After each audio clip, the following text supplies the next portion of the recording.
Spring has sprung and things are about to heat up here in Los Angeles. It's the start of a new season and fans couldn't be more excited to see their favorite teams in action.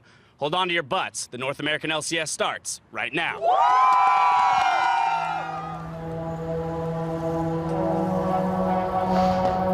Maybe the comeback fight happens. Multiple kills coming through. The shutdown comes in, and how well can the team kite? 2 kills already, but here's Apollo still alive. Froggen really wants another pick up the shields. I don't think that's going to keep you alive for very long, buddy. They don't need to wait necessarily. How does he keep doing that?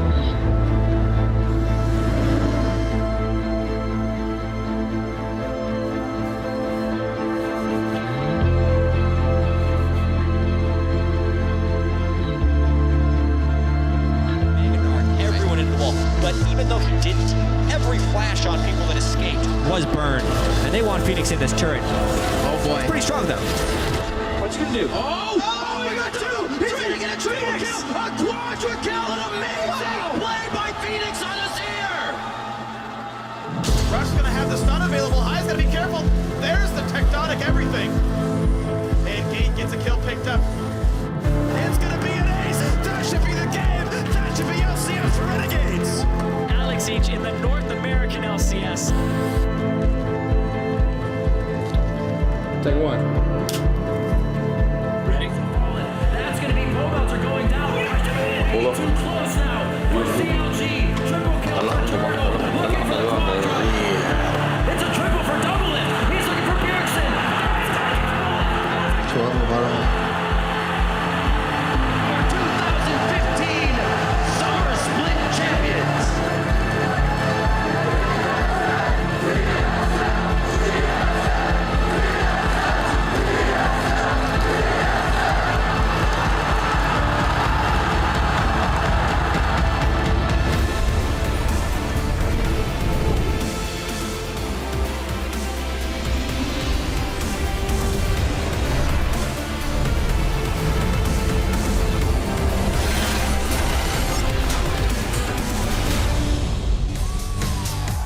Welcome to opening day of the North American League Championship Series Spring Split. Coming to you live from the Golden State where the fans are packed in to help us kick off the 2016 season. Plenty of energy in the building as well, and you'll see the crowds loading in just a moment ago, and no big surprise, a few TSM chants. And meanwhile, in their locker room, it's all smiles as they prepare to hit the Rift against CLG.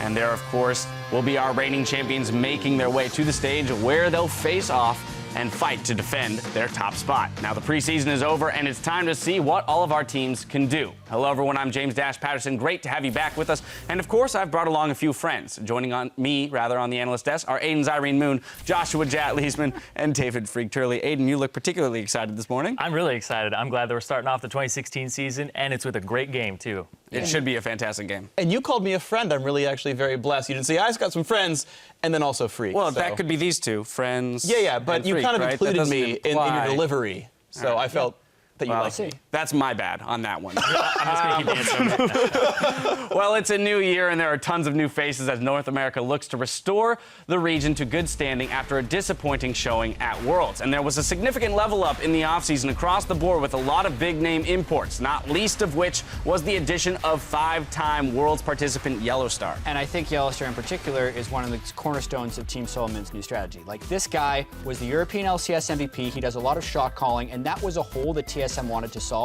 The interesting thing for Yellowstar coming to Team Solomon here is he was really the de facto alpha on this team last time for Fnatic.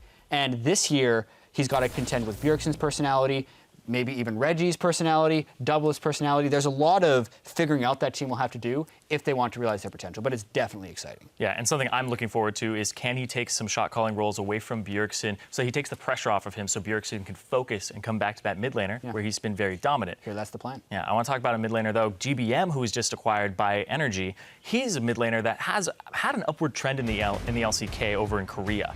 He was a guy that he wasn't really on too many people's radars, but then he just shot into the top half of LCK mid laners. And his recent performance on Gangplank at the regional qualifiers for Korea, even though they didn't qualify for Worlds, it was his best performance to date. So this guy has just been improving over time. He hasn't peaked just yet, and he's got a fantastic personality on top of it. I think he's going to have a lot of fans by the time this season's over. Yeah, I think he's one of definitely the best players coming out of Korea into NA this year. And speaking of a couple of Koreans coming in NA, or as salty Europeans would say, European players, Huni and Reignover coming in for Immortals here. These guys are absolutely amazing players. I mean, Huni is going to try to dominate and carry every single game. Reignover is set out to support him. And when these teams pick up new talent and you've got 5 new players in a new team, that takes time to gel. But Huni and Reignover are a package deal and have already worked so well together on Fnatic. So these two will hit the ground running, and like, good luck balls in the first match, because you've got one of the scariest top jungle synergies in the world up against you.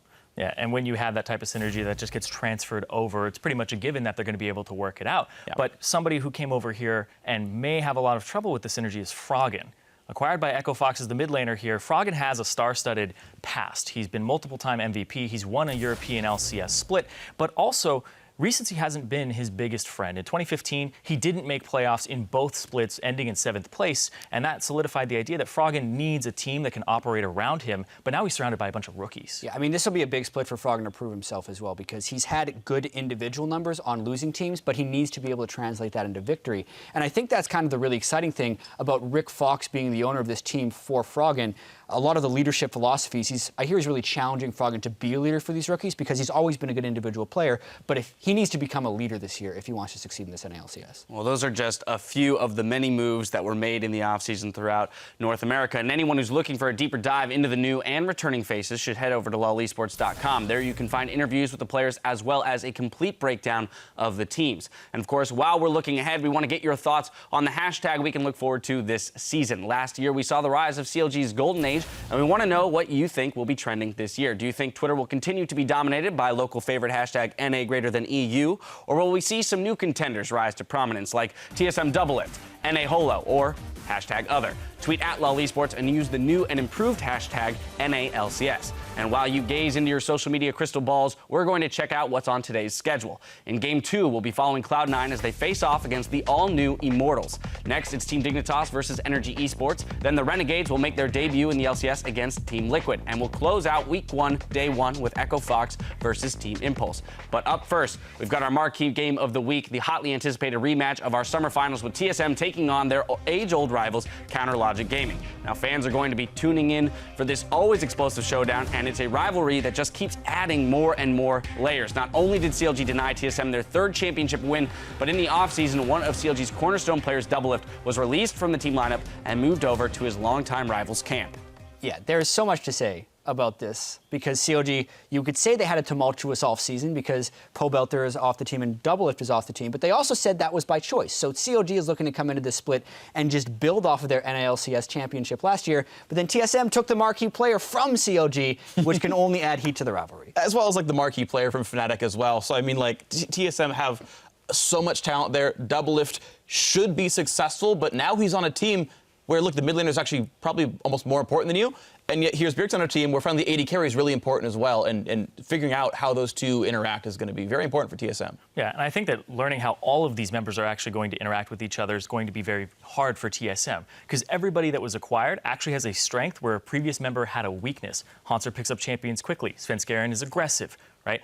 Yellowstar talks a lot, so he's able to be in charge of the shot calling. I think that this bottom lane in particular, though, when you have to work with this person the entire game, in the entire laning phase, they have different philosophies. Yellowstar wants to win the game and go roaming, and then Double Lift wants to win the lane. So they have to figure out how they want to play League of Legends. Not to say that he doesn't also want to win the game. He does. It's the way in which you win. Yeah, exactly. Yeah. It's the strategy that's employed. Well, it does take time to develop a new partnership, and recently Double Lift and Yellowstar grabbed lunch to swap war stories and work on their bot lane synergy. And of course, we came along for the ride.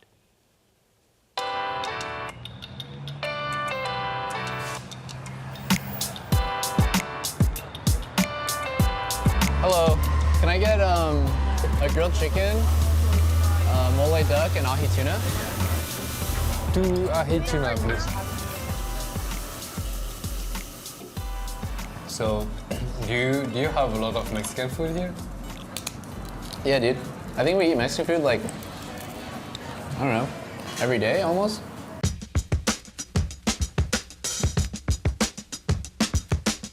it's actually interesting because you've had your best season ever last season, and I think I had too, because we went from an unknown roster. I had no idea of how well we were going to do. I had no idea because Huni, Rangover, I think it was really risky to take them because I opened the tab, looked for challenger players who could be the best, like potentially. And then I just picked 2 names. I had basically a week. Before LCS, we had only 10 days. We didn't have a gaming house yet because we had no internet. That sounds so bad. And the second we started to play together, I was like, I think we're gonna do well. Yeah, dude, I remember following you on Twitter, and you posted like, oh, 7-0, can we go an undefeated season? I'm like, no, they just got lucky, they're just 7-0. And then it was like 12-0, and I'm like, what the heck? And then you guys actually made 18-0, that was pretty crazy. Did you get nervous playing in semis? I've already played in semis in season 3. Oh yeah. Wait, who was it against? Was it against Royal Cup? Yeah. And I thought that we could have won against them. And I was a bit upset about us losing again, but it's part of the competition. There is one winner and one loser. And the one that is winning is probably because he's worked harder than you did. What about when you lost versus who? Cool. I think we could have taken this series again. I'm serious, but Yeah. they just played better that day. I'm pretty sure. Dude, it's okay. You lost to Q Tigers, we lost to Pain Gaming.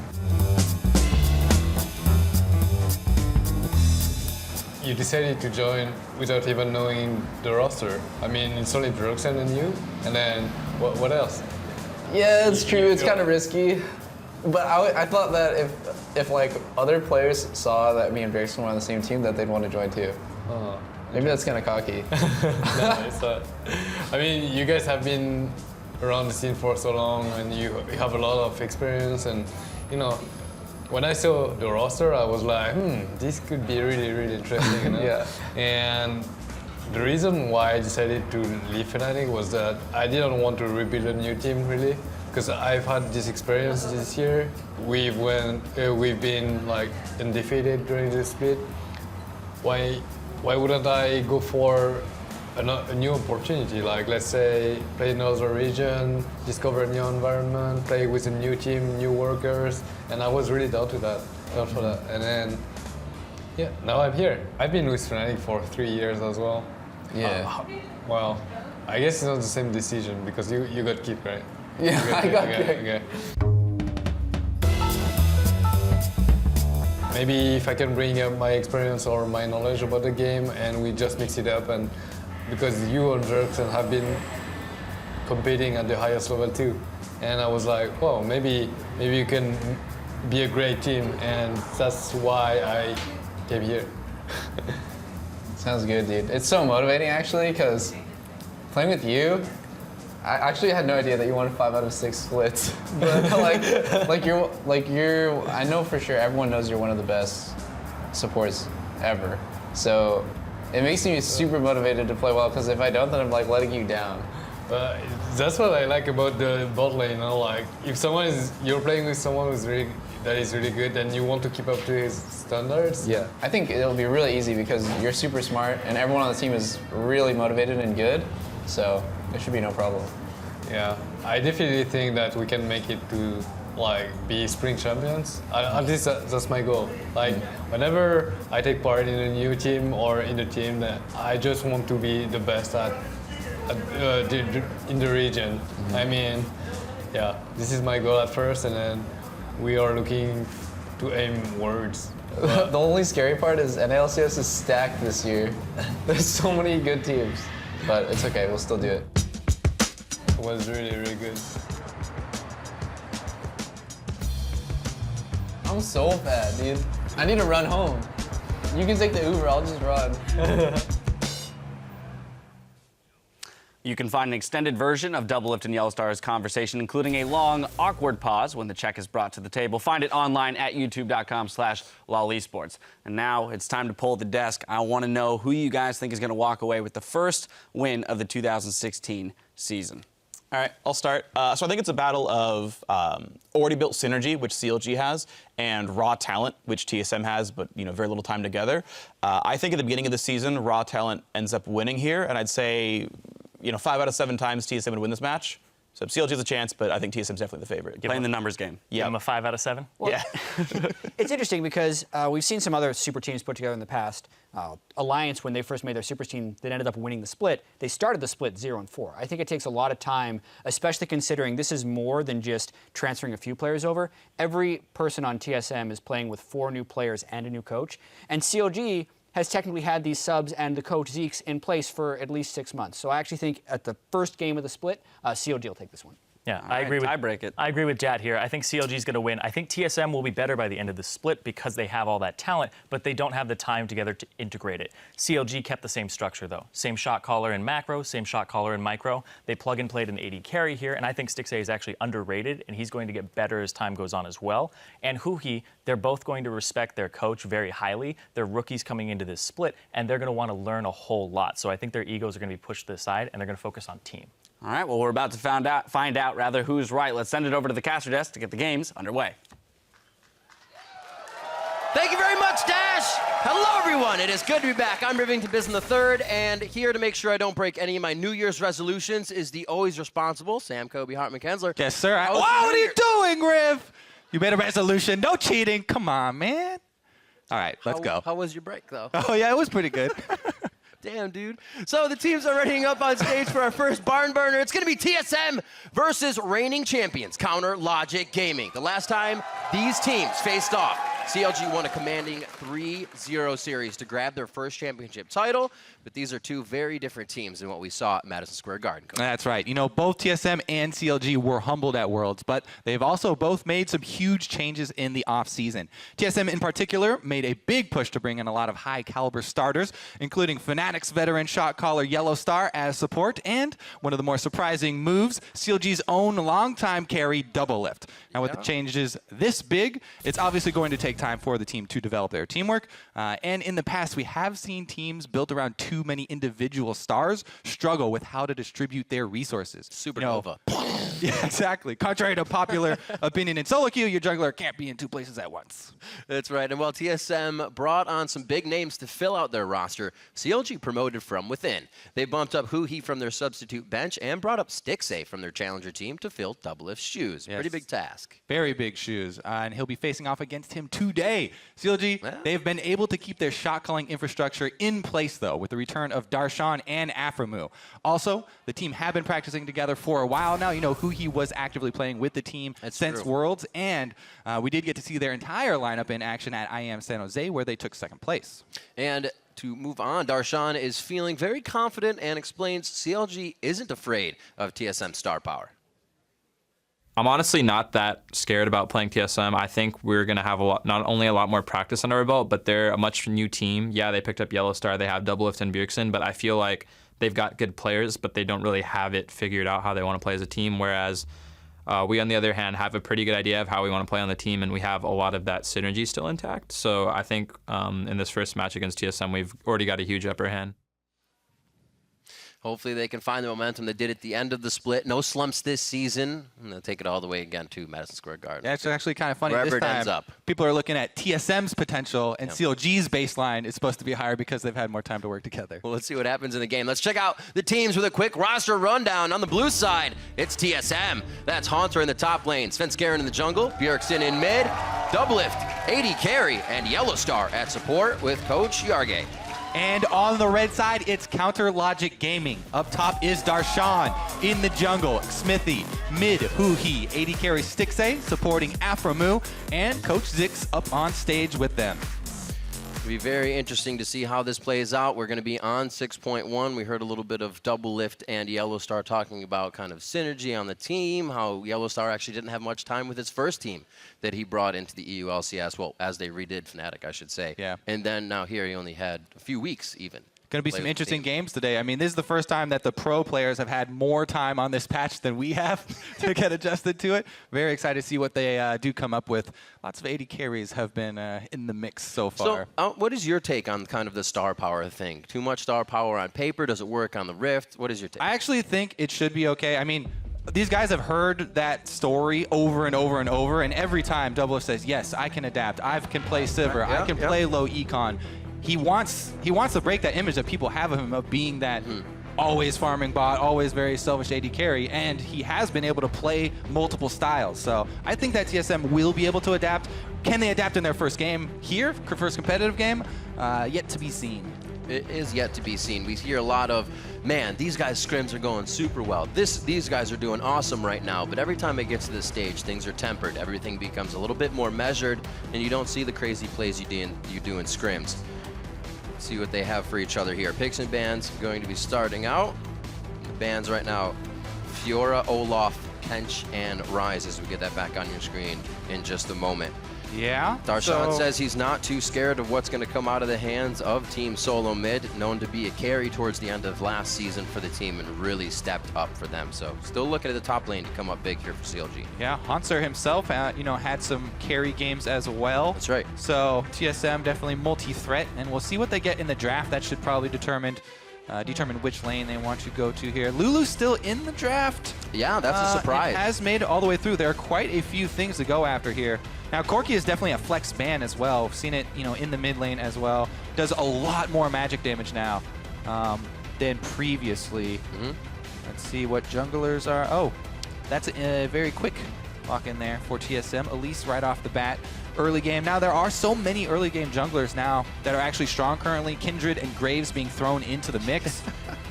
That's so awesome right now. I love the variety that's available in the lanes. The thing is, for me, and the jungle. Whenever we saw so much success from CLG, most recently it was when Smithy was on a Cinderhulk jungler, mainly Gragas. He also had some really good Cinderhulk Echo games. Yep. But, Cinderhulk Echo was nerfed, and Gragas a bit out of it now with the rise of all these early game damage junglers. So maybe Smithy returns to his Lee Sin days and tries to make some early plays. Hopefully it could be a season for him to kind of shine like that. He's been more of a reserved jungler. We used to see him on the Nasus back in the days and whatnot, being very careful with his play, being a tank for the team, and doing what they need. Well, there you have it. There's your answer. Probably going to be a Cinderhulk Rek'Sai. You still can go with the Warrior, but I think that is a good choice. Keep Smithy on the Cinderhulk jungle, have him be the tank, let Darshan do some damage. Lissandra's definitely a champion that's very, very popular in Korea and kind of spread all over the world, but people were thinking that maybe the North American top laners are going to be kind of slow to pick it up. Looks like they were just hiding it and waiting for competitive games to start.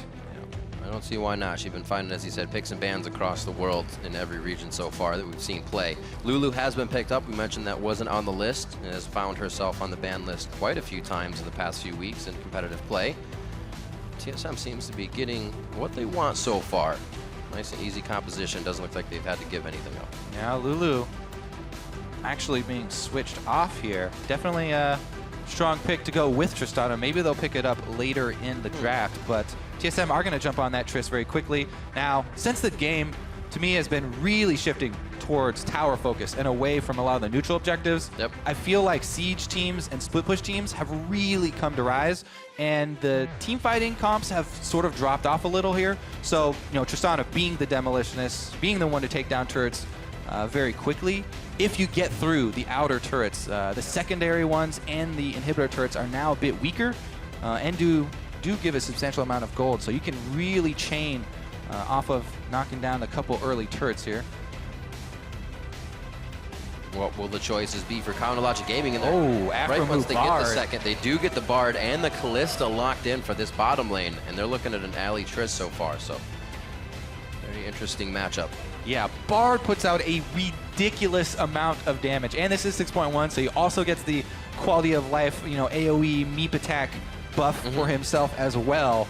Really, really strong engage here from CLG with Bard plus Lissandra. There's a lot of repositioning that they can do. Kalista ultimate as well. So very versatile CLG lineup here. Not to mention, currently they're mousing over 2 teleports plus a teleport on Rek'Sai for the late game.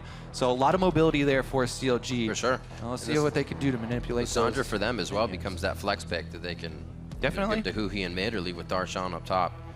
So that kind of leaves TSM to think about here in their last few picks.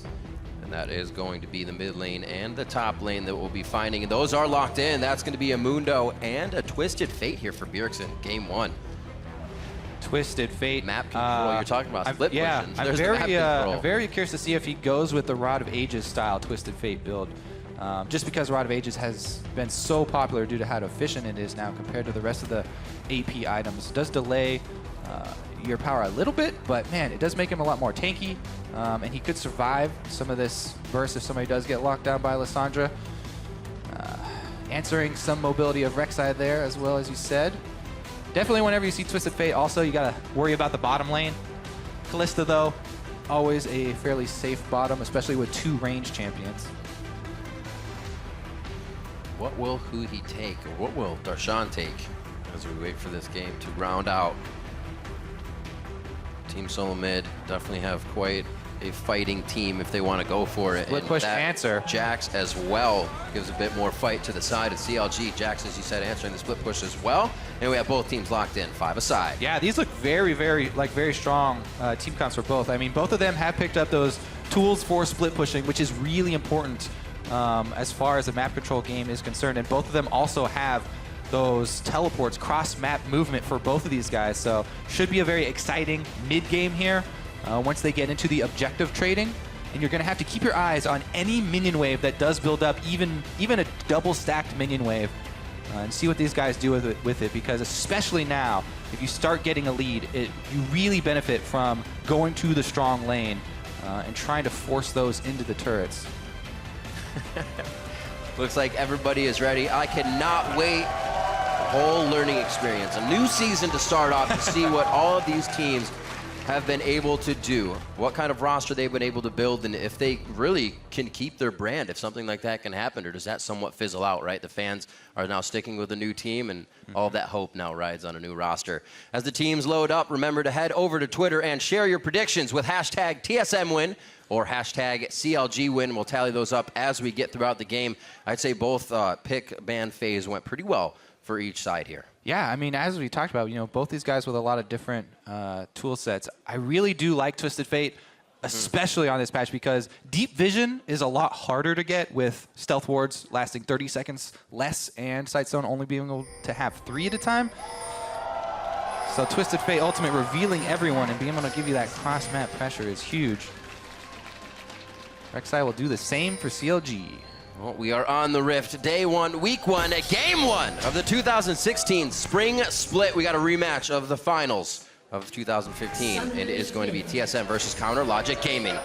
Let's see what TSM has in store here as they move 5 towards the top side. Yeah, let's see about Deep Vision, as we were talking about. Will there be a lane swap here? Will Double Lift actually go up against Aframu with his new partner? Nah. Or will they try and swap around here? He's got eyes on the prize. They know there are a lot of people in this top side, so they're going to do what they can. Get all the vision on the bot here. Should be pretty equal to start off. All right, so deep wards, pretty standard for both sides. CLG do have exit wards as well, so TSM choosing to recall inside the jungle instead. Way too dangerous for anybody to go in there and check, and it does keep CLG guessing. Minions have spawned. They wait. They actually figured they'd see somebody come back inside, so TSM wasting a little more time. It definitely will be the lane swap. CLG are going to try and find them here, as Stixxay and Aframu have swapped back up to the top side, and they're waiting till the last second to pass this ward, just out of vision, until TSM have committed their duo lane to the top side. So they are going to be able to find that 2 versus 2 for themselves. And we get to see it. I like it. This is going to fit the skill, all that practice these teams have been putting in against each other. We did recently hear that TSM hasn't had that much time. All right, so both junglers are going to take the solo experience from their camps, and the top laners are actually just backing off here. It's interesting, so the way the new jungle items work, you do get extra experience for last hitting one of the large monsters in any of the camps.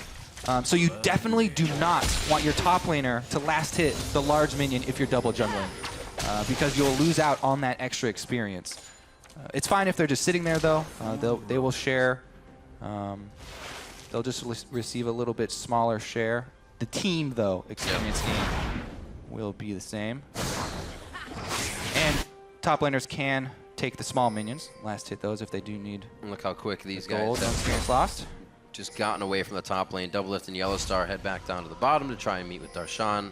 And they should actually be able to get this mini wave before missing out on too much. However, Stixay with that 12 CS up, be able to keep pushing those lanes in. Yeah, Hanser is going to need some backup here. I don't know what TSM are doing with this. It looks like they may send Svenskeren up there. He's going to try and get level 3 first, but he might be a little slow here. This could be too late.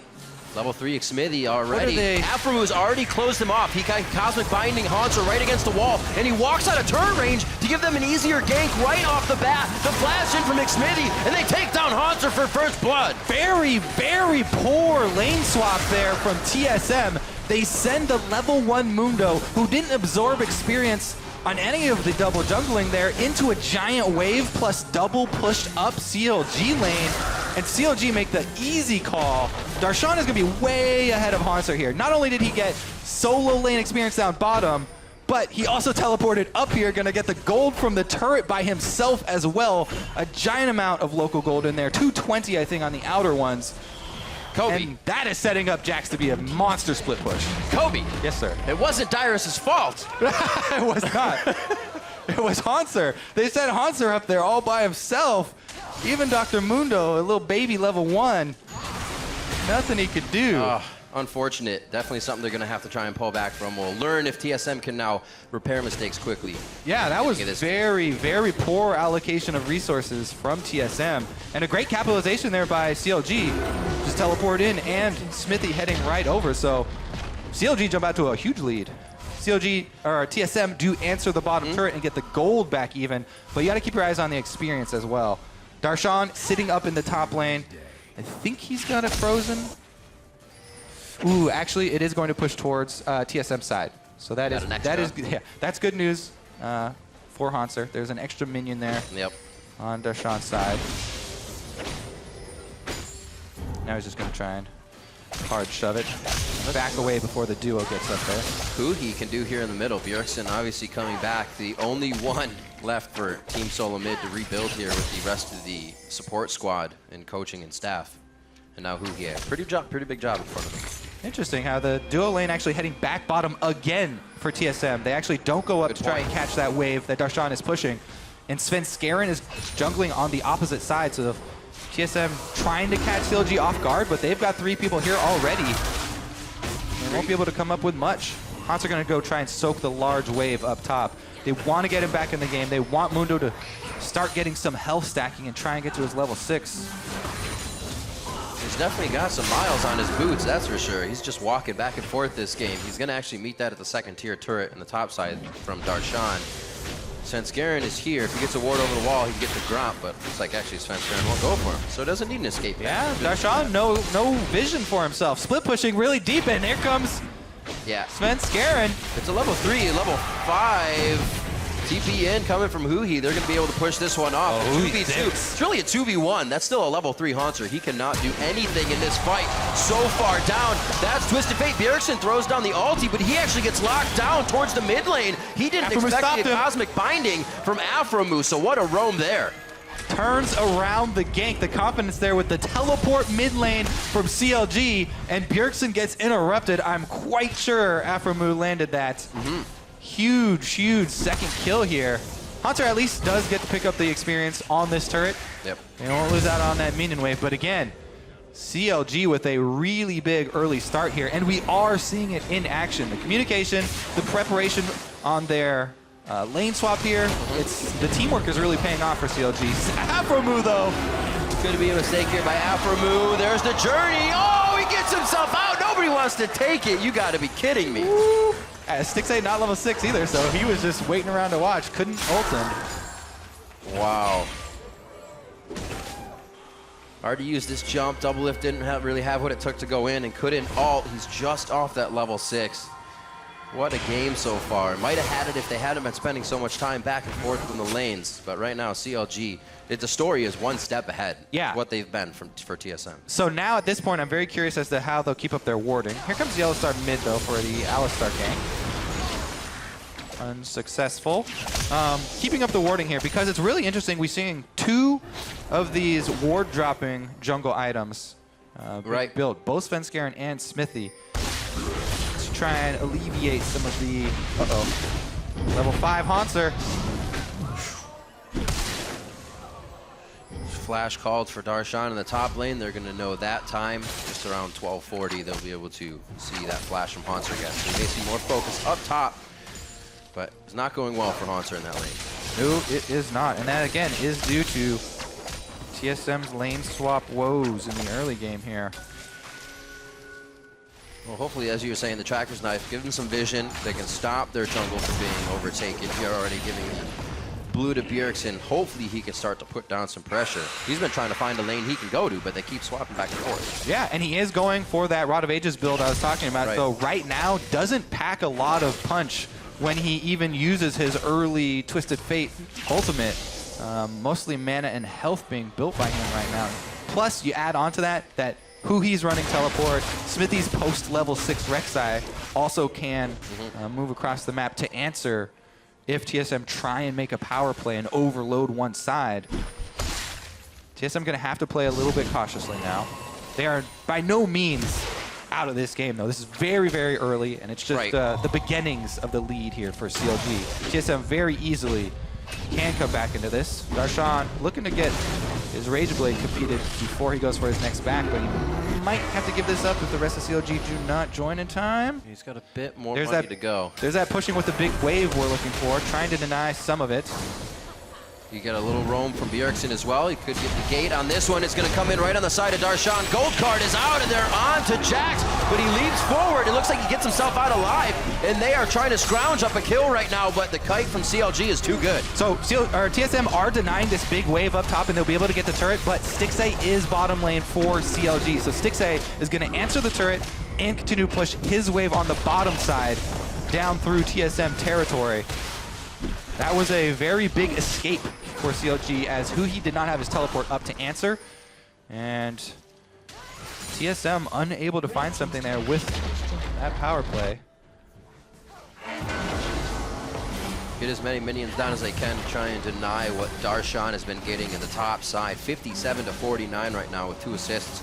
And like you said, that bot lane being pushed, CLG had a bit of pressure on mid, but they were able to recuperate, and TSM gets themselves back into position.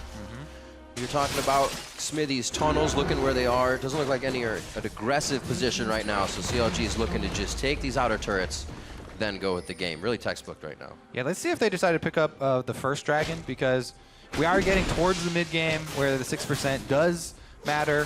And you want that little bonus. If you can shove up your waves and take the dragon without having to give up any pressure, is obviously going to be ideal. But so far, strong defensive vision for both sides. And defensive vision is a thing that people aren't talking that much about on the new season. Everyone's very focused on the fact that green wards were taken out. Pink wards received a significant buff, only 75 gold now. Oh, good. There's no excuse not to buy them now. Always. For the rest of the team. And you place them along these defensive entrances to the river on your side. It's so difficult for the enemy to try and take them out, because 5 hits is a very long time to stand in dangerous spots. TSM has like a random amount back here, like the one pink behind pinks. They'll stay up for a long time. Over pinking. Let's see if CLG actually can push with this Rift Herald buff, because that has been one of the things that teams have struggled with. It should be easy for them though, because Darshan is so strong right now. If he can get to his completed Rage Blade, being buffed up by that. He's sitting on the money, he just hasn't gone back yet. Herald, yeah, he's looking for a kill here. 100 right now, but he's got that level up. He's liking that advantage in lane. He's always pushing Haunter off with it, and there's just nothing TSM could do about the top side. So much pressure here from CLG, mid and top right now. They're concentrating their efforts. They're also just waiting for Huhi to push bottom. Yeah. They don't have to force anything. They've got the split push going in their favor. If Lissandra down on that bottom side can shove up, and hold on to the teleport, CLG can very easily just maintain this lead. All TPs are up around the map. Those plays really to be had by CLG here if they're engaged on. They are happy with the lanes they're in currently. It's going to be TSM that has to pay respect to this push in the bot wave. They have the wards to do so across the map, but do they have the resources and people? It looks like they're doing it very slowly. Yeah, Huhi actually pretty pushed up with fairly little vision coverage. They haven't started switching over no blue trinkets quite yet, which are really strong for split pushing, because you can ward the own jungle while you're continue to split push. But it doesn't matter. They have such an experience advantage. on the map. They're going to be able to take that 6% we are looking for. So many things kicking into with their core items. That Rage Blade finish now, Dragon finished up. Nice little spikes here for CLG to work their advantage. All right, for TSM now. If you're looking at it from their perspective, they want Double Lift to get his crit completed first here for Tristana. They're waiting for Bjergsen's Rod of Ages to stack up and Double Lift to grab that 2-item power spike before they fight again. So TSM just going to look to hold on to that mid turret as long as they can. Stall it out a bit. Double Lift won't go too far over his reach. He gets back. Darshan was looking for a solo kill there.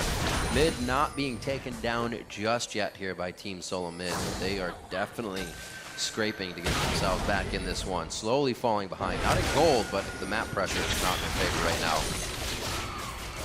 Yep, gold shouldn't be too bad for them. Completed items is what they're looking for, though. They do call in the Alistar, threatening the dive. Here's CLG cutting them off. Slowly coming in. Bard ultimate comes out. This Darshan! Flank from the back did not work. It took a little too much time. They do find Double Lift. The DPS is out as everybody kind of takes the journey to a safe side. They lose Huhi in that play. Haunter's the front line right now, throwing out cleavers. They say, let's keep going. The gold card was there for Bjergsen. The gate comes out. He gets Stixay. That's the pulverize. That's the kill. And it was just a little bit away because TSM grabs the rung of that ladder and pulls themselves back into this one. A very crazy play by Sven, but that's how he lives, on the edge. And he's helping the rest of the team get more assists and more cash. 4-4 after that brawl.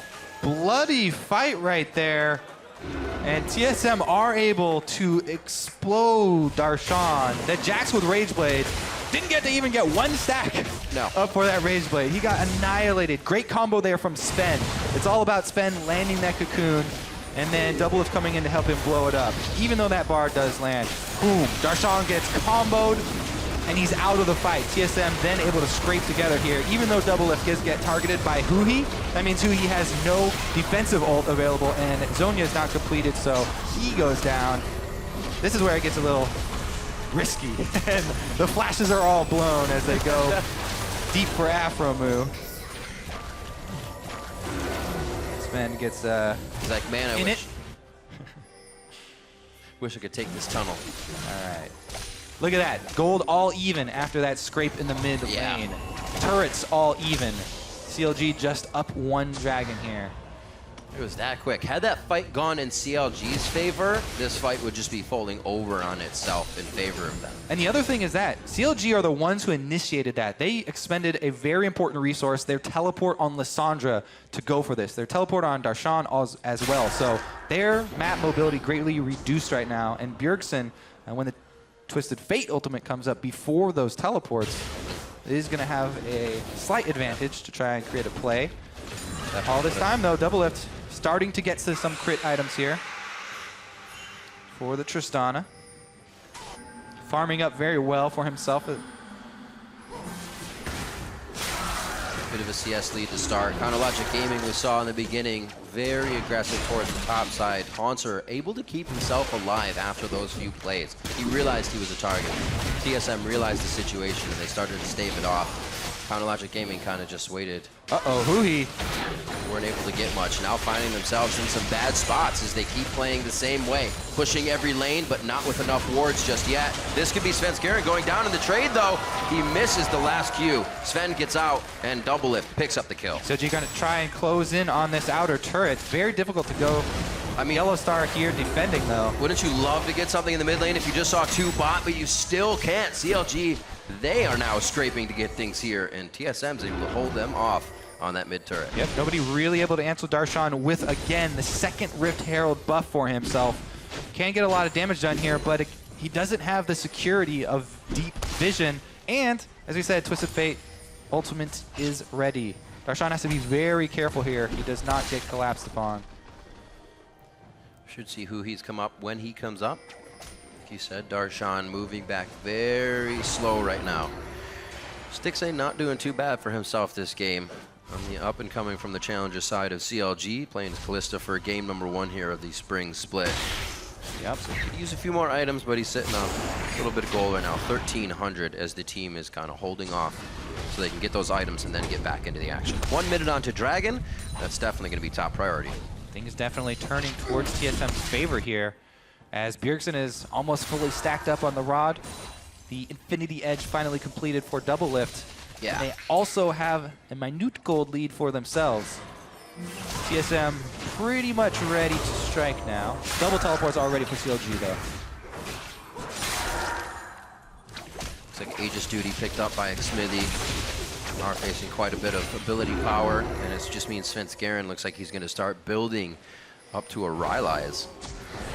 Create more catch potential for his team. Where do they decide to go? Top side for CLG here as they're clearing things out, but Dragon here in 10 seconds. It looks like they're just trying to catch TSM off guard, or maybe if they're top, that makes Dragon that much easier. Just the knowledge needed right now for CLG. They're still trying to crack this outer mid turret. They've been at it for so long, and they're finally going to get there it here. It is. Now it's Dragon time. Let's see, because CLG's vision is mostly defensive here, and almost all their blue trinkets are on cooldown. Monsters is just coming up, but he's top lane, so they'll give up that second dragon. Second dragon buff doesn't do much. TSM would like to grab that 6% of their first dragon buff, but not worth checking into CLG territory. They don't take the risk. Taking the long road. It actually becomes the short one. It's a journey. Good damage as they can somewhat get in and out on this turret, making sure there's no Rek'Sai tunnels that give them a bad positioning here in any fights. Looks like TSM has stopped taking down the mid turret. They're still pinging on it. They think they can pull a few CLG members towards the top side of Raptors here and get that turret down with a few more shots. It looks like it's just going to be a little dance for the camp, and then the turret will fall. There's that Tristana. Explosive shot on, turret down. Great timing by Yellowstar. It doesn't seem like they want to commit. Somebody pulled off, or he was just doing it for a bit of distraction, so there was no engage from CLG. TSM gets out safely. They start to get everything they want back in this game. 34,000 to 33.5 now as TSM, like you said, start to creep into the lead. Yep, TSM going to start creeping up, and CLG going to lean a little bit more on their split pusher. They haven't been able to gain too much advantage with Darshan, even with the early lead that he had and the fairly early Rage Blade completion. Team fights are still very risky for him because, as we saw, he's very squishy. He's going double offensive item right now. He does have Merc Treads this time, so the full combo might not lock him down from 100% to 0, but he's got so much to deal with. The Cocoon, the Gold card, and Alistar Bouncer. Difficult for him to stack up the Rage Blade stacks and actually get off his auto attacks. So they're going to keep him split pushing. TSM very good with their defensive vision here. So diligent in keeping up their pink wards. Also, constant Raptor smite here from FLICKR to sweep, even though they only have one sweeper for themselves. The Raptor buff spam is also doing its work. Interesting to see how they're divvying up actually with their backs, going for far side alteration or the sweeper. Some still hanging on trinkets as it's been that split push game. You want to stay out as long as you can and get the lanes pressured. Haunter and Darshan both with teleports up on the bot side, as it's pretty much just staring into the white of the eyes of their enemy here in mid lane. Clear wave back and forth. Oh, he's getting the stacks off now. Darshan going to be leaping back to make sure the minion wave is pushed along with the win of that lane in Haunter's HP. Yellowstar is trying to be unbreakable right now. Ooh, looks like he's doing a great job. FLICKR gets a little too close for comfort. He's going to go down to the Ignite, even in Repel. And Darshan, TP's up first. He's going to try to push off the bottom, but more so get the team ready for Baron. There's no teleport for Haunter, so he would have to walk up. TSM do have pretty decent vision around that Baron, though. Very close. Counter-Strike is on, but it doesn't get the stun. They, however, are able to get Bjergsen down. A nice hit by Hugi. He puts down the tomb, and that's going to put Double Lift in one. Haunter tries to put himself in the front, but they know CLG's going for Baron now. That is definitely going to be the Baron for CLG, which should mean secondary turrets going down as well. We'll have to track the Baron power play on this one because that was a huge clean sweep for CLG. All starting with Aphromoo landing that binding onto FLICKR. This time Sven didn't get the jump with Elise, didn't get to land his Cocoon. CLG are the ones who come out on top. Big swing. Very scary place to fight, because while you're still close to your team, that side of blue and that side of blue is the easiest way to split yourselves up. And that's how we saw FLICKR get caught into this. Yeah, these are all the multiple engage opportunities that we talked about for CLG. Who he goes in, roots, and then ults himself for massive AoE damage to follow this up. There's just so many things. Bard ult into Kalista ultimate. Able to pick off the rest of TSM. Let's see if TSM can hold here, though, because as of right now, it's just the extra global gold there from Baron and the kills. If TSM can hold, they can try and keep this game even. Doublelift's going to have to do a lot of work once these Baroned up minions get to the turrets. Ow, that's not. Oh! It turns both what ways, you want to do. It's all about who lands the stun first. FLICKR getting revenge on Afromu. Remember this? Yeah. So 1.5 minutes. How you like it? It's going to be Dragon coming up. TSM wants to get the waves in a very nice position so they can have pressure relieved on the map here. That's going to be a fight to Darshan. This is a lockup for him. On to Bjergsen. This could be very deadly, but he cannot go under the turret. And it's going to be the burning agony in the cleavers. Agony indeed. That's going to be Darshan going down. That's not the first time he's paid for pushing up a little too hard here. CLG is trying to get things back, but in a little too scary of a position. Yeah, CLG trying to keep up the pressure there. They do get a tower for his death, though. Who here on the bottom side shoves it into the bottom inhibitor turret. And that is one of the most crucial points on the map. If they can really pressure that bottom inhibitor turret, then next time Baron comes up, it forces very, very difficult decisions out of TSM. And we really get to test the shot calling and the new communication of all these guys. I like how this game is somewhat evened out in kill. Well, it is even in kills, but CS more so between the lanes. TSM versus CLG almost never disappoints. I don't think we've had a bad one in quite a while. I like it. Very, very close game here, back and forth. With multiple cross-map moves by both teams. And multiple 100% for FLICKR versus Afromu. These are the ones that who catches the next one. These are the ones that usually huge pain as a fan, because it's always a mistake that your team makes and not like a really good one the other team makes. And you're like, oh no. I think it also is sort of a side effect of defensive or offensive vision. I mean, the very deep vision was nerfed across the board because sight wards last 30 seconds shorter for, sight zone, and green wards aren't even in the game, so it's hard to keep those up. You have to make your plays a lot quicker after you place that vision. Yep. Darshan's gonna trap Hanser here, and he's got the rest of his team. It's a lot of chase to him. Push on the mid lane here by FLICKR. Doesn't look like he'll get too much off of that. CLG gonna try and, or He's TSM got Yellow shoving Star. up mid. Double lift towards the top side now. Cosmic binding against the wall. Hanser, he's being a distraction right now, and hopefully it works for the team. That's a gate towards mid lane here from Bjergsen. They're going to go hard on the turret in a second tier mid lane loss for a chase onto the Mundo. We've seen this exact thing before. Can TSM get the turret, though? Ooh. They're trying to trade the life of their top laner for a turret take. They aren't able to come away with it, though, and CLG are closing in on top lane. TSM hasn't gotten that close to this one either. He puts the charge on, but no, he's taking a bit of damage. He just wants to make it look a little bit better. I don't think it's going to help that much. The claw forward. Repel for Bjergsen. Oh no, this does not look good coming in. FLICKR repels, flashes to the other side. Bjergsen already used his Zanya, so he's going to be in a fight now. Doublelift still trying to help him get out. His Buster shot is up, so he can get somebody pushed away here, but he doesn't want to get close enough. Bjergsen goes down, and CLG keeps pulling themselves back in now. Ooh, TSM going to try and make the same trade that CLG just made with their top laner, but they were unable to rotate quick enough to the top side of the map. CLG cut them off with this strong, long-range engage. Bard ultimates again from Afromu, forcing the fight there. And CLG going to try and pressure another secondary turret. Dragon is live. That would only be number 3. The extra move speed definitely is showing importance in this game. It's the tight plays we see that kind of threw TSM off there. Oh, there's the Buster shot back. Yeah, Darshan missed his flash stun right there. They pick up Dragon and the turret at the same time, though. Seems like they got a little flustered themselves, executing so quickly on the second tier turret, saying, oh, everybody's down at the bottom, let's go into the mid lane, and then they actually lost ground themselves. Yeah. Sunk cost fallacy there for TSM. They lost their top laner, and they really wanted to get something back for it. Yeah. But you can't let that affect your decision making, and they do get caught out.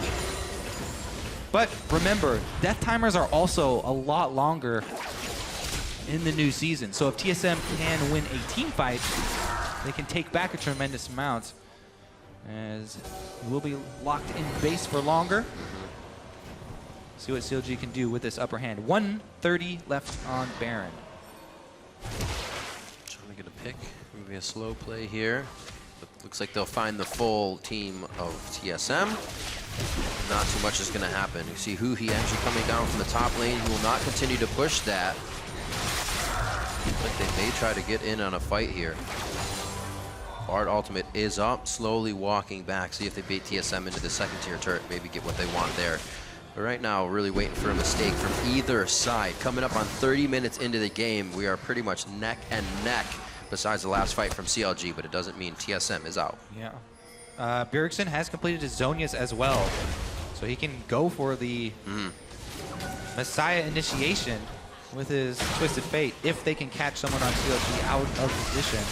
Right now, though, both teams grouped 5-on-5. Few items. The last kills have definitely helped Stixay. He's at 3 items right now. That Mercurial Scimitar and his Hurricane. Spooky Ghosts are out. Is it Haunter? Once again, they fight. They've danced this dance before. His ultimate is up if he needs to use it. Yellowstar actually thinks he needs to come in. Are they baiting themselves into something here? You can see Bjergsen just on the left, Gates across to make sure that he can help the team and maybe deter CLG a little bit, but they're not deterred very much. That's going to be the Fates call going in. Huhi very close to going down, and that's a 1-for-1 so far. Smithy trying to get away now from Haunter as we lose Yellowstar out of the fight. Team Solo mid still going hard though after they lost the support, and they stand on the steps of their base to go 2-2. These are some of the most intricate team fights that I've seen in a long time. There's so many defensive cooldowns to be waited out and stasis effects on both sides here. You have to continually think about the re-engage. And right there, CLG thought they had the advantage. TSM turn it right around. Very, very close. Great Bard ultimate there from Aframu. Tagging double lift and stopping the damage output from the AD carry. But then they got a little bit too far and paid for it. Really, really back and forth. So these are the defensive cooldowns that we're talking about. First is the Mundo ultimate. Then there's going to be the Alistar ultimate. Yep. These are two things. The tank line there, you can't get past it. Huhi comes in. He's got an invulnerability as well. Wait that one out. Then Zonia's. Gold card goes down. Here's the re-engage. And yet, Huhi going really deep again. This time he has no more invulnerabilities. Does get exploded. There's the Zonias, even with the flash. We're all out of invulnerabilities now. People start dropping. Aframu a little bit too far on the front side there. Just gets tagged. Bjergsen takes him down. But yeah, it makes for these more extended team fights where you constantly have to reevaluate the positioning of both of your all of your teammates, and keep in mind all of the small cooldowns. That's definitely going to be a good one for VOD review. I'll remember that. Keep a look on that one. All right, let's return to the split push here. As the other interesting aspect of the game is that both teams do have strong split pushing tools. Stixay is racking up himself a nice medallion there. Big killing spree for himself. You know, the way both of these teams have been working, it kind of is just reminiscent of what we've seen from them. Stixay, double AD carry, doing well.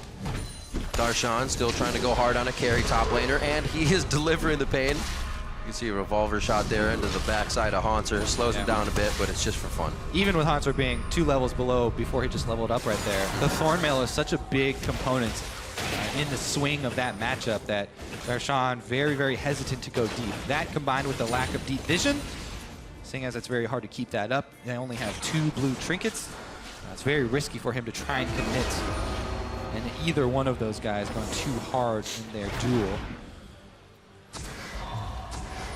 Seeing Aframu get some wards down. I think Smithy there to help if necessary. Aframu going for that Mikhail's Crucible first to make sure Stixay stays safe. The ultimate down. Darshan might go hard this time. All the cleavers. Cleaver spam. He's trying to keep like 1 minion in front of him and then cleave and then minion, but it's not working. Poking. Dodge out. Prodding. 44 seconds onto Dragon. Dragon number 4 here for Counterlogic Gaming, which definitely puts a timer on that den for TSM. They have to start doing something. Right now, those outer ring of second-tier turrets would look mighty fine, especially for some of the gold that they may need here. Now they are down just about 4,000 gold to CLG. This is a game of inches here. Darshan slowly making his way to TSM territory, but now they get low. Uh-oh! The flash hop. Yeah, that Counter-Strike change right there. Gold card gets Counter-Striked. All right, so Yellowstar doing what he can. One-man army. Hunter comes in with the Bash Brothers. FLICKR's there. Can he get in close enough? Cosmic Binding. Pretty deep on that one. I'd say max range, if you will. And it looks like they're going to get themselves out alive. 44 seconds for Darshan to come back. And that was a lot of the pressure that helped TSM stop that Baron. Yeah, they lost their key component, the split pusher. Yeah. Darshan is down. He does have teleport up. 30 seconds left, but the kill means TSM get their outer turret here. They're going to continue the pressure, 25 more seconds. What a back and forth game, just on a teeter-totter right now. 10-13, 33 and a half in. That turret almost goes down as CLG finally gets a big breath of air that they can blow back onto TSM, but it's not going to last for long. CLG just getting pushed into their base. One last shot. Oh my gosh. Is there a deep ward for him to teleport on, though? I think he's just going to run from base with home guard. Flying out. Oh, the timing, though. The timing. That's when you just sit there and you're clicking ferociously on the gray screen, hoping to come out quicker, but it doesn't work. It doesn't work, Kobe. Yeah, you click the bottom left corner of your screen. Come on. That camera. Spawn me. Camera reset. All right, let's see here. This game is so close. Coming down to Baron once again here. Let's see who can keep up the vision. CLG actually stacking Dragon number 4 right now. The TP's there. Great play by CLG. Now TSM has a few things to think about here. And Counterlogic Gaming has a few more things to work with on their plate. Still keeping about a 2,000 gold lead after they lost that inhibitor turret and a bit of mid lane. The second tier, like I said, very helpful for TSM to start knocking down the gold in their pocket. Going to be needed in these fights very soon. Triforce now finished up by Darshan. He's going to be even that much more crazy once they do get to the turrets. So excited here for a possible 5th Dragon game. CLG actually, the Dragon stacking paying off, seeing a lot less of that now.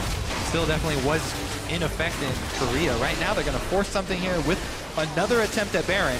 8,000 health right now. CLG staying in there, and they've been seen. It's going to be extremely hard to clear these waves if they can get it. Oh, what a dodge! Darshan in the blue suede shoes. He actually makes the repel happen from FLICKR. The attack cannot come in. That's the rend out from Stixxay. Baron goes to Counterlogic Gaming, and TSM does everything they can, and anything they have in their hat, they throw at CLG. What a dodge right there from Darshan.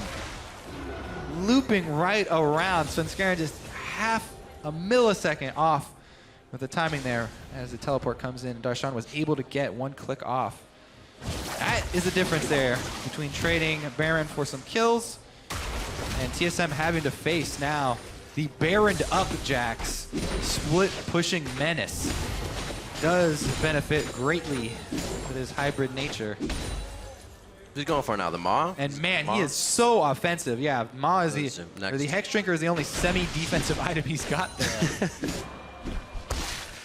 He's been a beast, and he's been persistent as well. He hasn't let getting taken down stop the fact that he's doing it. He's stayed consistent in that top lane, and he's always been a nuisance for Team Solo Mid this game. And we've seen how much it has paid off so far. Dragons for the team. When the team's doing something else, he's able to grab it, or the team's able to grab it. Turrets this easily, and right now they're just pushing uncontested with that Baron buff on for a few more. Takes its toll, definitely. Now, as always, until you crack into the inhibitors, though, game is up in the air.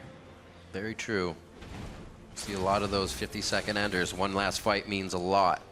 And with an open inhibitor, that could be an absolute game with one of these fights coming in for Counterlogic Gaming. Run right up the middle here for TSM. Yeah. And they could take down those turrets with Tristana very easily. With these team fights lasting so long due to all the defensive ultimates, really puts a lot of pressure on the AD carries. Keep your eyes on double lift, on Stixxay. Yep. The constant damage output is going to be key here.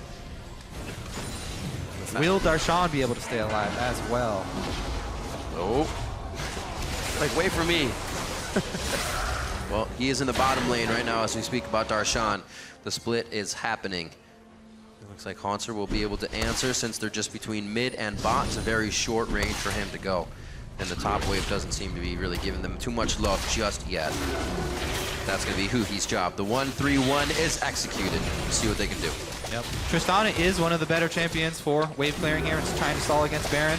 So Double Lift is going to try and hold his own here, actually going aggressive. Meanwhile, Haunter having trouble. This could be close. Oh, he already used the gun blade. That's actually the teleport. Oh, okay, so gate for teleport there. Not too much map pressure lost since they're right around the horn, the outside of TSM's base. Very easy mobility here. Hard for hard. Gaming. Global for global. Yeah. Woo! All right, mid is actually taking a lot of pressure here. These turrets do go down fairly quickly.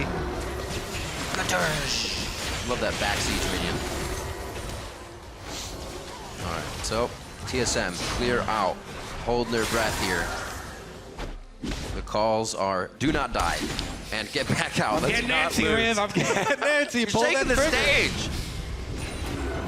We see that Bard ultimate on the turret and go for the dive here. All right, slowly chipping away. Stixxay got a couple good ones in there, but Aphromoo gets cocooned. Should be all right. The journey goes out. No commitment. Fine.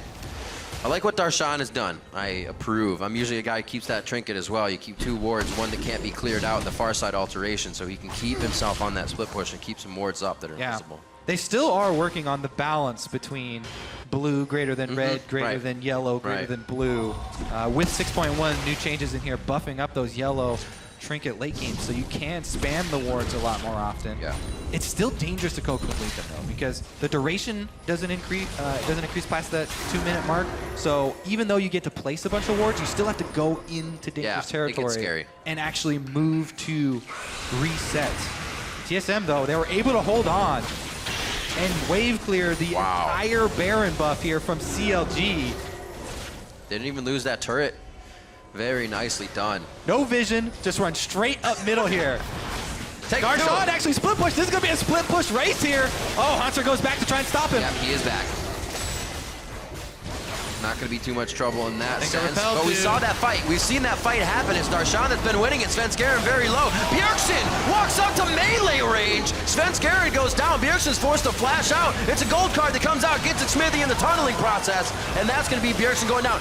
Aphromoo just wasted Cosmic Binding backwards when he had Bjergsen on the wall. Darshan that allows them to leave now. Darshan, he's going to be the one to come out. He waits, flashes, and counter-strikes from across the wall. Haunter's now the target. Bjergsen says, I'm out of here, bro. And Haunter might be able to make it out with all the crowd control reduction, but I don't know. It's going to be a hell of a run. That's Fifth Dragon. Does it.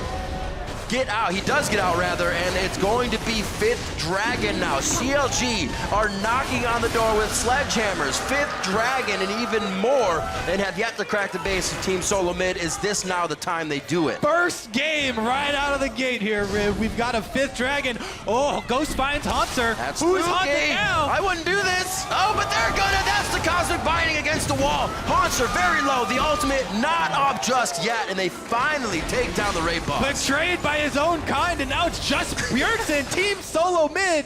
Svenskeren revives to try and help him, but it's a Dragon 5, 4 members of CLG.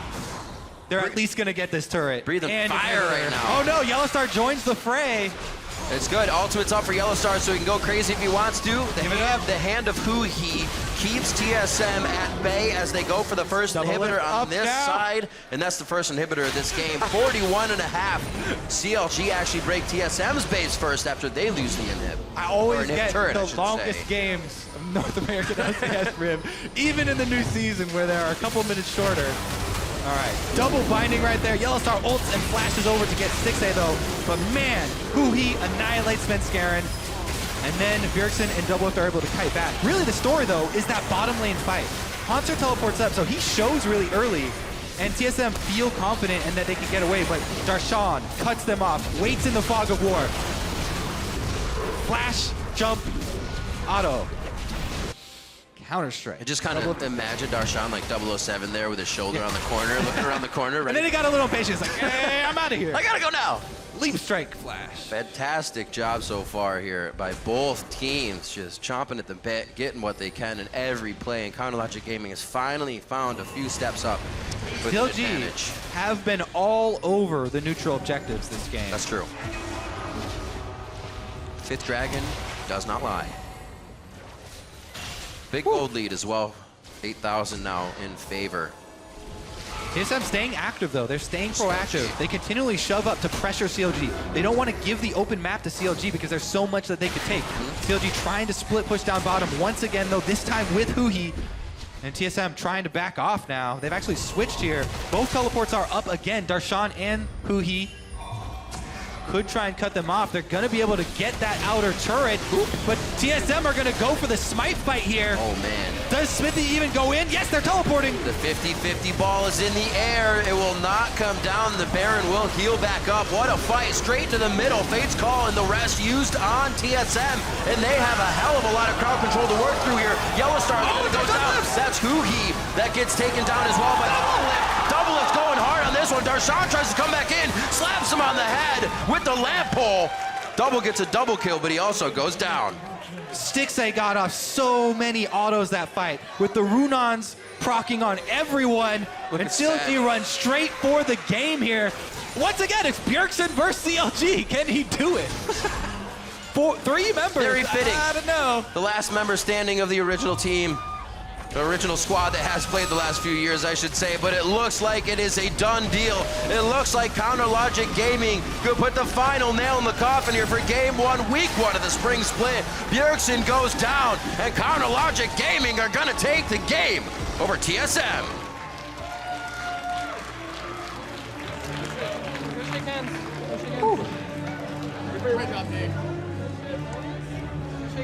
What a fantastic game all around. A back and forth for both teams, giving their heart out. Didn't seem like we saw any particular strategies that anyone was trying.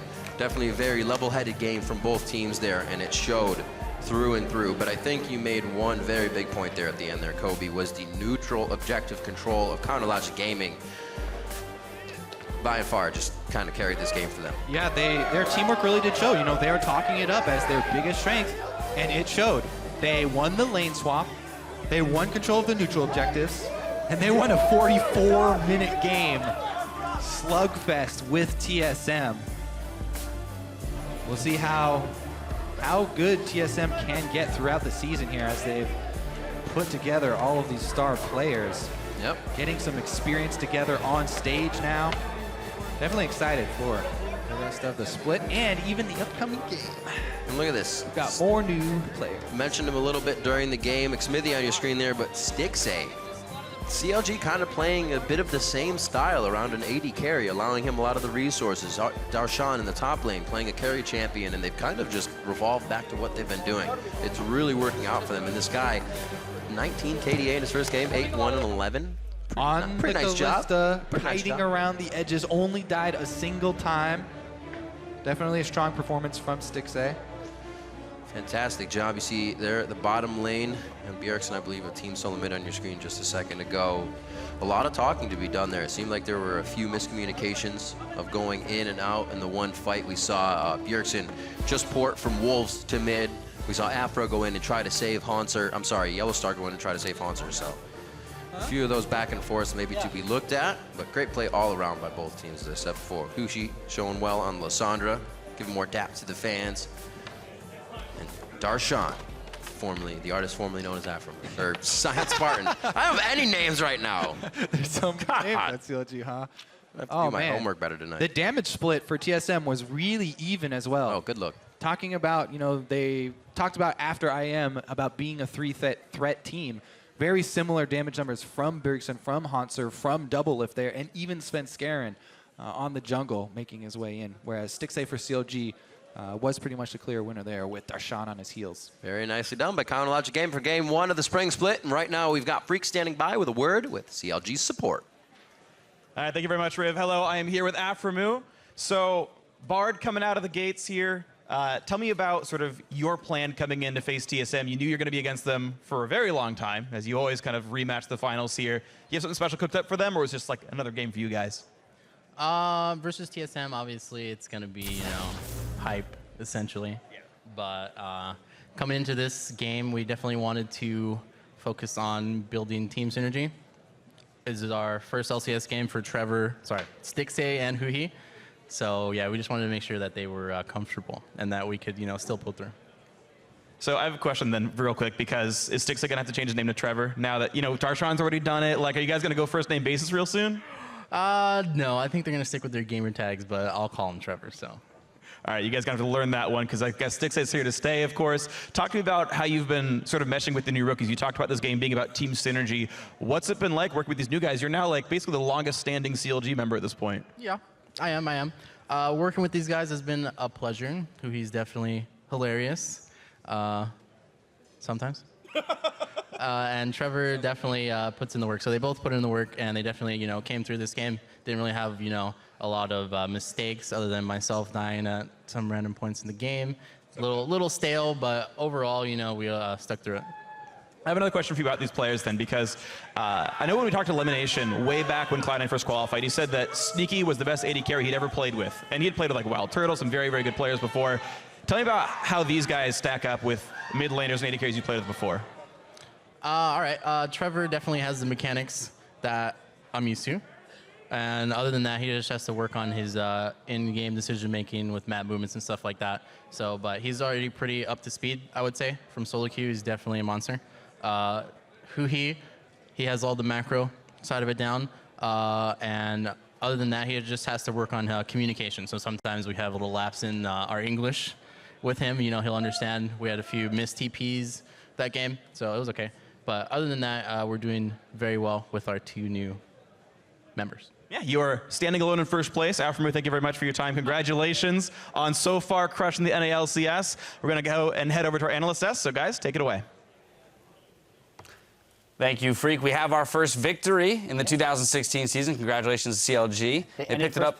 They exactly ended in first place. They start off in first place, but it was a fairly long game. I know that, Jat, in one of your most recent segments on PTL, we talked about how the games should be expected to be shortened, and yet that was longer than the average of last season. Well, you know, a long game being 44 minutes, I think will still push the average down. But I agree. It's not an 80-minute game. That was a very compelling, intense game because there was a lot of split push attempts, and TSM had a lot of tools to stop the split push. But ultimately, it was the coordination and teamwork of CLG that won out. Yeah. I think above all, it's definitely the teamwork and coordination because what ended up happening was they had to rely on these plays that happen every 5 minutes with TPs, and then you have to kind of stagger them, and then the push game is what ended up happening, and then Twisted Fate stalls that out, right? I actually like the TF pick into what CLG wanted to do. And as we are in week one, day one of the split, I do want to get kind of that initial report card of the teams, right? We had an expectation of both of these teams coming in. You two illustrated that before the game, you expected CLG to have better synergy, having had much more time to practice with their roster. It was a roster that did exist in the previous season, just with Stixay and Huhi being subs, whereas TSM is going to be struggling with that communication, with adjusting to each other's playstyles. Now, having seen the game, what has been evidenced to you as either, you know, affirming your expectations or contradicting? Siren and I both predicted properly.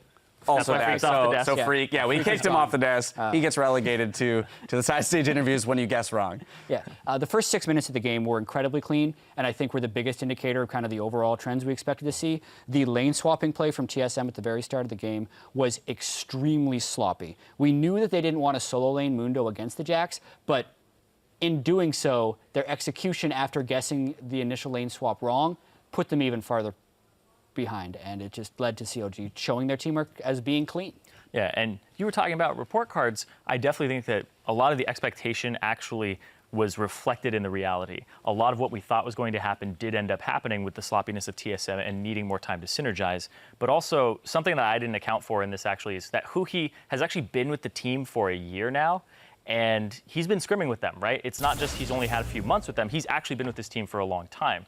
And that was reflected in the TPs that he was making. Afremu said there were a few missed ones. There were like 2 or 3, but otherwise every single TP was really impactful for the game. And I thought they executed that strategy way better than I thought they would be able to on day one. So that was something where I gave a higher mark to Huhi than I thought I would. Want to jump into a couple replays. 22 minutes into the game, 3 for 0 for CLG around the Baron pit.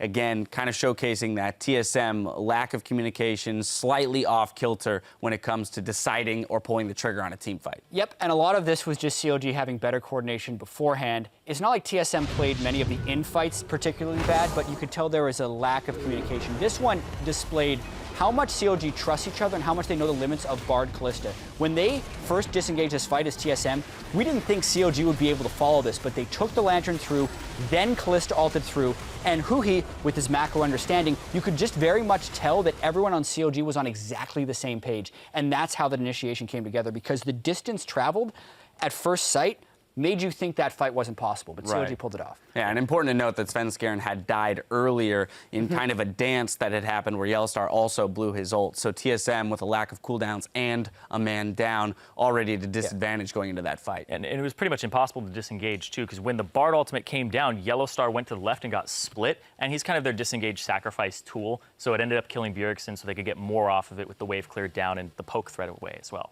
All right, fast forward now, 40 minutes into the game, another one fight for CLG, 3 for 1, also results in our first 5th dragon of the season. We didn't think that was going to happen so quickly. Yeah, exactly. We didn't think that would happen so quickly. You know, this is, again, showcasing the same thing, but Zyrene, I'm going to let you walk us through this one. Yeah, in this replay, what ends up happening is Svenskeren will repel as Yellowstar is starting to figure out if he wants to go in or not. Bjergsen gets duped out. And they can't decide, are they going in, are they not going in? And then when they decide, CLG has already made the decision, and you see Doublelift jumps away as Huhi comes in. So there's all of this going back and forth where the lack of focus is definitely on TSM's side, and CLG, they're willing to throw people in, they're willing to actually be on the same page, and you can tell immediately that this is a team that is like really coordinated. And Darshan cancels his TP, and then he waits there with a counter-strike just to get the jump on Doublelift. And then I love that magical journey. Afro's been on top of those in combat and out of combat. And I like the prep for this fight from CLG's perspective. And I think it was another bit of a small misstep by TSM just in the overall strategic picture. When I saw that play forming, I thought it was going to be a 5-man TSM push to the open inhibitor, and they were going to trade a turret or an inhibitor and turret for an inhibitor and just kind of do the split, and they were okay with that. But instead, they ended up sending the Mundo back early, which created a 4v4 environment with no front line for CLG, which makes it very freeing for CLG to get the catch at the very beginning of that fight. Yeah. Clean game by CLG. Yeah, exactly, clean game. Oh, go ahead. I was just like, that's why you saw so many of those people just out there in front. They were acting like they had a Mundo in front of them. And you usually shouldn't be seeing that from the Elise, and of course, I understand that you want to have Yellowstar try to engage, but everybody needs to be on the same page there, and that's a problem. But you know, it's fixable. It's day one. TSM still has a lot to look forward to with that roster. Right, we're not condemning TSM to anything just yet. It's over. Clean but long game for CLG. We're only one game into the season though, and there's a lot more action coming your way. Up next, it's Cloud9 versus the all-new Immortals. Don't go anywhere. The North American LCS. We'll be right back. Can we just keep talking about TSM CLG? Yeah, let's just continue to talk about that team. Yeah. That's a really good game. Are we just going to say that all the time? Oh, I'm so clean. Oh, the play is clean, dude. Jesus Christ. Dude, my shower was so clean today. Oh my god. You guys are stupid. Good to be a mistake here by Aframu. There's the journey. Oh, he gets himself out. Lissandra stunned. Lissandra stunned. Kill Lissandra. Nice. I can flash. I'm going into it. Tip. Flashing. Triple jump. Tip. Kill Trent. I stun him. Watch it. Nice. And Huhi very close to going down. And that's a 1-for-1 so far. Xmithy trying to get away now from Hanser. I got it. Go for it. I can put it. Flash on there. Triple flash. Nice. Yellowstar goes down. That's Huhi that gets taken down as well by Doublelift going hard on this one. Darshan tries to come back in, slaps him on the head. And Counter Logic Gaming are going to take the game over TSM.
Welcome back, everyone, to our LCS studios and the second game of the day, Cloud9 versus Immortals. Cloud9 are coming off a roller coaster ride of a split. The team spent the majority of the summer hanging around the bottom of the standings before making a meteoric run that took them from 9th place all the way to Worlds. That was just incredible to watch. The reverse sweep. And their late season surge was in large thanks to the return of the longtime shot caller Hai, who took over jungling. This year, Hai is back again, and he's sharing support duties with Bunny Fufu. You know, for the last couple of months, they've been working with each other. Hai helping Bunny with his shot calling, and Bunny helping Hai with his support game. Today, Bunny Fufu is going to be starting and taking over as jungler is North America's own summer MVP, Rush. He was a beast in his debut split, leading the other junglers in kills and in damage per minute. Yeah, pretty damn fantastic. And while Rush has Cloud9's fan base re-energized, Immortals is a brand spanking new lineup with more than a few big names. Yeah, both fans and pro players have lofty expectations for this team due to the star power that they've been able to acquire. They're taking Fnatic's top-end jungle duo with synergy intact straight from Europe. But we also have to keep an eye on Pobelter and Wild Turtle. Now, these are two guys that have won LCS titles previously, but were both released from their teams during the offseason. Now, this is their chance to find redemption on a new squad. We'll see if it can happen. And zeroing in on this first game, Rainover says Immortals will have to watch out for Rush's early game moves. I think Rush is like pretty much aggressive one of the aggressive junglers. So, like their laners, like especially like the mid and AD, like their carry potential is really high. So like if they go late game, I saw that they were putting so much damage. So maybe Rush can like make the game go at least late game because of his like early game pressure and then like early game success.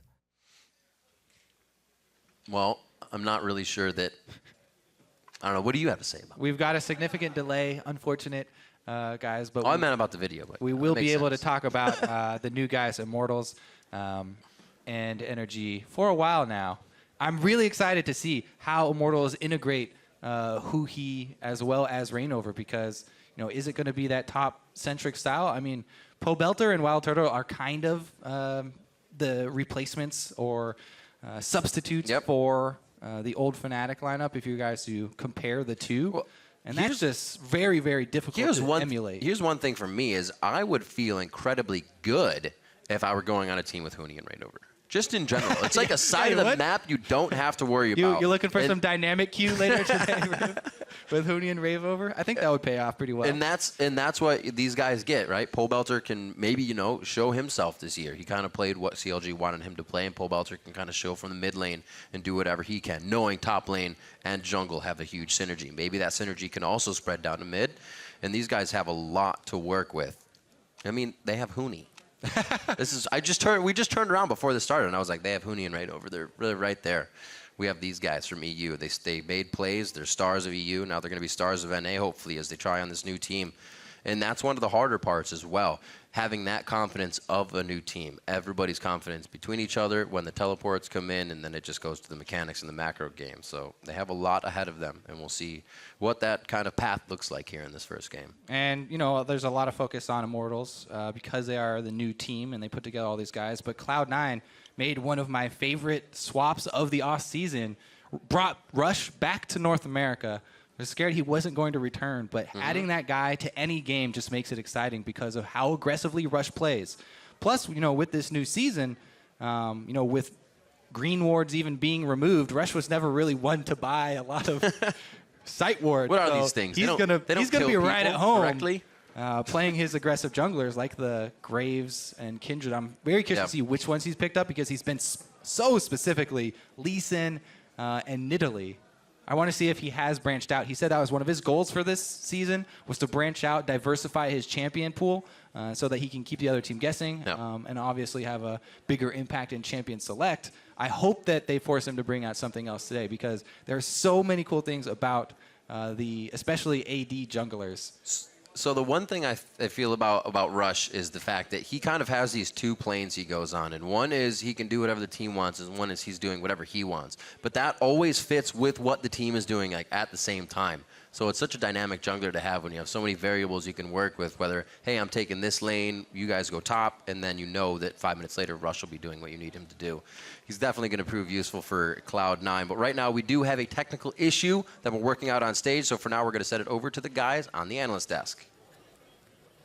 Thank you, Riv. That's right. Jensen is having some issues with runes and masteries. They were lost in the ether, and those are useful in a game of League of Legends. So we're going to give him some time to replenish those pages. But that gives us a moment then to talk about, or rather set our expectations for this game. You know, the first big thing, let's touch on Immortals, because this is kind of the unknown team. They're known players, unknown team, right? And I think a lot of people do have lofty expectations for this roster coming into the season. Yes. Within the teams in the North American LCS, there are very, very high expectations for Immortals. Many people either put Immortals at 1 as far as who is the strongest team in the NALCS, or at 2 because they're putting their own team at number 1. So I think overall, most teams actually rank these guys number 1. Yeah, I think every team that I've talked to, or every person I've talked to, says Immortals is number 1 when it comes to, I guess, people in the scene. Because I've talked to people who don't put them number 1. But Immortals, they have a lot of expectations on them, though, because they have the Huni Reignover combo. Just coming over here, you imagine that's instant synergy. Pairing that with other people who just won the North American LCS and somebody who has won the North American LCS before, like, this looks like a roster that has a lot of stars on it. It's just, how do they come together? But apparently, due to what I've heard, they're doing it very well. Doing it very well. But I think herein lies the question is, they seem to be together well, but we have yet to see them play. Will they adopt the Fnatic play style that is centered around that jungle top synergy while they still have players like Pobelter and Wild Turtle on the team? Therein lies the question. What identity will this team take, and who will be doing the majority of the shot calling for them? Because we know in Fnatic, Huni and Reignover could control a fair portion of the early game, and then it was a team-based calling later, with Yellowstar taking the brunt of the middle of the game maneuvering. You add that to the fact that Pobelter has the experience on COG, who had very good team play, and I don't think Wild Turtle will be a huge strategic mind. Plus, we also don't know what Adrian will be doing now that he has a team that all speaks the same language. Yeah, and Adrian's a guy that he had an upward trend near the end of the season. Actually, he was performing underneath the radar on TIP all last year. I think he was somebody who needed a little bit more spotlight on him. And from what I've been seeing outside, he's been improving his vocalization in the game and controlling the lane. Every time I see him duoing with an AD carry, whether it's on stream or whether it's in person, he's always talking so much and giving them, like, this is my intent, this is what I want to do. So I think with that alongside Wild Turtle, he can start directing that cannon in certain directions. He's also a dirty Soraka picker, but yes, we'll let that slide for now. I do want to hop to the other side of the rift, Cloud9. We talked about how last season, High coming back in kind of rejuvenated the team. They rose up to, well, they got themselves out of relegation into Worlds of all places.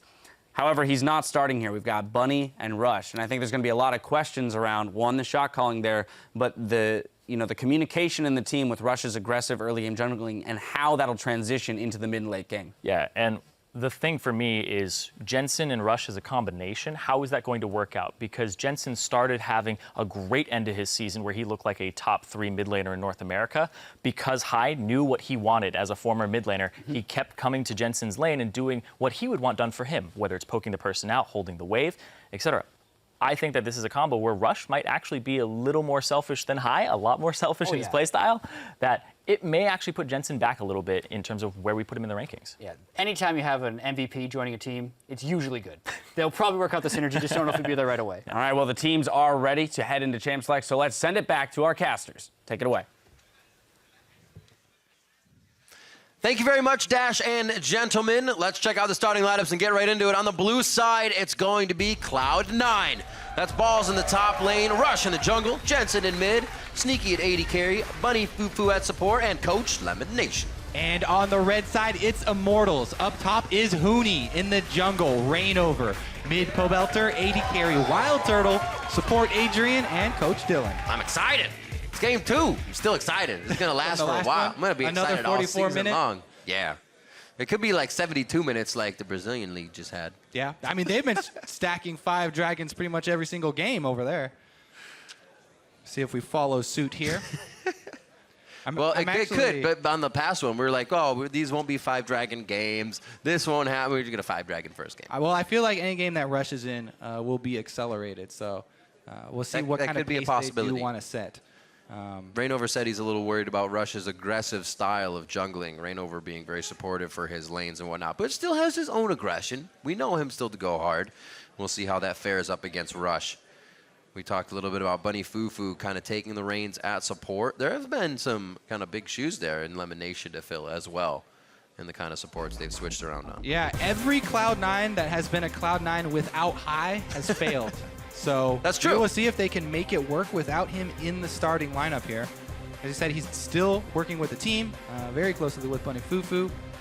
See how they come out. You have to imagine a guy that can come back and, number one, Jensen had the same faith in him that the whole team had the last time he came back, and that's what helped them get through. And two, they want him so bad and they can keep him because he's so well with the Cloud9 organization that he goes to support because he still provides so much. So we'll see what they can do without him as these bans go down. They've already chosen Alistar and Fiora to the Mr. Kench and Lulu of Immortals here. Their first game on the stage. Still up, Rise still up, Lissandra.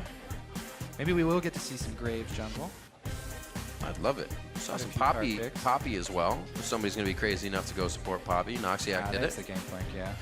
All right, so Lissandra and GP. We were thinking that one was going to be on the list. Balls will take Rise right off the bat. We'll see if that's actually his or, like you said, that flex pick. Yeah, Jensen has been one of the guys who's had the most improvement since he came over to North America. I second that, Kobe. Definitely excited for his 2016 self. He is or you are? I am. I'm pretty sure he is as well. I would be too. You get to play against a lot of awesome people here as well. We've collected so many high-powered Danish mid laners in North America now. We've got the Triumvirate, Jensen, Froggen, as well as, of course, Bjergsen. Taking their time on the side of Immortals. You see some chat definitely coming in from Rainover. Looks like he'll be picking for himself and Turtle. So they don't show too much. They do take the AD carry. That's going to be Lucian as well. Not giving away really anything here. Very versatile early picks here from Immortals. We're going to be on the classic Rek'Sai. Should be very comfortable there. Corki is also still a really big pick that's up.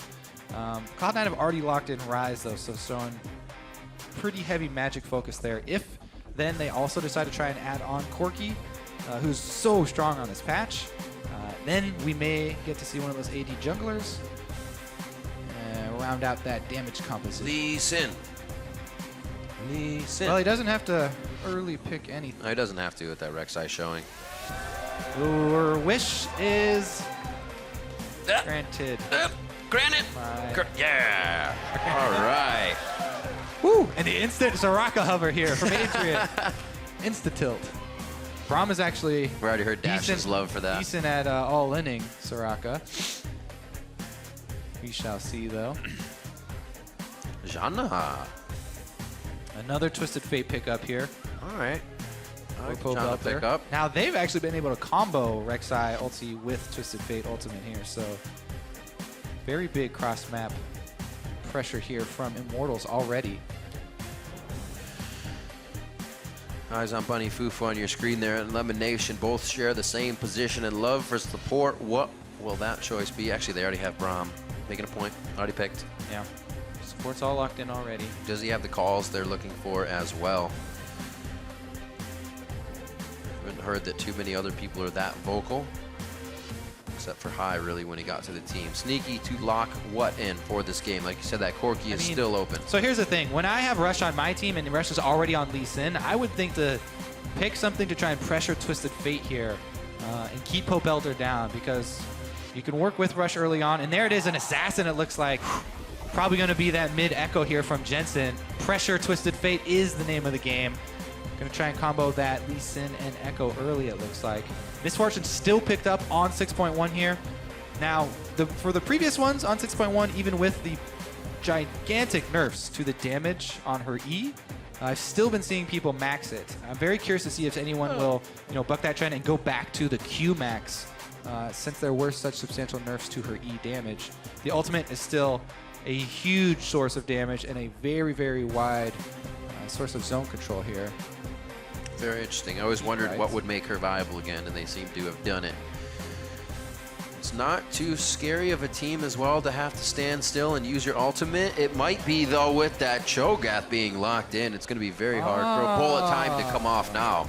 Interesting little adaptation here. As you see, so Cloud9, they locked in with the Braum in the round before locking in MF so that they were sure that a Braum Unbreakable will not counter the MF ultimate.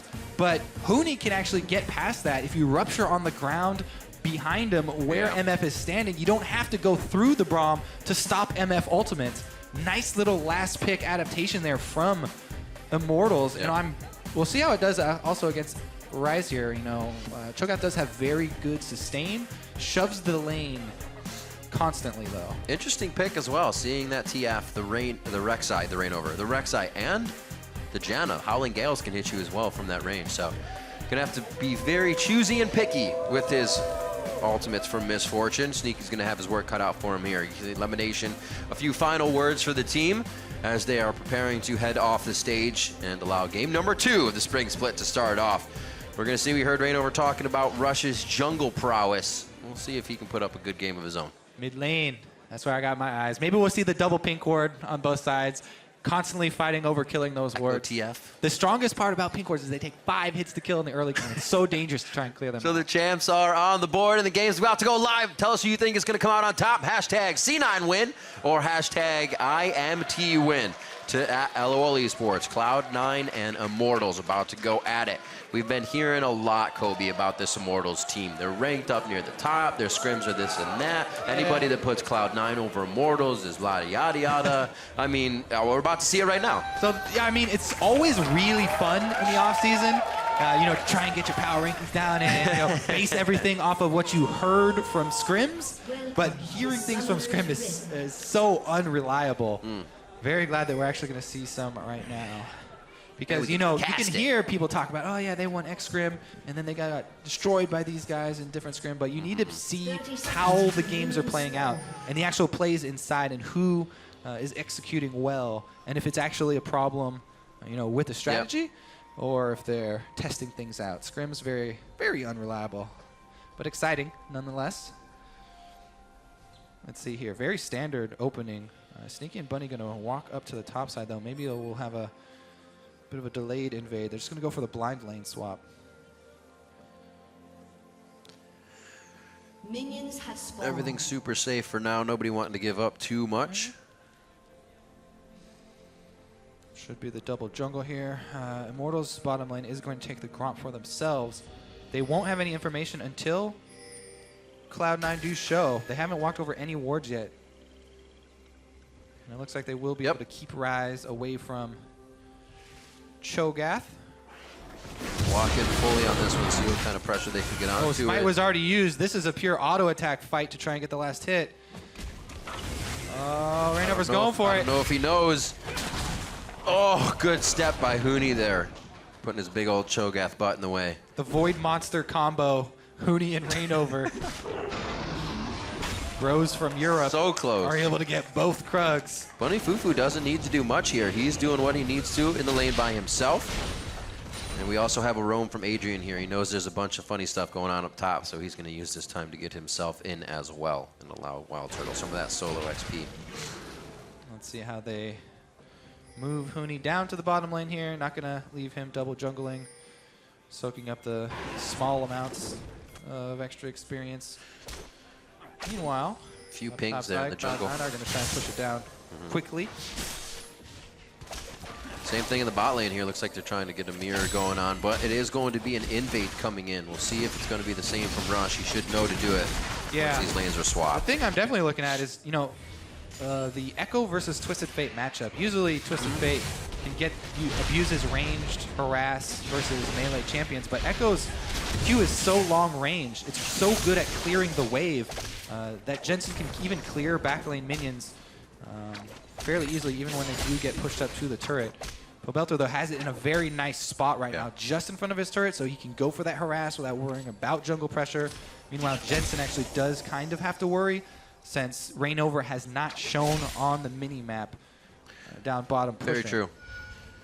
Very true. And they may actually know where Rush is as well from the way that Jensen just played that. He covered very hard to the Raptor side with not big of a minion wave. So Rainover gets red, and we'll head back towards his side. Looks like quite even in the start of this game. We get 3 in each lane, wait for a few waves, get that turret down the top side. The bottom one should be a little bit slower. I like the complete disregard for Or early faster, dragon. I should say. Top should The be early slower. dragon is there for the taking, but it takes so much of your health and time this early in the game. Simply not worth it. The buff would do not enough, and they need to keep up in levels farming elsewhere. Rush hasn't even really gone to the bottom side of his jungle yet. Staying towards that top. Yeah, you do not want No, to. he- In a lane swap situation, he's staying with balls. you forfeit That's that side no of problem. the map. He knows he needs to do so. Both teams have been content to split the map at the top and bottom side. Nobody going for any of those risky plays. Rainover staying out quite long. And a miss. Hey, it happens. We're all humans. Maybe to some of us more than often. Now, more often than not, I should say. especially in Korea, when we were seeing a lot of the lane swaps, there have been kind of a dead period, but the second and inhibitor turrets are significantly weaker. So, thinking, true, none of those wondering if we shields. will see people after lane swaps, after the outer ones are down, which are stronger, if teams will start to try and pressure those inner ones while they're squishy. Not so far yet, and Ball's going to back off from the top lane. He's not going to get caught in that pinch. Same thing for Huni. He's already vacated the area. He's already rotated up top. And he's coming up here for the tower bounce. Mirrored starts for both sides, just that Immortals are about 15 seconds ahead of Cloud9 in their swap right now, as Huni is going to arrive first. Shouldn't be too bad. Power farming coming in from Rainover as he goes through the jungles now, as we saw him just on the top side to help take down that top turret. It's a good double the CS right now of Rush, as he's been kind of thrown off in that early game and then trying to find things happening in the lanes. But with these pushes going on, there's nobody to gank. So it's all about the neutral camps for those guys. Still in that mid lane, 38 to 38. It just ticks up one and the other. Still Ignite, still Flash up. Could see some volatile play here as 6 hits for Jensen. Yeah, I mean, these few seconds that Immortals are ahead of Cloud9 in the swap might mean that they do get the jump here. Huni's got his wave in a nice spot. Cloud9 give the local gold over to Balls. So he will keep up. Tier completed, sacking already. Definitely good for Balls to have a clean early game. We saw him be the target of a lot of Worlds play. And he would have a troubled time just swapping back and forth to lane. Just 1 CS when everybody else is level 4, level 5. This time he's gotten off a bit cleaner. See what he can produce with that rise. Phase dive goes in, a third attack, but Jensen, I don't know if he really liked that trade as much. He still has Chrono Break to save himself, but it definitely wasn't his advantage right off the bat. Rush found by Rainover. No level discrepancy there, just a bit of gold. Yeah, Cobelter giving as good as he got there in the trade on the retreat here. Defensive pink wards are out for Immortals. Up and across the river. So dangerous to even try and stick around for 5 autos to clear those. Sneaky actually walks by that one. He's going for this kill. When he sees it coming though, there's no interrupts on MF, so easy teleport out. Big cooldown not available though. Whereas Balls is standing safely at his turret. Not in range of experience, but also not going to have to burn his teleport. See if Rush can get down here in time, because Balls can't hold it by himself. He definitely needs support. Support is on the way. Nice little roll dash. The dive out by Jensen. They know that Cho'Gath is now mid lane with that TP down by the call of Sneaky, so they can put a little bit more resource down in this bot lane. Rainover gets locked down there by a Rune Prison, but there's not enough mana to finish up or attack to really get to him. Cloud9 really need to recoup this gold at the turret. They are suffering heavily in the gold game here. This is a bigger difference than our last game. Now that Immortals are relieving that pressure on the big wave, though, they should be able to get it. There's the dive. They may go on this one now, but they don't have the Rupture. Just back and forth, trying to get the right moment here as Immortals goes across the map side to side. Gate comes in. They finally get down under Jensen. And Chrono Break puts him even deeper into the fight, and he goes down. First blood going in for Immortals. You can regain some life, but that distance loss, not worth it there. Goes down with the cooldown on his ultimate now, and first blood on top of the already CS advantage here for Immortals. Reignover power farming and out farming Rush on Lee Sin. Rek'Sai doing what she does best. Let's see if Sneaky's flank here amounts to anything. Sneaky just got that There's top the flash. wave nice and pushed, so it called Huhi to the top side. It could be a kill now. It'll really pay off if they're able to get it, especially for Sneaky. And he just opens up with the ultimate on the last sliver of health, but saves Rush's life as well. All right, no MF ultimate now for Cloud9. They do strike back, but this gold lead significant now. As Immortals did get that first blood bonus, and see if they can control mid lane now. Jensen's actually come back. Hard farming here from Reignover. He's gone that route. It is definitely paying off. He is currently 1,000 gold ahead of Rush. That is where pretty much all of the gold, most of the gold, is sitting for Immortals. Reignover, since he also got that first blood, that's a very big part of it. Kind of doing his own thing as well. Yep. And then when the team has to move together, they move together. That's where we saw first blood. And then back to their own thing. Lane swap CS also going in their favor, so in the opening, very calm, but Immortals favored. Oh yeah, Kobe? Well, it doesn't say that. Close vote. It is close still. See that first ultimate from Pobelter here. I mean the second, of course. They just used the first one on Johnson. A few more plays coming from the hands of him. Looks like it's going to be a stacking game as Rod of Ages is the choice of purchase for both Pobelter and Huni here. This is that dead zone that we were talking about in the lane swaps. Seeing so much in Korea after the lane swaps. Trying to control the waves, not venture too deep in enemy territory. You know, the vision, it's so easy to keep up defensive vision, while offensive vision is made much more risky. Both junglers, once again, every single game in North America so far, got the trackers. Yeah, that's true. That's a good point.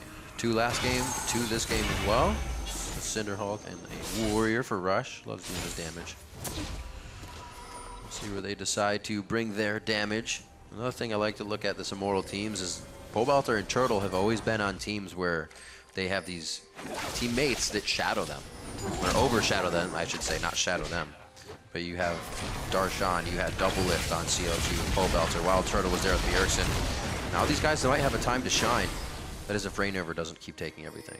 I mean, but it's a chance. Yeah, Turtle's doing really well for himself. Ahead in farm, plus has the wave in a very cushy spot. Right. Meanwhile, Cloud9 are trying to funnel money into balls. He's doing the same thing here, holding it right in front of the turret.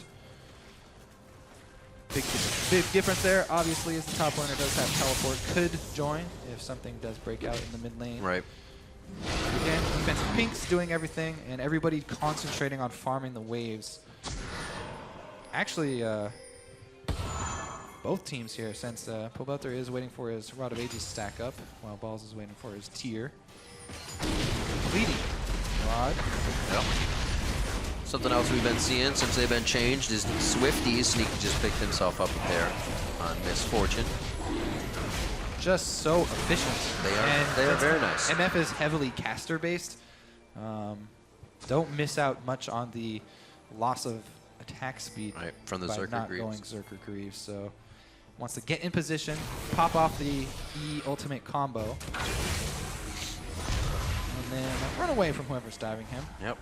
Cloud9 were able to sneak that dragon while the waves are pushed up. That's basically the main thing in this mid game to keep your eyes on. People are just soft shoving waves, try and push them away from their side, and then everyone gets way too hesitant since the defensive lines of vision are up with the pink wards, to go too far. And they took that opportunity, snagged the dragon. It'll be a small benefit. Maybe it will bloom into a larger benefit, as we've seen if the game does go.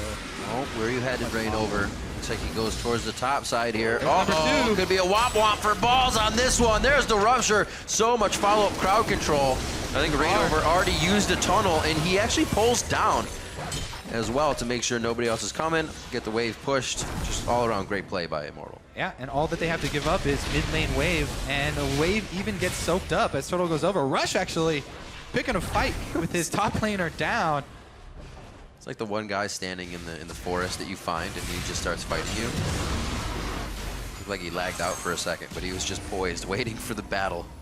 Rise, such an easy target though. That was a really easy call there for Immortals to all collapse there. You have to respect that Twisted Fate. Talking about the second Twisted Fate ultimate. Very easy, and the Cho'Gath combo, as we talked about, very easy to land on Rise as well. Immortals with a very strong start to this game. Maybe this is what everybody was kind of talking about. Take control of the game very early in small steps here and there. Catch you when you're not really expecting it. Put yourself in the lead. 2K gold lead so far. That is on Rainover and Pobelter. A few assists across the rest of the board, so everybody's got participation in this one.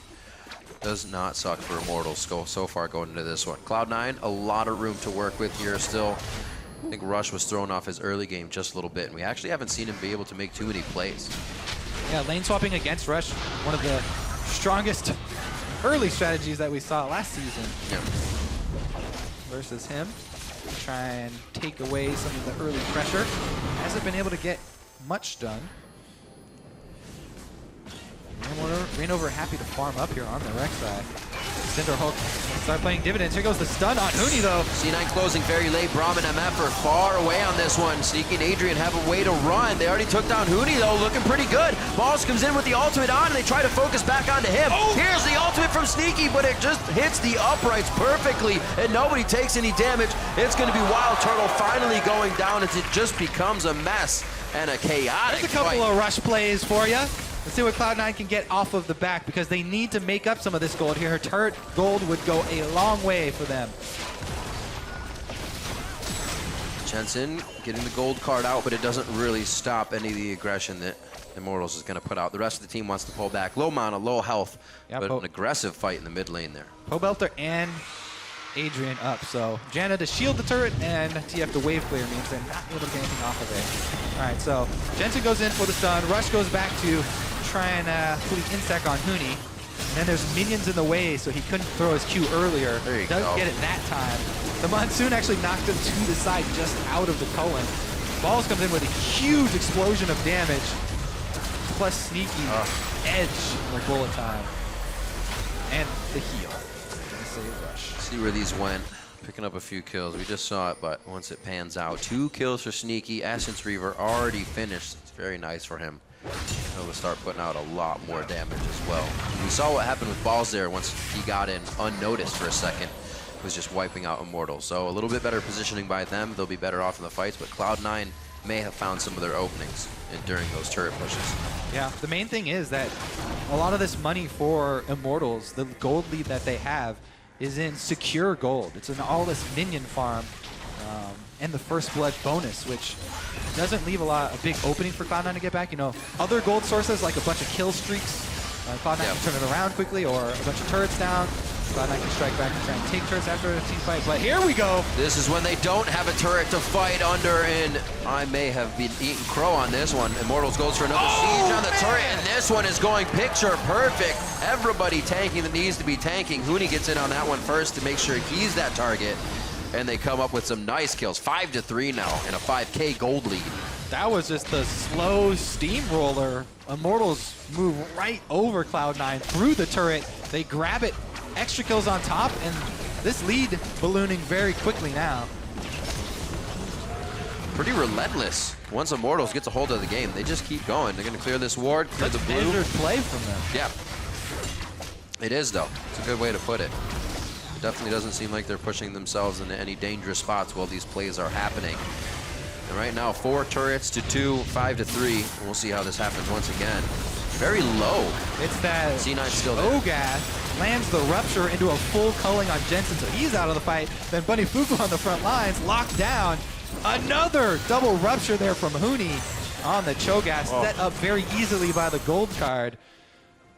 Unfortunate situations. Jensen there was just like dying to press Chrono Break because his shadow went through the entire team, but Cloud9 had already lost 3 members. It would have been much more fortunate if they had a few more seconds on those guys. Huni just rocking that Cho'Gath pick. He is coming up huge. And it was the last one, too. They rounded it out. They let Huni say, what did you want? What do you want to round this team composition out with? And he said, you know what? Give me Cho'Gath. Yeah, he's got great setup. I mean, the only hard part about Cho'Gath is landing those abilities, but a Rek'Sai Flash Unburrow or a gold card from Twisted Fate are great setups. And both result in kills. Here comes another dragon here for Cloud9. Are they going to get caught, though? Oh, they're trying to put their foot down. Oh, juicy. I don't think it's going to work. There's the scream across the team, and that's going to be Bunny Fufu. He is down. Sneaky's down. That's ball's hitting the ground, and it is going to be Dragon going over to Immortals. Fight after fight. They continue to give Cloud9 a hard time. After the back and forth of last game, this is just brutal to watch. Yeah. The slow, methodical play of Immortals here, just crushing Cloud9. Trying to start off the dragon, and that was rough. Now they've dug a very deep hole for themselves. See if they can claw their way out with some sort of, I don't know. They don't even have the cross-map advantage here. You know, Twisted Fate and Rek'Sai for Immortals is just so hard to even pick somebody off. If you try and pick someone off for Immortals, not only is Reignover tanky, you know, Huni's semi-tanky, but they've got two people that are going to be able to join from anywhere. Makes it very hard to even go for like risky bush plays, vision plays with True Sight, and here come Immortals. This is what you're talking about. Looking for the catches, but there's going to be more members of Immortals here as soon as it happens. Bunny Fufu, Unbreakable goes up, and that's a culling down. It does not deter them from going for the engage. Wild Turtle gets out of that fight nicely. Rush on the wrong side. Turtle still now. Balls toe-to-toe, and he's forced to flash over the wall. The relentless pursuit from Turtle, and he's the only one on the front line right now. The team says, whoa, we want Baron. Turn around, Turtle. Nice plays on that one. Listens to the team, and they head for the objective. That should be secure for them, unless Boss comes up with a hero play here. So business as usual here for Immortals, it looks like. Talking about the scrims, they were not overrated. I was about to say that. We have a long season to go. A game is a game, and you can show well in a game, but to show well in the start of your LCS split with people who have been on the stage, but an entirely new team in communication, this is pretty impressive. And again, it's not just that they're winning, it's the very clean way in which they're doing it. We'll see if they can keep it up, and we'll see if the closeout factor stays at the same caliber, because some people start to falter at that point. It is so scary now for Cloud9 to go anywhere on the map. 2 Frostwing Flame have been completed. Huni's got one as well. If you get tagged by one of those spooky ghosts, you get a Rupture, you get the rest of this crowd control stacking on you, and Immortals just with a very secure team fight right now, and so many options for picking anyone off. And they can end this game almost any way that they want. And we basically came into this one as soon as we saw the catalyst to protect. Oh, so close. Jensen squeezes tight, gets out of that one. It was close because we said it's going to be a stacking game. Immortals is going to take a little bit longer to go through this, but they started with the Rod of Ages immediately and still put aggression onto the map. They didn't wait for anything. Yeah, buffed up the stats on that thing right when you get it. And just very efficient. See what they can do with this Baron buff, though. Split push is in the works. Huni down bottom. They don't even need to wait for him to get up to the turret. Mid lane goes down. So much authority right now as they head down the mid wave. They already got Huni on the bot side, as you were saying. It's easy peasy there for them as well, as they can just deter everything in the middle of this map as well in the jungle. 9-3, a 12,000 gold lead, just about 1,000 I should say actually, in favor of Immortals here. They're looking to close this one out very clean. Baroned up as they hit the inhibitors. They're going to try and zone here with Cho'Gath. All right, Cloud9 needed a huge combo. Those minions aren't going anywhere. One Scream, one Light Slinger. Every minion's cleaned out. Huni and Wild Turtle could just sit here and stop these waves if they wanted to. But they have a full team. There's one Spooky Ghost. Really trying to deter. They understand that Cloud9 can still put up a pretty tough fight if they dive under this turret. So you can see Immortal still giving that bit of respect. Yeah, it's Cloud9 still struggling with that wave clear too. They have so much magic wave clear. MF having to auto these things down is taking a significant toll on the turret, already down to half HP. And Immortal slowly but surely. All right, is this the one? Whittling it down. They're not even having Cobelter split push. This damage. They can just walk their way in. It's going to follow through to a fight if they stay here. Balls gets some hit down onto Rainover. Hooney very, very low, and he gets taken down by the Sidewinders. It comes back from Jensen. Pole bouncer hit up by the Fisher. Oh, but the stop from Howling Gale onto Sneaky's ultimate. Adrian with a huge play. Pole bouncer goes down to Jensen, dives in melee range. And he goes down himself. Turtle got 3 in the light slinger, but he can't get the range. Unbreakable's up. Nothing's going to pass the wall, but Immortals is inside the base. The shot on the stairs of the fountain as Balls is reaching for the health. We are past 20 minutes. They're coming out fast with home guards here. Rush. That's true. It's a good point. Trying to save. There's the heal. There's the home guards. Immortal get through one of the inhibitors. Not enough HP or damage to get through the rest of the Nexus, but they got lanes to go. More lanes, and they're going to head right for them. 50 seconds on Dragon might be a next objective. Spotlight on Adrian for that last fight. Kept hold of his abilities, waiting for Sneaky to fire off the Misfortune ultimate, and he steps in as soon as it goes. So look at Hooney here, because Jensen just takes him out. Big burst, Sneaky's able to finish the job, and then it looks like Cloud9 are going to be able to take this down, but instant cancel there from Adrian. He actually then also ulties and cancels that early. Maybe could have got a little more healing out of it, but he was able to knock back the damage dealers long enough, and Turtle able to flip the switch and go aggressive here to finish Balls on the steps of the fountain. Whoop. Woo! That was a pretty intense fight. I'm surprised Cloud9 stayed for that, actually. They got a few good hits in there, but the stop, that's exactly what Cloud9 needed, was that bunch up for the MF ultimate. And Adrian said, no, thank you. They get clear through the inhibitor on that one. The Baron power play, you can see pretty damn big. 5,100 gold coming up on that.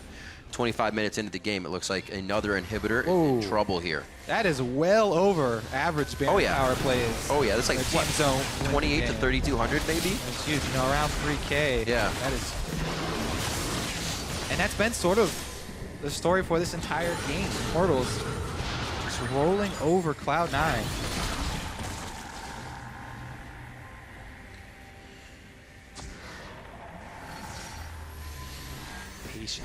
Patience indeed. Waiting Where for they that decide to go. bottom line of supers to get up to the Nexus.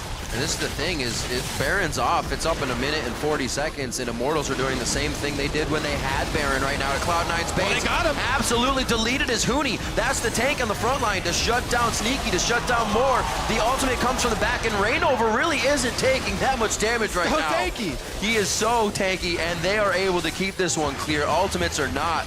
Immortals is staying for the long haul on this inhibitor turret.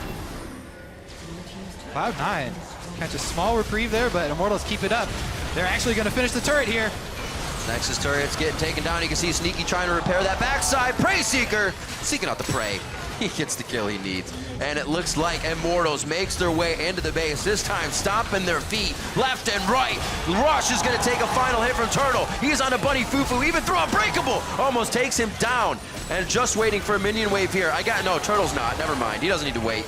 They're onto the Nexus turrets. One's already down in Immortals. Clearly in the base. Oh, and they get it! The Quadra for Turtle. Turtle always picking up Quadras right at the end of the game, right when he doesn't even need the extra money in his pocket, but they do. And Immortals with that money in their pocket and a huge smile on their face for the first win of the 2016 Spring Split over Cloud9.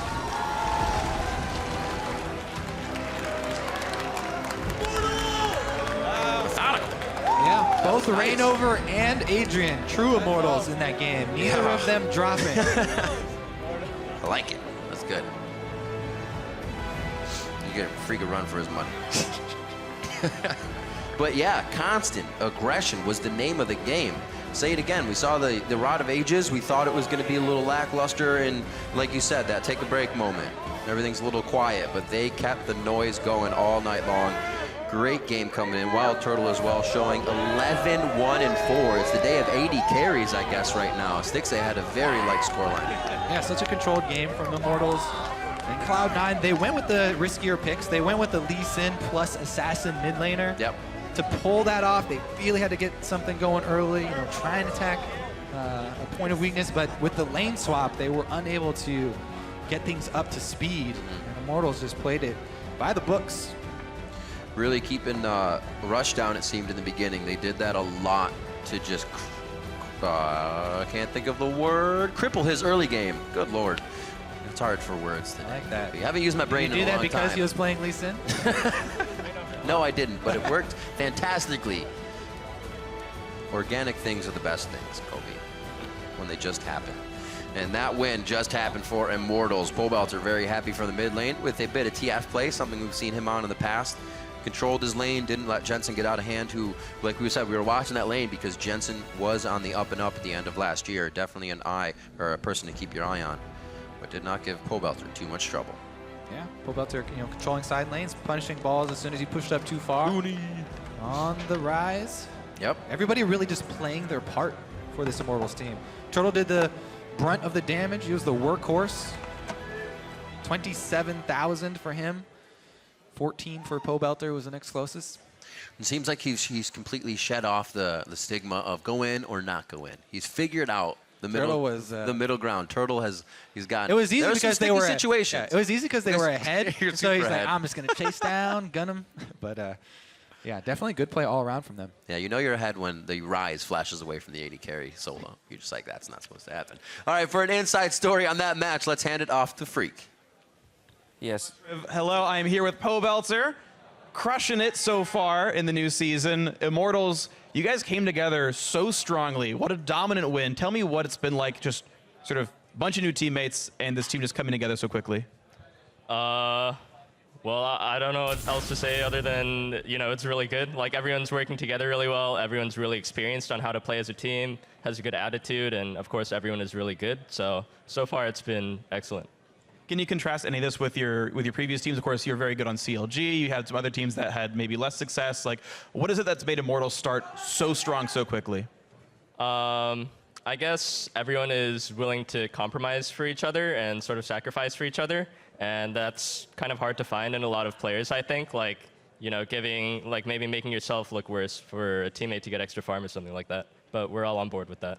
And I gotta say, even though this team, sort of the headliners, I feel like would have been Huni and Rainover coming over from Fnatic, right? World Championship semifinalists. Like, you were maybe one of the less noticeable players on CLG. Wild Turtle got like outright flamed on TSM, but you guys are like, I mean, like Turtle's like going super ham all the time and it's working. Like, you're doing really well for yourself. Like, what is it that's allowed like you as well as the rest of these individual players to like really shine? Well, me, I think I'm just, trying to keep it solid. But in terms of Turtle, I think that he's a guy that really feeds off positive energy from his teammates. And so if his teammates are boosting him up, telling him that, he's a great player, then he'll show that in game.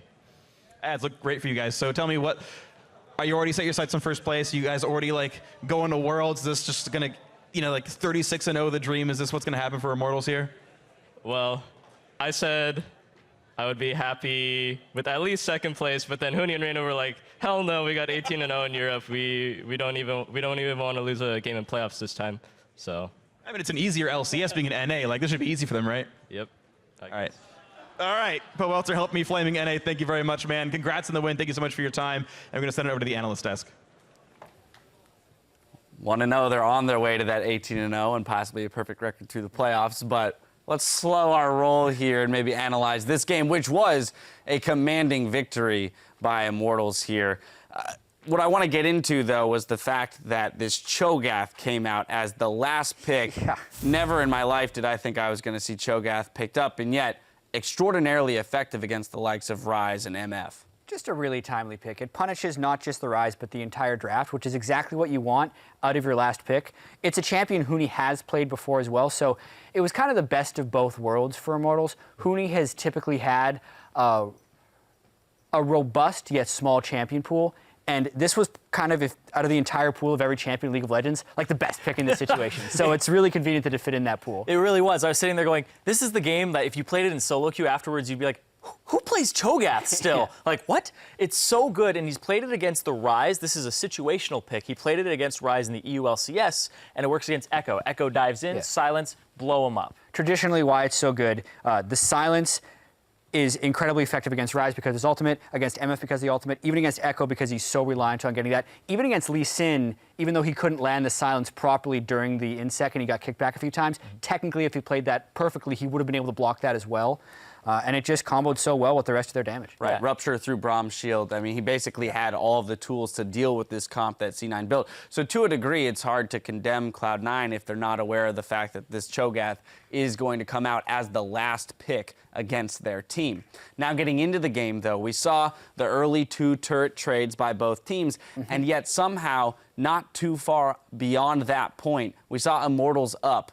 Reignover, 20 CS over Rush. We saw Wild Turtle at 13 minutes, 50 CS, 130 over the 81 of Sneaky. And that's kind of where these gold differentials came from all of a sudden. For the Wild Turtle point, that was the big surprising one because Reignover, that's just the Reignover special. He did that in like every game over in Europe somehow. He had by far the largest CS differential over his opponent jungler at 20 minutes.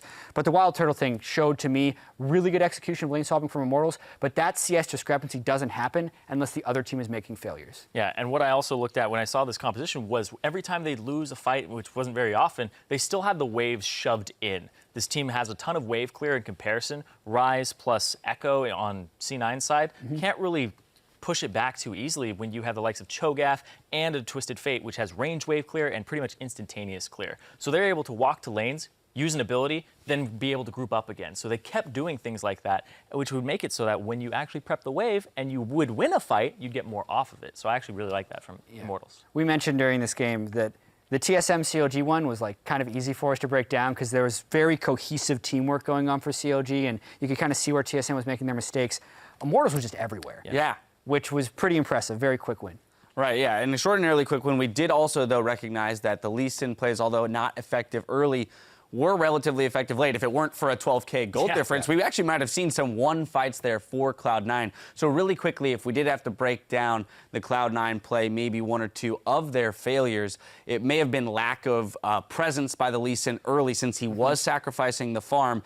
And then, of course, giving themselves a composition that couldn't really stack up early and therefore having to concede a lot of objectives. Yeah, they ended up getting counterpicked as well, though, by the Cho'Gath. And that's the thing, is you can't really expect the Cho'Gath to be locked into your team, and then he just screams all over your team.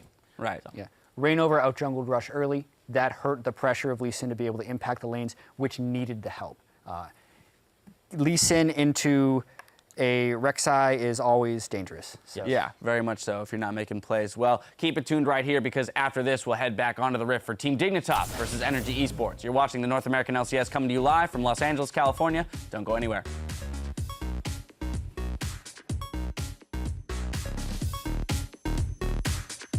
Every game on Gravity, before the game, we would just go like this at the top of our lungs. Sneaky! Why? I don't know. Who made that sound? Bonnie or Sneaky? That wasn't me. Really? Yep. I don't believe it. It must be Sneaky. It was not me. I would never make such a dumbass sound. Here for Cloud9. Are they going to get caught, though? Oh, they're trying to put their foot down. Oh, juicy. I don't think it's going to work. There's the scream across the team, and that's going to be Buddy Fufu. Zeke and Adrian have a way to run. They already took down Hootie, though, looking pretty good. Balls comes in with the ultimate on, and they try to focus back onto him. Oh. Here's the ultimate from Sneaky. Rush. Let's go, Dash. Help me. I'm fighting. Let's go Dash side. Ultimate Adrian with a huge play. Pomelzer goes down to Jensen, dives in melee range. He goes down himself. Turtle got 3 in the light slinger, but he can't get the range. And Immortals, the first win of the 2016 Spring Split over Cloud9.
Welcome back to day one of the North American LCS. You're getting a look at the new Challenger Nidalee skin, which was rolled out this week to celebrate the kickoff of the 2016 LCS season. I had the pleasure of playing against a couple of those this last evening. Luckily, I was able to win, but that's only because Graves' jungle is super OP.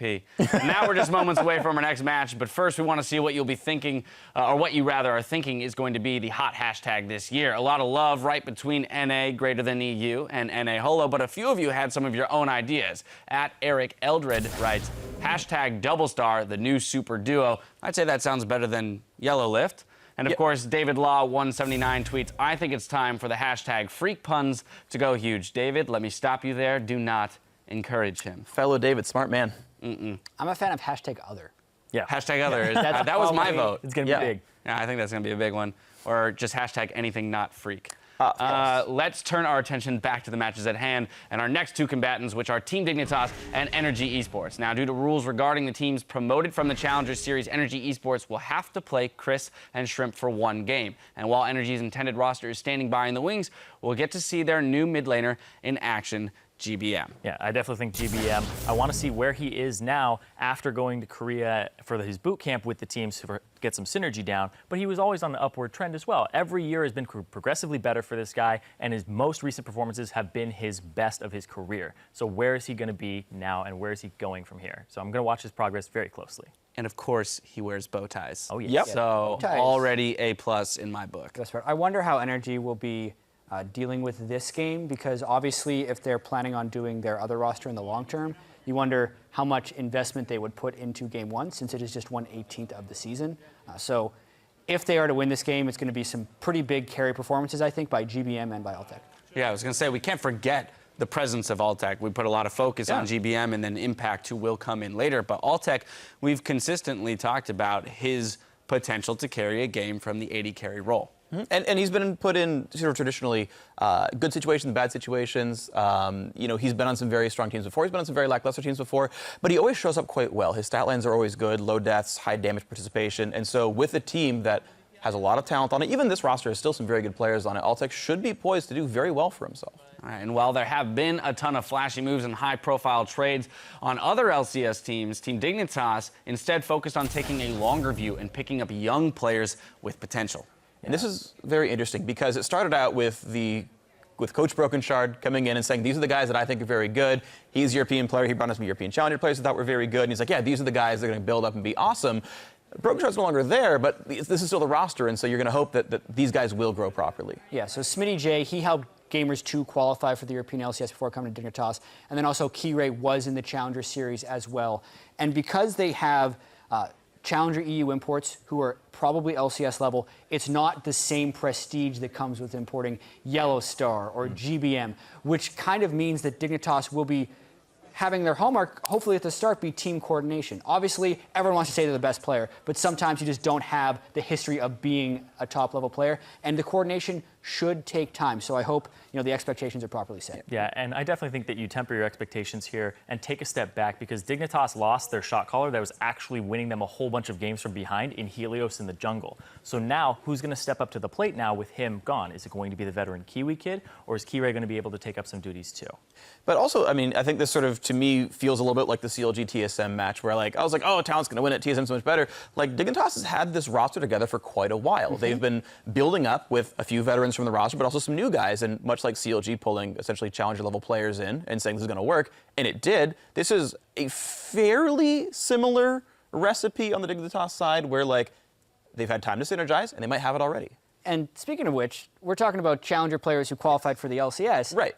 Energy is starting 2 of those players as well. So it's not like Team Dignitas is like, oh man, they don't have the high-level imports for this specific game. And yeah, their synergy should be higher than Energy coming into this one. Well, that's still debatable as well, because Conquan has actually played with all 4 members on this team before in some capacity. And I think that Shrimp and Chris are still really strong players. Last time we saw them, they were 3-0ing enemy esports to qualify. So they've actually had a solid record against LCS teams so far. And we can't, of course, forget the veterans of Dignitas. We talked about the newbies. We've got Kiwi, Apollo now moving over, and he has had some experience playing with Shifter, who still remains in the mid lane. So when we do talk about, okay, they've got some new potential talent that they're bringing in, there's still an element of veteran, prowess that can help lead those guys to victory. And I actually got to, while he was still with the team, talk to Broken Shroud about these lineup changes, especially with Shifter still in there. Shifter's had some very good games and a couple of fairly weak seasons, and he was like, yeah, but here's Shifter with a good jungler who's going to make some plays, who's going to actually give him room to do what he wants.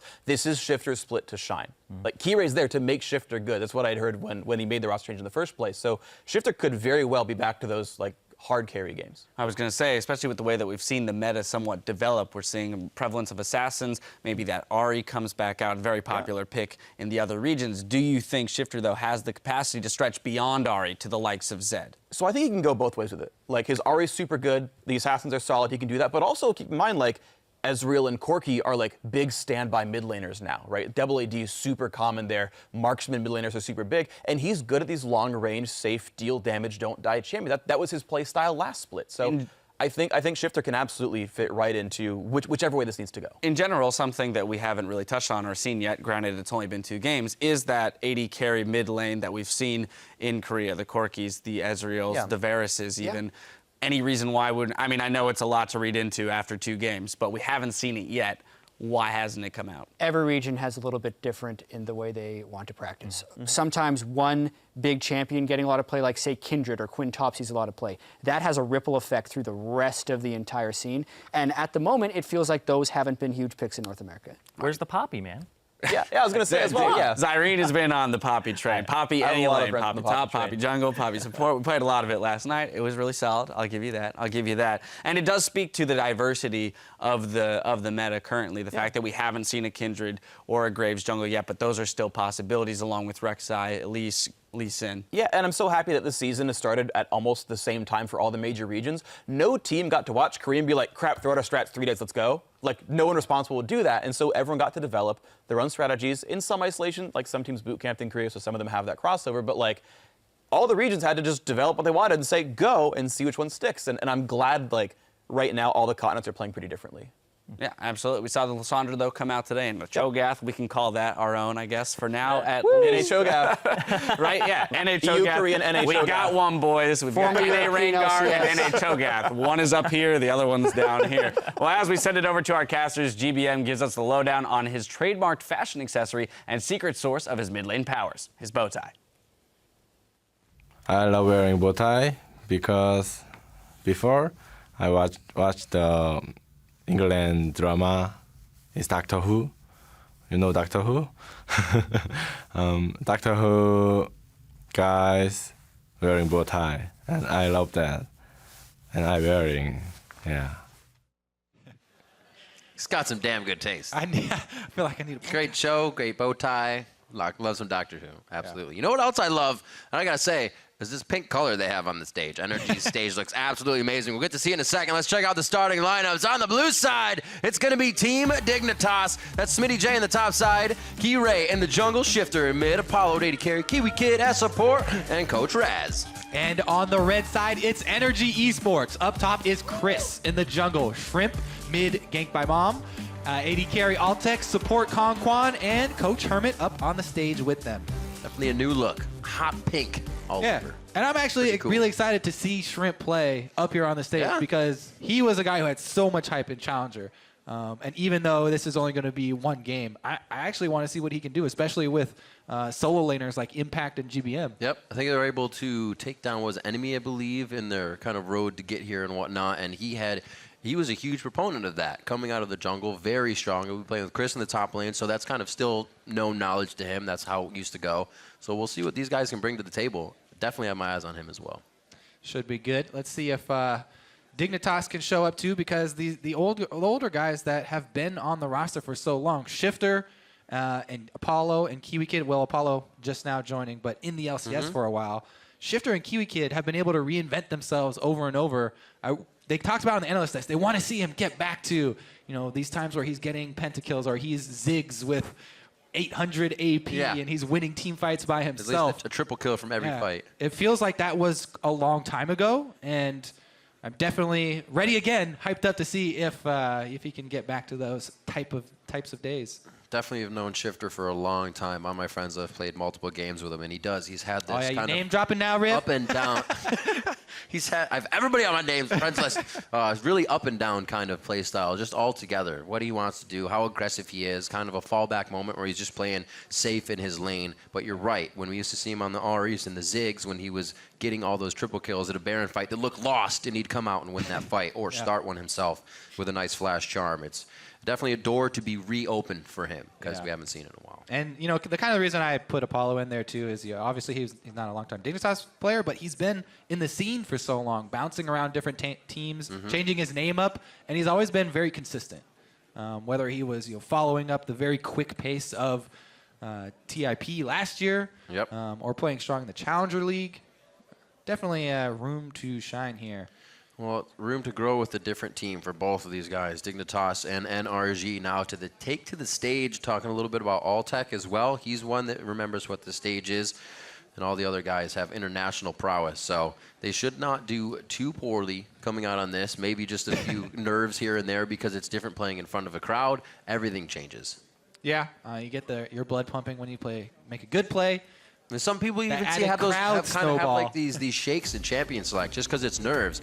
It's kind of like right before a game starts, you're excited. You're like, oh, I have to go to the bathroom or something. And the game starts, and you forget about that. Or you forget about your worries. Let's go, let's go, let's go. Yeah, exactly. You just got to get in right now. We're at Champion Select, though. Dig versus Energy. Tom Kench and GP will find themselves on the ban list here. I'm really excited what these guys have to show. Yeah, just especially like a new school year where we get to learn everything different. ATs did a little on the analyst desk, but Poppy kind of sliding under the radar. Yeah, such a strong champion right now. Nobody's even banning, picking. Definitely, it's a flex pick. It has a ton of utility. She's got really good base damages as well, so you can build her full tank and still do a significant amount of damage. You saw Noxiac in his interview after playing it. He said, yeah, I think it's the strongest support right now. I don't know why other people don't play it as much. But that's personal preference. I'm sure not all supports feel that she is the best at the moment. Definitely strong, and we may see her here in this game. Rek'Sai, a third ban for Dignitas. One final one as Raz takes to the book here as the team discusses with 20 seconds left. Yeah, very, very common blue side or red side bans here. Gangplank and Rise off the table. Let's see, what else is up? So many of those powerful AD carries right now. I don't even know if it's worth targeting one of them.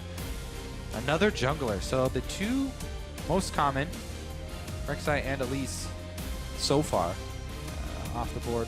And here we go. We finally may delve into the AD carry jungler pool. They are, I should say. Kindred is so strong right now if you get used to her and if you get the timing down on her ultimate. I mean, it kind of brings back one of the aspects that was sort of lost from the game when Kale kind of fell out of favor. The very good timing on saving teammates, but it adds another layer because it does affect the other team as well. So you have to be very careful about saving your team while not denying your team. You know, everybody staying in for the heal or making the choice to actually run away and try and gain distance. Weigh your options there. She really does make the game extremely interesting. She also has a whole bunch of early game presence and is a lot about snowballing early pressure. It's going to be against a Fiora and a Lucian. Definitely has some dashing and dip diving targets. Yes, they. We'll represent both of them. It'll be another Rek'Sai He-She thing. Kirei and Shifter now to pick up what they can bring to the table. All right, standard lock-ins here. Very strong open Fiora pick here. Blind Fiora up in the top lane. She's pretty easy to move around any sort of matchup. Very, very versatile bottom lane here. Extremely defensive. So hard to gank an Alistar Ezreal lane. So you are kind of setting yourself up for Team Dignitas to leave that lane alone unless you see an opening, in which case Alistar can also set up ganks very well. Yeah. And Ezreal with his Arcane Shift can even capitalize very well. If it's Kiwi Kid, we got the Flash Pulverizes in this game. I won't be disappointed. The gank by Mom's Era? Is it? Blind? The blind gank by Mom's Era? Blind Zareth? Do it. Maybe he's like, I'm up against that Ezreal. I know it right now. Chana we just saw played by Adrian last game. So they're already facing 2 AD carries, so they know they're going to be facing some siege pressure. So Energy now need to be start thinking about where are we going to get our wave clear from? Are we going to try and split push on it, or are we going to try and have our hard engage? But definitely wave clear should be paramount. They have already got Lucian, which is decent, but long cooldown on the calling.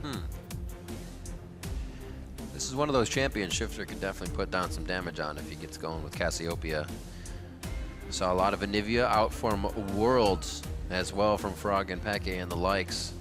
Wow. Continuing on. And Malphite is actually also locked in. So you see the Dignitas 5 here as we have a mid lane counter coming in. Some very well set up battle lines here for Team Dignitas with the 2 AD carries at the back, Alistar and Malphite on the front line, and Shifter in mid controlling the mid line here with the Anivia. This is just a very well-rounded team fight.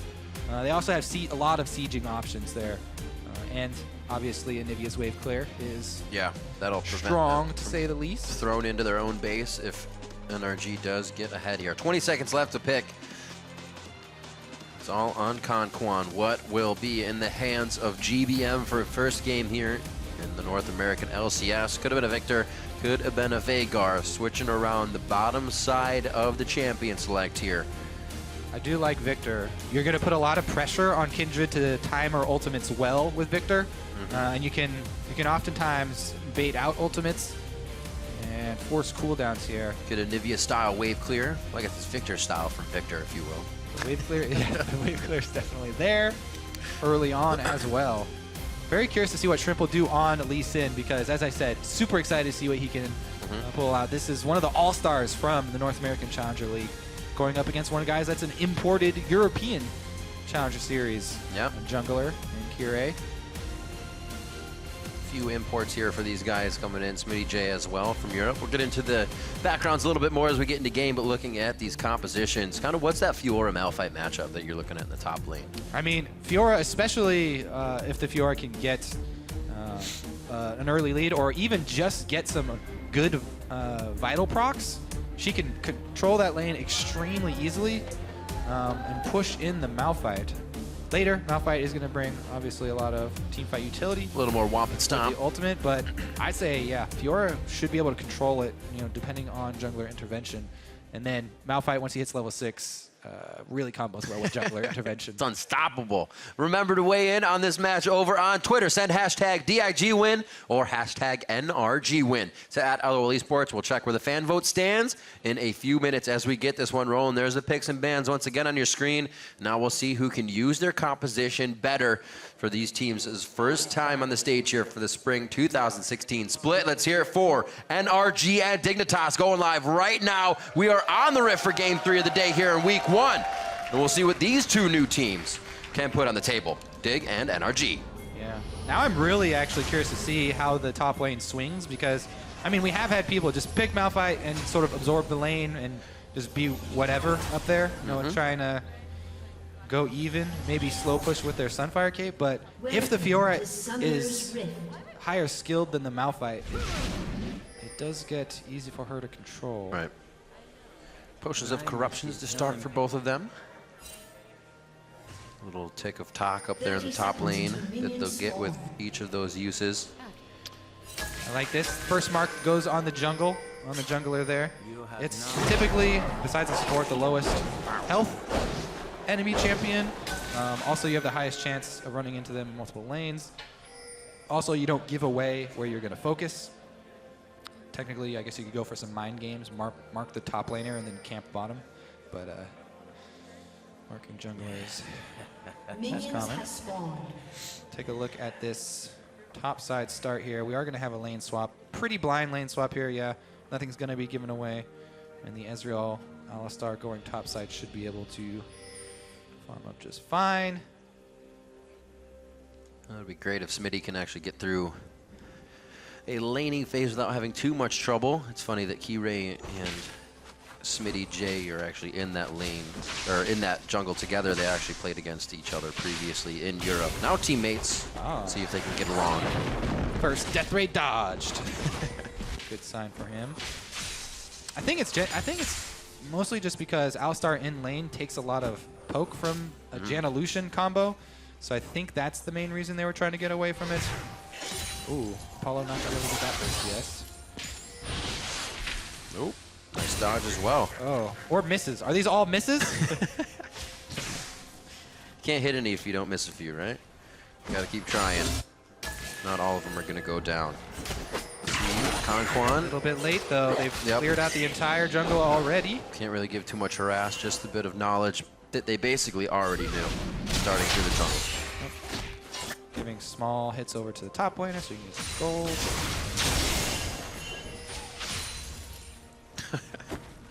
The minion wave says no for Conquan. Force to use the Storm Shield to get out. Slow moves, missing minions, but trying to get a little bit. You use mana to try and last hit, and your projectile's too slow to get it as well. Double heartbreaker right there. Whose fault is that, Kobe? Whose fault? Not bad. We'll see what happens. Yeah, I was going to say, Chris has to start moving down towards his bot side now as Shrimp takes blue, because that top turret is already have 3 members of Dignitas on it. They should be able to drop it a bit faster here. We'll see if the Storm Shield provides the bit of damage they were lacking and time for getting there late. Oh, look at that juicy mark for Kindred. So easy, right in the river. Gonna be able to pick it up easily. Kindred players very, very happy with getting those easy to take ones. You saw a ping as well. I think somebody's telling GBM Right off the bat. that mark is just above you, and that's Kiray's path if he wants to come and kill you. GBM can hover down towards the river if he needs to, and it's not even actually an option for Kiray. He goes towards that top side. Looks like he's just going to start denying a bit. Yep, both turrets pretty much at the same time to go down, and both top laners getting the solo gold. Even Stevens around the map. A little bit harder for Smitty here. He wasn't picking up much as Chris did. Get a few CS in that bottom wave push, but not a big deal. He'll be able to soak everything up he needs just now. 21-18 in the mid. That's not going too far. Shifter's actually in a nice spot to not get ganked, so he'll just hang out here for a while. Farm on up in Anivia, always happy to do that. Oh! When you're farming, that is. It's definitely one of the harder auto attacks to farm with. That's true. Easy to say for sure. Very slow. Meanwhile, we have the exact same. Oh, God! We need to get off this lane. Oh my God. Woo! Right there. It's all right. All right. Besides that, though, mirrored lane swaps here. Both swapping their AD carries back to the other lanes to get those outer turrets. But really, that is the story of the game. The difficult CSing in mid lane right now.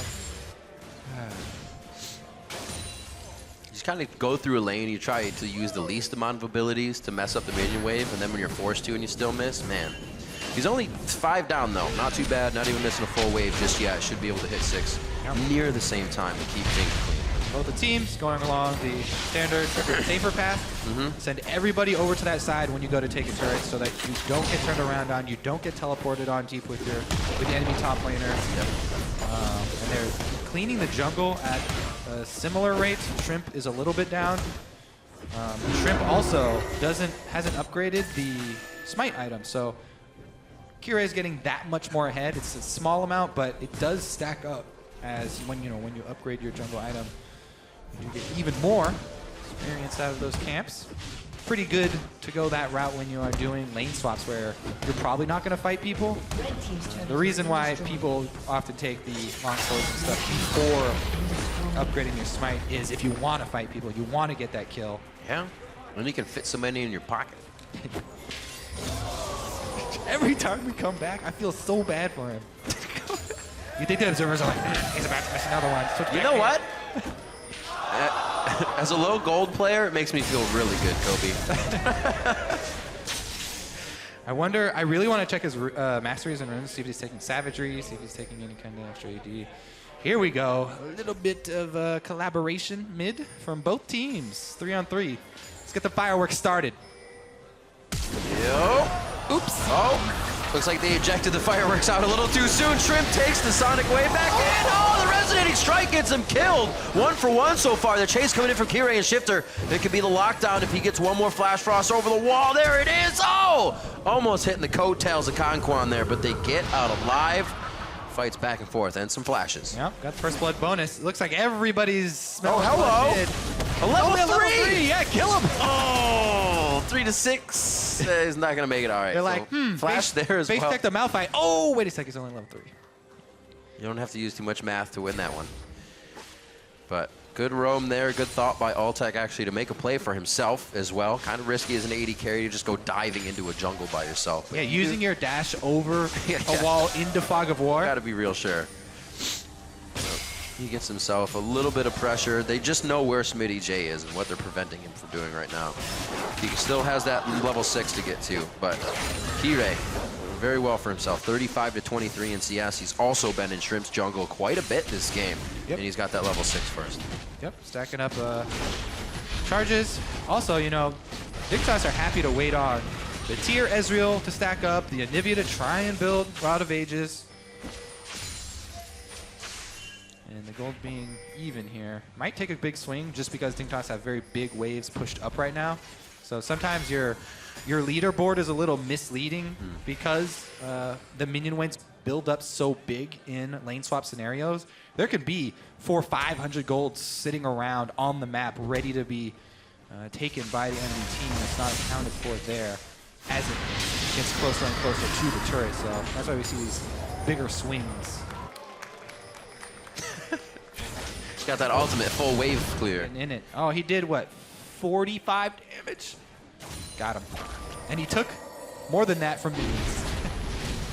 Let's see what we got. NRG trying to put their foot down, start the neutral objectives off. Looks like they'll have this first one as well. Able to hold the top turret with Chris. He may actually get some health here from Conquan as he's going back early. Get sticky. Another safe side Scuttle Crab proc there for the Kindred. That's true. We got to keep mark of those. That just feels so good. Gets another free one. All right. I'm sorry, that's the most exciting thing from you, right? So as a jungler, well, let's touch on that. How easy is it for NRG to actually play off of those? Because you do have kind of a visual of where she's going to be marking. Is it kind of a thing you don't worry about early, or do you try to focus? This literally is the easiest it can be, because it's been on their lane swap side both times, or 2 times in a row. Actually, I didn't track the middle one, but yeah. So very nice, safe for them. Turret taking actually a lot of damage from the minions here, doing some work. Meanwhile, bottom side, it is going to be pushing towards energy territory as well. So Dignitas have been able to get both top and bottom pushing in their favor, and they're trying to send Anivia back to mid lane to hold there. Not quite completing that Rod of Ages yet. Unlucky that he backed without quite enough. That always feels pretty bad. You want to buy something, but you can't. Jarvan's Fist, the pickaxe as well for Chris. He's getting a bit more damage as he comes out. GBM has to be careful. He does not have too much help right now. Yeah, good bait there from Shifter. Oh, dear. Oh, that's a lot. Exhaust, ulti, exhaust. They made sure they got him, that's for damn sure. So he goes down 2-1 now. Dignitas uses a bit in the mid, and they should be able to get this turret, though, unless NRG feels like they can push back. They are not closing in to do so, though. Easy collapse there for Dignitas, and that's definitely going to be a turret as well. We talked about just moments before. They had top and bottom pushing in their favor. The wave control for Team Dignitas earns them that kill right there. That's why everyone's always talking about wave control so often. Pushing the waves that occupies 2 members of energy, 1 on top, 1 on bottom, and they collapse mid, get the kill, plus the objective. Good macro play there from Team Dignitas. And as I talked about on the analyst desk, they wanted that to be the strength that we see from these guys. 2-1. Vision also sort of encroaching on energy territory. Talk about how easy it is to keep up that defensive line. It is obviously warped by lane swaps, but Dignitas slow in retreating on the top side. I was about to say for energy, it's not a big mistake at all. It's tiny, tiny ones that are kind of working in Dignitas's favor here. With Dignitas having things set up and all in place, like you said, they work out that much better. It's up to NRG to kind of find an opening. Where can they come back to life within this game? They're only down 1,000 here. It could be a clean dragon fight. They have the AoE to do so, but so does Shifter. Definitely a tough team to fight against. Yep. Shifter completed Rod of Ages. Start stacking now. They've also got the Ezreal upgrade here. Manamune done. So they're very happy. to wait it out. Meanwhile, yes, Smitty J is getting trounced in CS here, but it's not that big a deal. As I said, he's Malphite, pop the ultimate. The thing that, the repercussions that it will have are if Energy are able to play the split push with the Fiora and actually gain an objective out of it through that pressure. It's very difficult though, and Malphite going to try and hug turret, kill the minion wave, focus on that rather than harass, and just buy some time for those stacking components for the squad. That's actually pretty big thumbs up for Dig to have Malphite down that low but still making moves across the map, kind of off the ball. We'll see if they can play it in the same court though. If bottom lane is Chris and Smitty, it's not going to work out for good for Smitty at this point. Yeah, so we'll see the what rest happens of the team when he gets to the work turret here, because Chris, you know, the 2-level advantage, gold advantage, well, not 2 anymore, but Malphite is like one of the hardest champions to tower dive or create any sort of pressure at the turret. So Smitty should be just fine soaking up that giant wave down there. Got it to it. And the advantage earns nothing. Oh, Key-Ray. Oh, Shrimp. Shrimp very low on energy here. He may not have enough to safeguard out. He has to use the flash. Now he has that. Conquan nicely getting in range. I don't think we had any flashes used on the side of Dig, just Shrimp's flash down there. Man, yeah, Kire with the early Swifty boots too. Kindred's so good at chasing people down in the jungle. The extra move speed is going to make it very scary for anyone on energy out of place. They do need to concentrate on keeping up those defensive wards. Constant added pressure by Dignitas. I definitely like the style they're playing with right now. And they're not going in too hard on fights. Maybe old Dignitas, we would have seen them chase Shrimp all the way through down to the stairs of the base and be a little too far with Conquan there to save him. Here, Dig already in spot to take another one down. They find Shrimp knowing his flash was down, so take him down in his own home. Yeah, Dignitas once again, they'll take a quick kill, burn a bunch of ultimates for the quick kill, but then take over blue buff, secure more. Kiwi Kid, so the headbutt was changed quite a while ago to mess with the delay. I'm going to chalk it up to that. He just did it. But, because he's played Alistar for a long time. He knows you can't knock things into that wall. He knows that things will go over that wall. So I think that was just, gotta get that timing down. Getting it out early. 0 ping. Start of the season. Get him out of here. We won't do that anymore. 30 seconds on to Dragon. Seems like it's been forever. It's only been the amount of time Dragon spawned. 6 minutes. We'll see if they can get a number 3 or number 2 here on the side of NRG. Seems like it could be possible. They're all coming out of base nice and fresh and ready to go to that bot side. It's going to be Apollo towards the top. I feel like he might be coming down after he clears this wave because the team will need him. Yeah, it's looking actually pretty dire for energy right now. Dignitas have a very good team fighting comp, as we said in Champ Select. It's very secure in a strong front line with well-distributed damage sources. And there goes Kiwi Kid. He hit that one. He hit that one. Oh, Conquan almost goes down a bit of unfocused on the target. It's a good ult by Smitty. He gets 2 that he needs. And Chris teleports in to be with the team. He didn't really have any other targets to get to, but he doesn't go down in the process. And it was Apollo to get over here quick before they started the fight, able to take down Shrimp. Another kill, and then they back off. Yep, they still got that top wave in their favor. That'll push a few more waves in, so NRG's going to have to focus on that soon. Yeah. Jungler should come back up pretty quickly here for energy, though, so I wonder if Dignitas will invest some wards into the Dragon area. Number 1 is significant. They do want that buff nowadays. It's mid-game, so grabbing the 1 is big. Red pings here from Energy, though. Energy trying to continue their Dragon stacking. This is the one thing they do have going for them, and with 2 members top for Team Dignitas, it looks like they're ignoring the Dragon. And it's going to give it over to Energy for some top lane presence. How fast can Apollo push that top lane, though? Ezreal's going to try and gain the top secondary turret for this and give up the second Dragon. Excuse me, second Dragon, not third. In a little head. That's why they're giving it up. It's not providing a lot of pressure. Yeah. It's going to send everybody up to this top side. Just use that True Shot Barrage to and clear they out bring the a turret. trap on Chris. Dun, dun, dun. Oh, Kiwi Kid gets antsy in the pantsy. He moved. It's all right. They get the turret. Nice riposte. Very well done. A bit of a slow. Smitty getting chased out here. I don't think Chaos Storm is going to reach him. The laser just missing. on the outside. Smitty stays alive. He will have teleport to come back in and help the team with ultimate up. So he may be able to plan something, but it does not look like that's the case. He did get a ping onto Baron to get some vision down, though. Yeah, Rift Herald's still going to be up for a couple minutes Thank here. you, Rift Herald. So they can just grab that one and then try and shove down the mid lane. That's what I've seen the most use out of it, was trying to crack the mid lane, which is really difficult. But let's see if they decide to siege up with the double 80 carries. Kindred's really short range, so a little difficult there.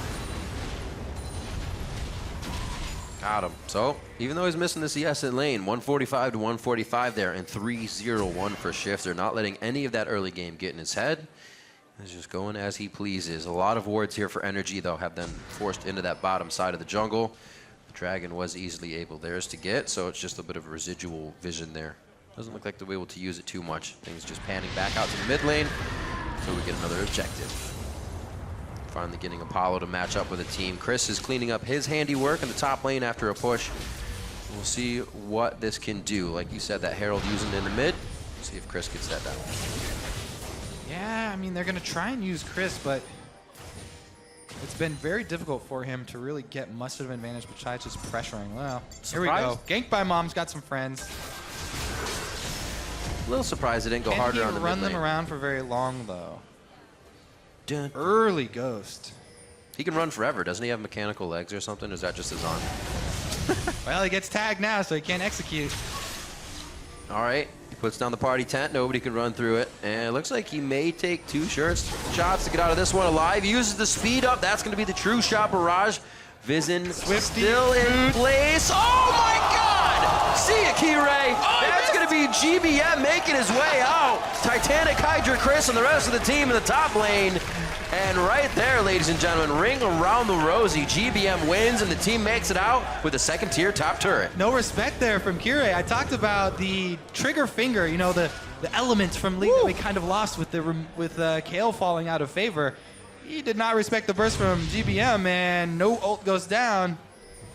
Good choice to get the extra movement speed. All right, here we go. I'm gonna kill him. Gonna kill him. 400 health. Boom, boom. Right into the laser. That's not too big. Oh, the Thunderlords and ulti dropping down. And Apollo used Flash, too, to miss. All right, small wins there for Energy. Still small wins, though. Dignitas. Hey, that's what pretty good control. That's what Dignitas was getting, the small little wins, and that's what started to get them a lead here. We didn't see any really big ones, and neither team is falling into that boat. It's just these small ones they're able to pick up an advantage on. Warhammer now picked up by Chris. He gets a bit bigger with some more turret gold. The GBM feeling good after that. Actually boosted up Lucidity boots. Yeah, GBM feeling pumped up now. More summoners as well out of that. He's feeling real good. When you make a great escape and you grab your kill on the way out. Yep. Get back with some nice items into lane, very close to having that Rylai's to facilitate more catch potential for his team. More plays for Shrimp to possibly make. It's been a quiet game for Shrimp this time. We're definitely looking at him to come out strong. He's definitely been a liability for the team. Pretty much just a mark stack for Kindred thus far. As of right now. That's where they're looking. Oh, he's in a spot to become a mark as well. I don't think Kindred's going to get the time to hit it. And it's going to be taken down with the ultimate as Shifter. Nice block by Kiwi Kid on the calling ultimate. It becomes the tickling on Kiwi Kid. 5-2, 2-1-30 into the game. Almost didn't know how to say time. And we have a 2,000 gold lead on the side of Dignitas. 1.5 minutes on the Dragon. A lot of this pressure towards the top side here. I think somebody else may go down quite soon, getting wards in. Man, that is so rough. To be the challenger guy on the squad, just coming in for one game to try and hold. Yeah. Got 4 out of 5 deaths. Ooh. All right, this Baron, though, goes down quick. We've seen the Howling Gales before. So low, he's going to die! I mean, you can just tank that by getting closer to Baron for somebody else when he starts getting low.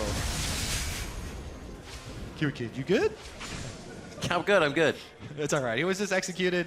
They do lose map pressure. Is this going to be a whole turret, though? I think. Yeah, some people forget that dying is the fastest way to back.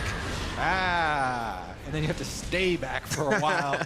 Hey, if it's early game, we used to see like Guardsman Bob just execute on his stream if he got like first blood or something. Real early in the lane, you just execute. You're in 8 seconds. I think the Anivia wave clear might be enough here. Yeah. So they don't lose an objective for it. Just a little embarrassment. That's going to be tough for them to take down. Oh.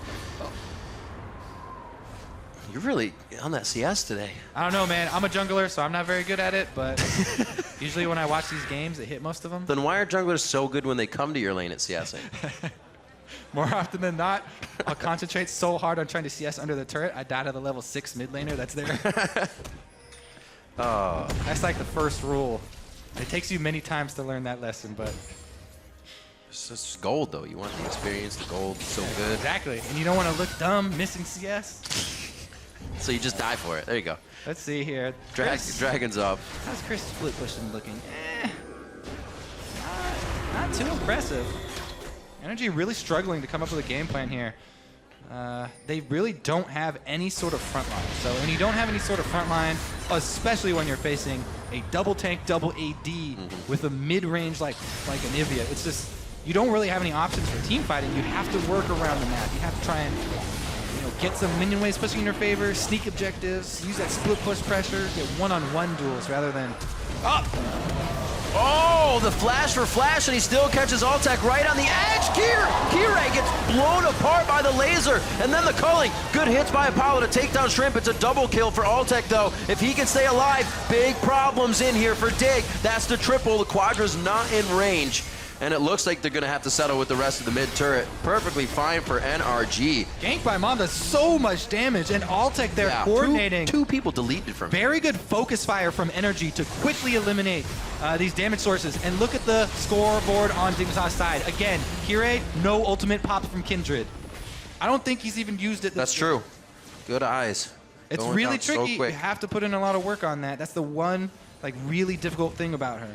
But you also don't want to be the guy to save the opponent. Exactly. It's, you gotta get good, Riv. To make it happen right now. It's one of those alts. You think twice and you've already misused it. Unfortunate. We'll see again where it could have been. Yeah, let's look at this because this is 5-on-4 starts it out. And Altec even gets hit. But man, look at this damage and focus fire right on those two. Oh, he was in the party tag. Yeah, we'll give him, okay, that was a little harsh. He was stunned the whole time. You get a freebie on that one, right into the gravity field. But man, Energy really able to focus on that, small entrance right there. And Kirei jumped right into the gravity field, stunned up. No time. Wow. No time to pop off the ultimate. Kirei now rapid fire. Looks like he's getting the Phage next. His Swifties, as we said earlier. He'll be trying to do more damage for the team. That Rylai's is finished up on the side of GBM, so he is really helping the team now control those fights. Also, Altec to Apollo, 248 and 184. That's big discrepancy. Massive. That really snuck up on me. I wasn't even paying attention. Yeah, Altec has been 2K gold lead for himself. We were so concentrated on mid lane getting last hits, but Energy, I think that they've been intentionally feeding it to him because I think by Mom a little bit low numbers.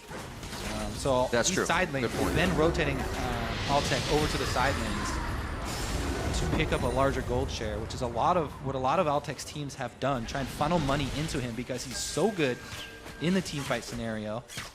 Now he's got 3 kills to back that up. Yep. And crit synergizing really well with his Essence Reaver. So he's peaking right now very, very hard with the cooldown reduction as well as crit. He's had mainly good showings in his splits. Yeah. I would almost say Kirei take a little bit more of a supportive role in the team fight now. At all costs, avoid getting stun locked so that you can use your ultimate on Altec. You keep Altec up. The damage output from him right now is insane. Wow. Look at them play goal side to their own base. They've just routed Dignitas here, and they tried to get him actually in a retreat. Not a retreat, but pulling back. But once again, both side waves controlled by Dig. They've got pushes on top and bottom. Yep. And now they just have to keep Energy there, pressure mid lane, and keep them running. GBM just, all summoners, he just let it go. Flash, Ghost, everything. Making sure he got out of that one alive as he thought he was the priority target. That's going to be a lot easier for Dignitas to do that again if they try next time. We've seen that Miramana finished up for quite some time on Apollo. He's been putting out good damage. Baron Kill for the last fight. attempt number 2.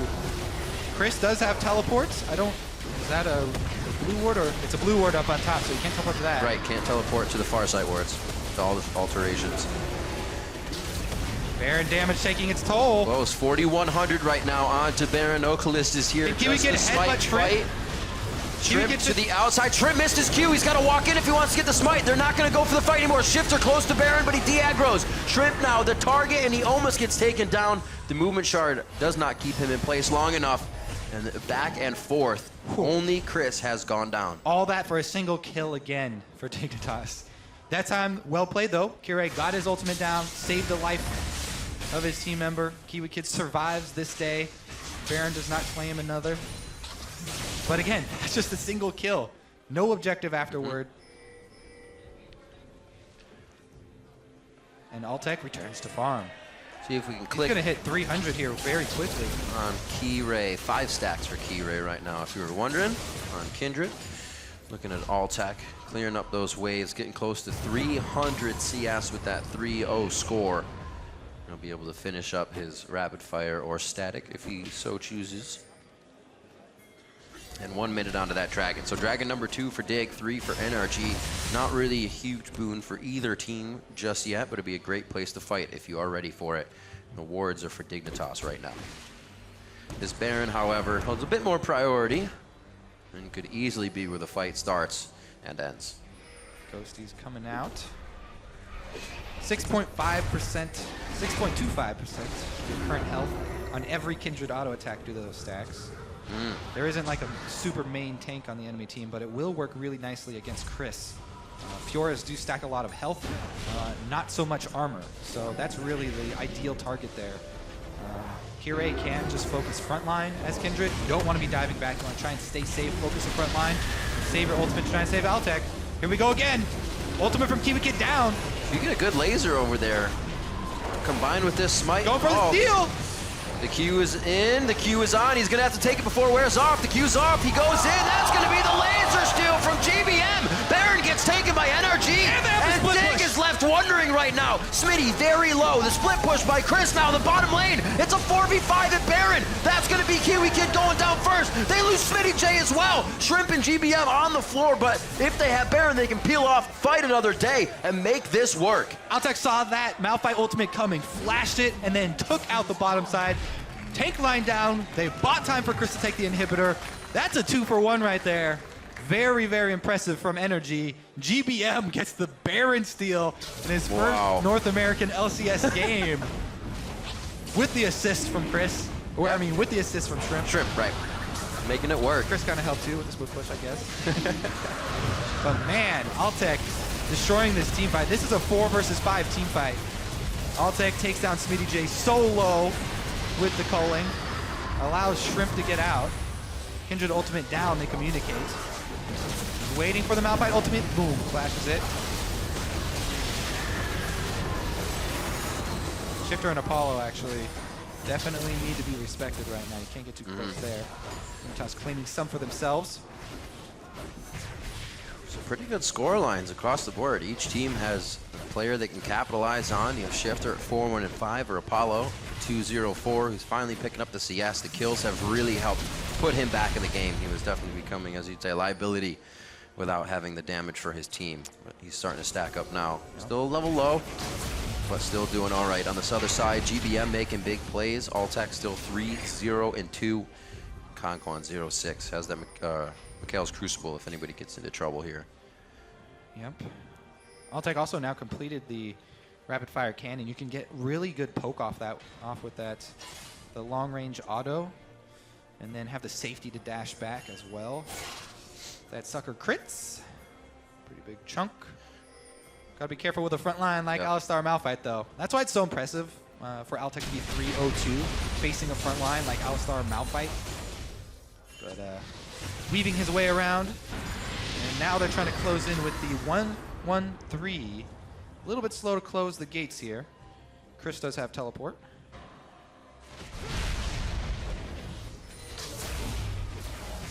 Smitty's items kind of take on Chris for a moment, but not too long. You can see him immediately backing away on the mini-map here as Energy in the top side pushing 3 strong. Smitty with the ultimate on, and he is challenged to flash forward. The heal there for Chris. This is going to give the other half of the team so much time to mess around with this top inhibitor turret, and hopefully they are getting that damage down. They pull down Anivia as well. Shifter's not able to get any help on the kill, but they do finally get that kill by Kirei on to Chris, and now that inhibitor very much so open. Dignitas turns to Tide, and they try to fight once more. Chaos Storm down onto Apollo. He may go down here. He's trying to get away from it, and GBM is just holding the entire team of Dignitas in a line. Shrimp goes in. That's the respite. They're going to be able to stay alive on that one.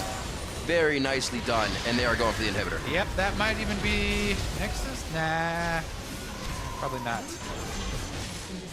But man, they just wrecked the Dignitas base here. It's in shambles, very easy to go capitalize. Chris, very strong split pushing. We finally see the Fiora come out on bottom side, takes the attention of 3 members, kills 1, takes the Malphite ultimate down, and gets his body. And also gets the flash out of the Kindred. The average Baron power play. Yep, just around 3,100. But man, they have really taken control of the map now. It's just straight line down mid here for Energy. You don't even have to commit either. You don't have to commit very hard. Don't try and initiate with some crazy move from Shrimp. Just keep up the pressure, hold back with the minion waves, and just wait for the minion waves to take their toll. They're so much stronger now. Ooh, nice flash. As we know though, Shrimp gonna take this one, and he's gonna hover on the edge of that Kindred ultimate. Ah, yes. Very much. With the added healing of Janna as well. Back up half. Nice synergy there. So Energy knows they have control. Some little late game buys here as they put a few fun things in. The captain boots for Conquan to stay up front. You see that on Janna's usually once you get towards that late game and you have a few extra dollars to throw in to keep these fights in your favor. Shrimp getting big, finally getting some magic resistance and more HP under his belt. A lot of Quicksilver sashes we see coming out now. Well, there's 2. That's more than 1, so I'll say a lot. Altec and Chris are going to have those, so much harder to shut down those damage sources as well as they enter into the base. All right, let's see if they can do it. Yeah, playing it safe. Hover with the minion wave. Look for a big ult here, Kobe. Maybe a flash, unstoppable force. That's still up. There's Kiwi Kid with one of those hits. Headbutt Pulverize goes in off of his flash. That's 1 hit on GBM and Shrimp. That's the kill they needed. A big shutdown for wave clear is not there anymore, and GBM cannot keep the team in front of this base. Oh, he was looking for that. The HP bars of Dignitas may, however, be able to do that alone. The home guards, remember, are up for dig. There may not be much time here for Energy to stay, and they may push themselves a little too hard. Getting the turret, they know they have the time for that, and now they're going to hightail it out of there. Yeah, that time was a nice Kindred ultimate from Kirei. To save his own life. And Dignitas grab, again, a single kill for themselves, but end up losing another inhibitor turret, the last inhibitor turret. There's a strong breeze flowing through the base. Yeah. And look at what actually the levels in this game mean. Smitty J is still 15, which means he's not getting that last level of ultimate. That was only that level 11 damage, and Chris is 17. We saw Chris just all over him. Yep. Trashing him down with that split push. Made it real difficult. You said if he could get a bit of an early edge on the Malphite, then that's really how it would work in their favor. And with the way things were going back and forth, Chris was really easily able to stay in lane a lot more and make things happen for himself. It's paid off greatly. He got that Titanic Hydra very early and has been wreaking havoc, staying about 60 CS ahead, along with his 80 carry over Apollo. Yep. Altec, man, you just can't grab Altec. Even with the Flash Alistar combo, even with the Malphite ultimates, Altec is so quick with his Flash. They haven't caught him. Now they're forced to do some blind checking, which can get very dangerous. They're only doing it when they know probably won't cost them their life, but it still could be a moment for Energy to grab that much more of an advantage. Dragon number 4 as well puts that timer on the game, and all about Baron now. We'll see if you can hear the crowd begin to groan as Dignitas head over to Baron again. Energy on the way. They've got a pink ward inside. Dignitas last-ditch effort. They've got little hope. They're just going to go for it. Kiwi. Oh, who does he stop? Can he save it? There's people everywhere around him. Are you kidding me? Did that just happen? Hit by Mom. GBM. He ghosted in to make sure they could make the play happen. Another Baron steal by GBM. NRG now wreaking havoc on the map in the jungle of Dignitas, and they're gonna make their way down the middle. An inhibitor to take down, they go around the horn to the bottom side. They don't even need minions there yet. They have the power play advantage. Worth there from GBM does end up going down, and they cut the chance short, but this should be Energy finishing the game. All inhibitors down, Baroned up super minions. And Dignitas need to make a play now, they're going for it. They look to be going quite hard here. Smitty's ultimate is halfway from being up, so it's all about the run chase here. The kite happening, Altec throws down the heel. That's gonna help as well. Conquan get a little speed to get out. That means Captain can get in front. That means everybody else has more speed. Chris is gonna stay. He wants to play a little more. Ooh, long game. Where are you, GBM? Oh man. I want to see the Baron health. Raise it up. Oh, 800, 730. He definitely could have got that. That's definitely in smite range, I think, for 15. Let me see. 15. Yeah, level 15 is a 900, or that's 16. So very close there. Yeah, you can see he didn't even get his smite off, so it wasn't early or anything either. And then GBM, little ham dog, gets in there, gets himself taken down, but the team knew they had some extra time to play with. This is already a Gank by Mom classic. One game into the North American LCS, stealing Baron with a single ability. And for Dignitas as well. The roster may change, but the curses do not.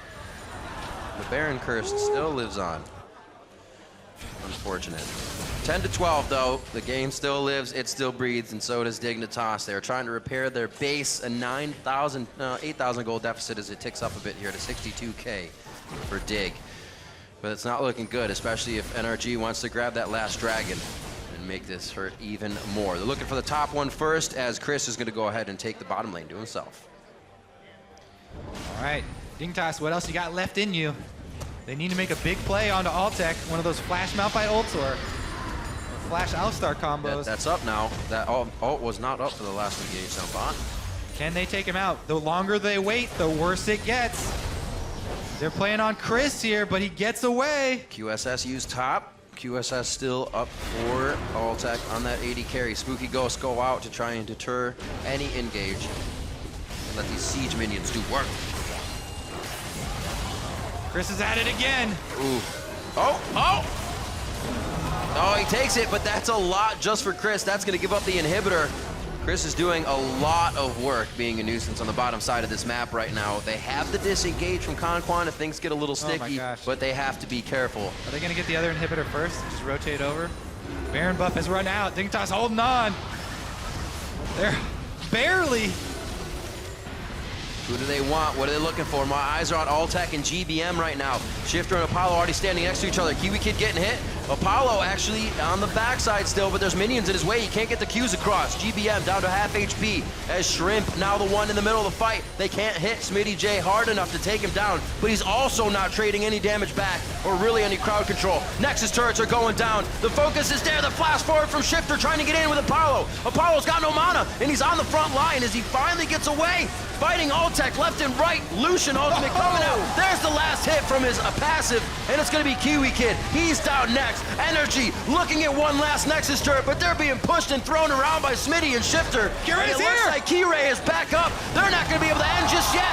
There was too much back and forth, and they played with their food. They get pushed off their dinner table, but Chris is back. He teleports into the fight. It's going to be Shifter going down. Can he drop Smitty as well? They have the pen. They can take him down. He's in the party tent, and he is partying his life away. GBM does stay alive, and they're going to be able to take down the Nexus finally after an extended fight. 16 to 16 on the kill board, but it's going to be 40 minutes and 30 seconds on the clock for NRG to take down Dignitas.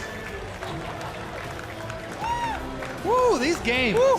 Very long. Chris and GBM stand alone at the end at the Nexus. Definitely using the Chris and Shrimp one-day play very well. Oh, man. I feel bad. What Shrimp. plays? That was brutal early game. Yeah, very. He had to stick with that. It was not fun for him. Points to Kiray for really bringing up a great early game for Dignitas here. The camaraderie all around between the teams. These guys know what the offseason was about and how much passion they have to come back and play against each other. And man, we saw it in 3 games already today. That was fantastic. Definitely going the distance here. Dig very clean in that early game, but GBM, 2 laser steals. Like it's not a what happened this game. Like Dig can go back and reflect on that, but 2 Baron steals, that is just unlucky. I mean, you set up the situation for yourself, but to get laser stolen and not a 50-50 smite is super unlucky. You set that situation up for yourself, yes, but man. Unlucky indeed. You're the most unlucky player today. There's the bow tie. The spades. Not spades, I'm sorry, it's a club. It's more of like a thumbs down. Yeah, I just run over and then I laser it. That's why I say it. Come on, man.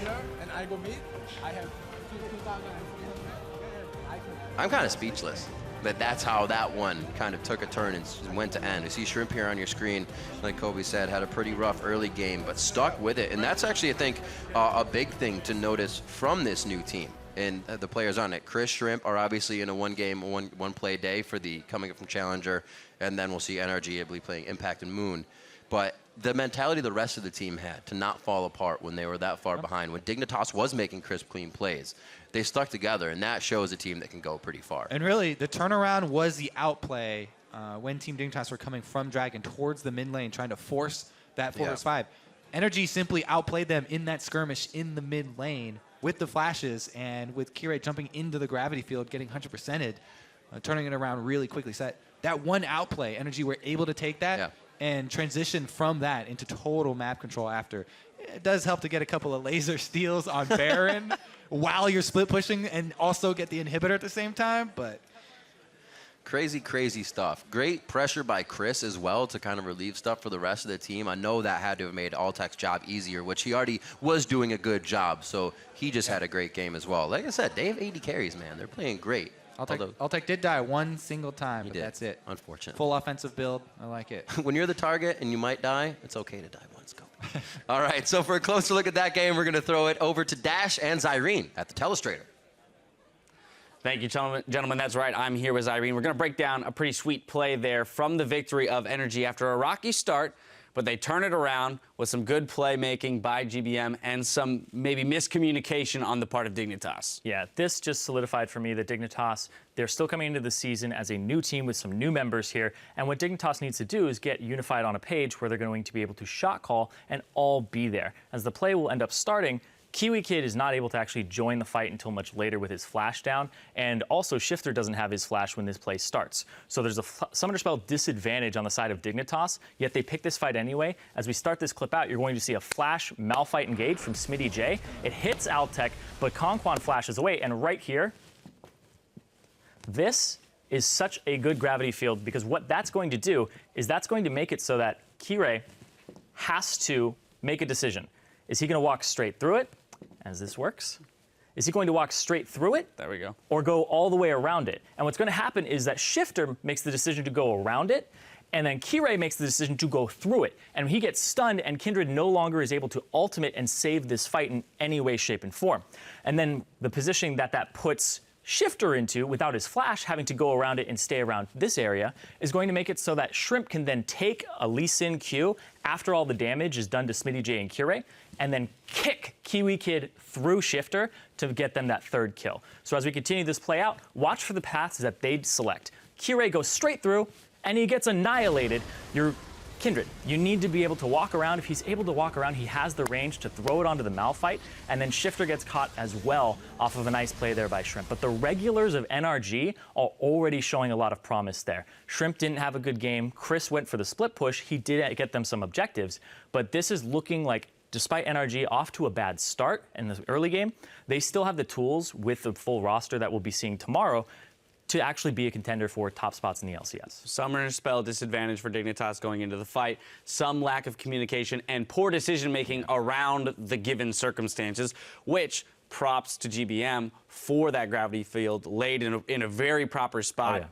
Resulting in a triple kill, starting that train back towards the victory for the team. Yeah, what you should do when that gravity field comes down is you can sack Smitty J. Once you've made the decision that we're going to engage, and he did that, you can pretty much sacrifice him and walk away. Maybe you'll give up one turret, but at least you don't continue to give up this fight, and you actually had enough of a gold lead that's okay. Yep. But they overreached for it, and I think the Summoner Spell disadvantage, when you make that choice with that type of resource available to you, you're definitely going to come up with less. So I think that was just, it was the wrong decision to start the fight in the first place, but then it continued from there to be a series of bad choices. That being said, good early game for Dignitas there, so a couple bright spots for them, and we'll have to see how the rest of the roster fills out for Energy when they play tomorrow. But we're going to step away while Renegades and Team Liquid load up for Game 4. That hits your browsers in just 3.5 minutes, so stay with us. Solid. We are on the rift for Game 3 of the day here in Week 1. Trip takes the Sonic Wave back in. Oh, the Resonating Strike gets him killed. Still in place. Oh my God! See ya, Key-Ray. We can. We can fight now. We can. I'm TPing in. We can. Let's go. Enemy on press.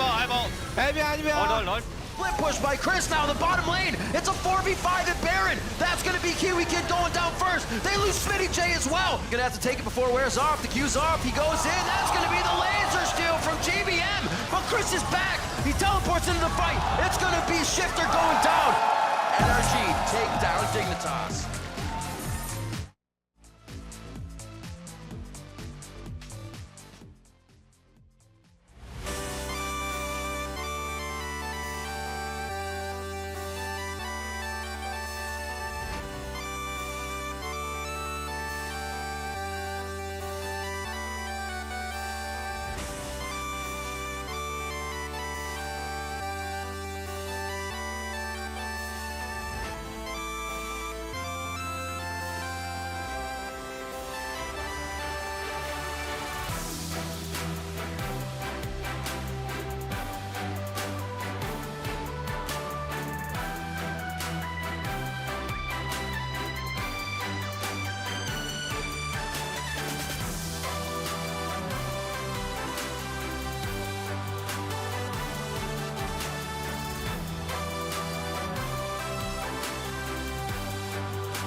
Welcome back, everyone, to the North American LCS Spring Split. I am David Freak-Turley, and the man to my right is none other than Joshua Jat Leisman.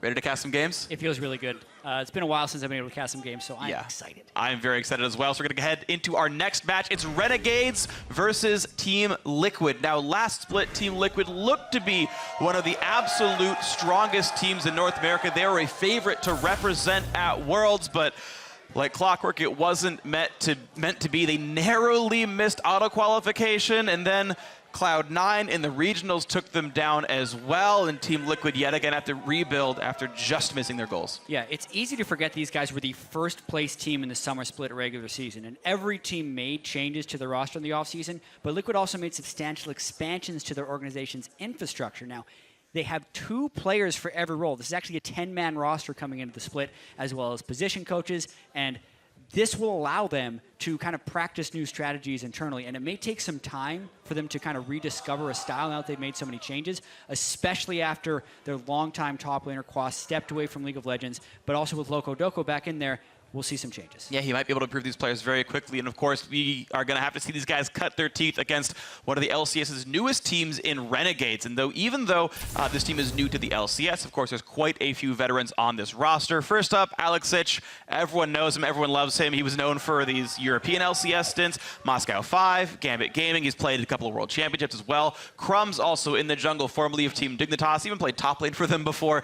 Also an amazing player, and these guys, they won Challenger, they auto-qualified in, and they're here to make as big of a name as they can. A lot of classics on this roster. Yeah. Alexic and Crumbs, they were 2 players that were considered to be on their way out of the scene after a few rocky splits. So today, honestly, is the start of their redemption story. Winning Challenger was also the start, but this is the start of their LCS redemption story. And Renegades actually has had more time to practice than most other LCS teams due to their boot camp into Korea, as well as playing through the Challenger series with 4/5 of this roster. And I think they'll benefit from their time in Challenger. Absolutely true. I think these guys are going to be coming out the gates quite strong. We'll see if Team Liquid can do the same here. Of course, the big stage is something Crumbs is very familiar with. We talked about him competing before, but also so is the jungle matchup against I Will Dominate. In the LCS, back when it didn't exist, I was on Dignitas with Dominate, and he was the jungler, and then eventually I became jungler for Dignitas, and he took a year and came back, and after that we kind of being a little bit of, not so much rivals, but friendly competition. So I think it's always a fun matchup to play against, because every time we meet in games, it's always one of us getting really fed, the other guy just as fed, and all our teams doing really poorly, and it's always kind of a fun match that way. I kind of don't believe that story. Really? Actually, I'm not sure. Just they both start 7-0 I every want game? to see this 7-0 start from both of these junglers and the teams doing poorly. Maybe it's a solo queue story, so it's hard to call. Another fun fact, before I Will Dominate was the jungler for Team Dignitas, I was. Yeah, that's true. Yeah. Yeah. So I got some connection to these players, just a little bit. Just a long line of Team Dignitas junglers, and we'll see which one will be the best one to live on in history. As Kiray's now on that one. But we're not about Dignitas, we're about these guys. Let's check out the starting lineups. On the blue side is Renegades in the top lane. RF Legendary in the jungle, Crumbs in the mid lane, Alexic, Freeze at AD carry, and Remy on support with Coach Hermes behind them.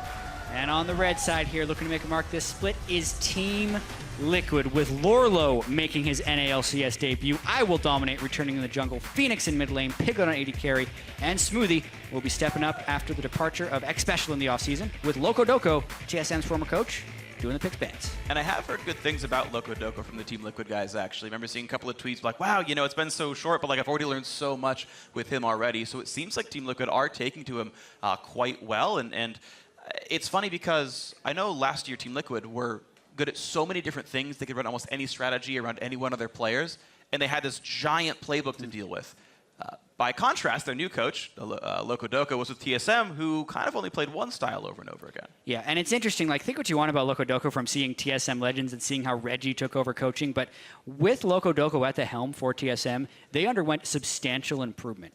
They were almost always the top 2 team in North America. They've never been anything less. They won IEM Katowice, and even if they didn't find success at international events, they at least had experience at international events. And one of the hardest things to find in League of Legends coaches is experience. True. So Loco Doco is actually one of the more qualified, if not one of the most qualified coaches in North America now. So it does not surprise me to say the Team Liquid has done well with him thus far. Absolutely. So we're going to see just how well it's going to go for them. And of course, it's going to be an interesting measuring stick with Renegades being so new as well. I know there's a lot of people who have, these guys have large fan bases, right? Everyone wants to believe in Alex. Everyone wants to believe in Crumbs. But, in Alex's case especially, it's been such a long road.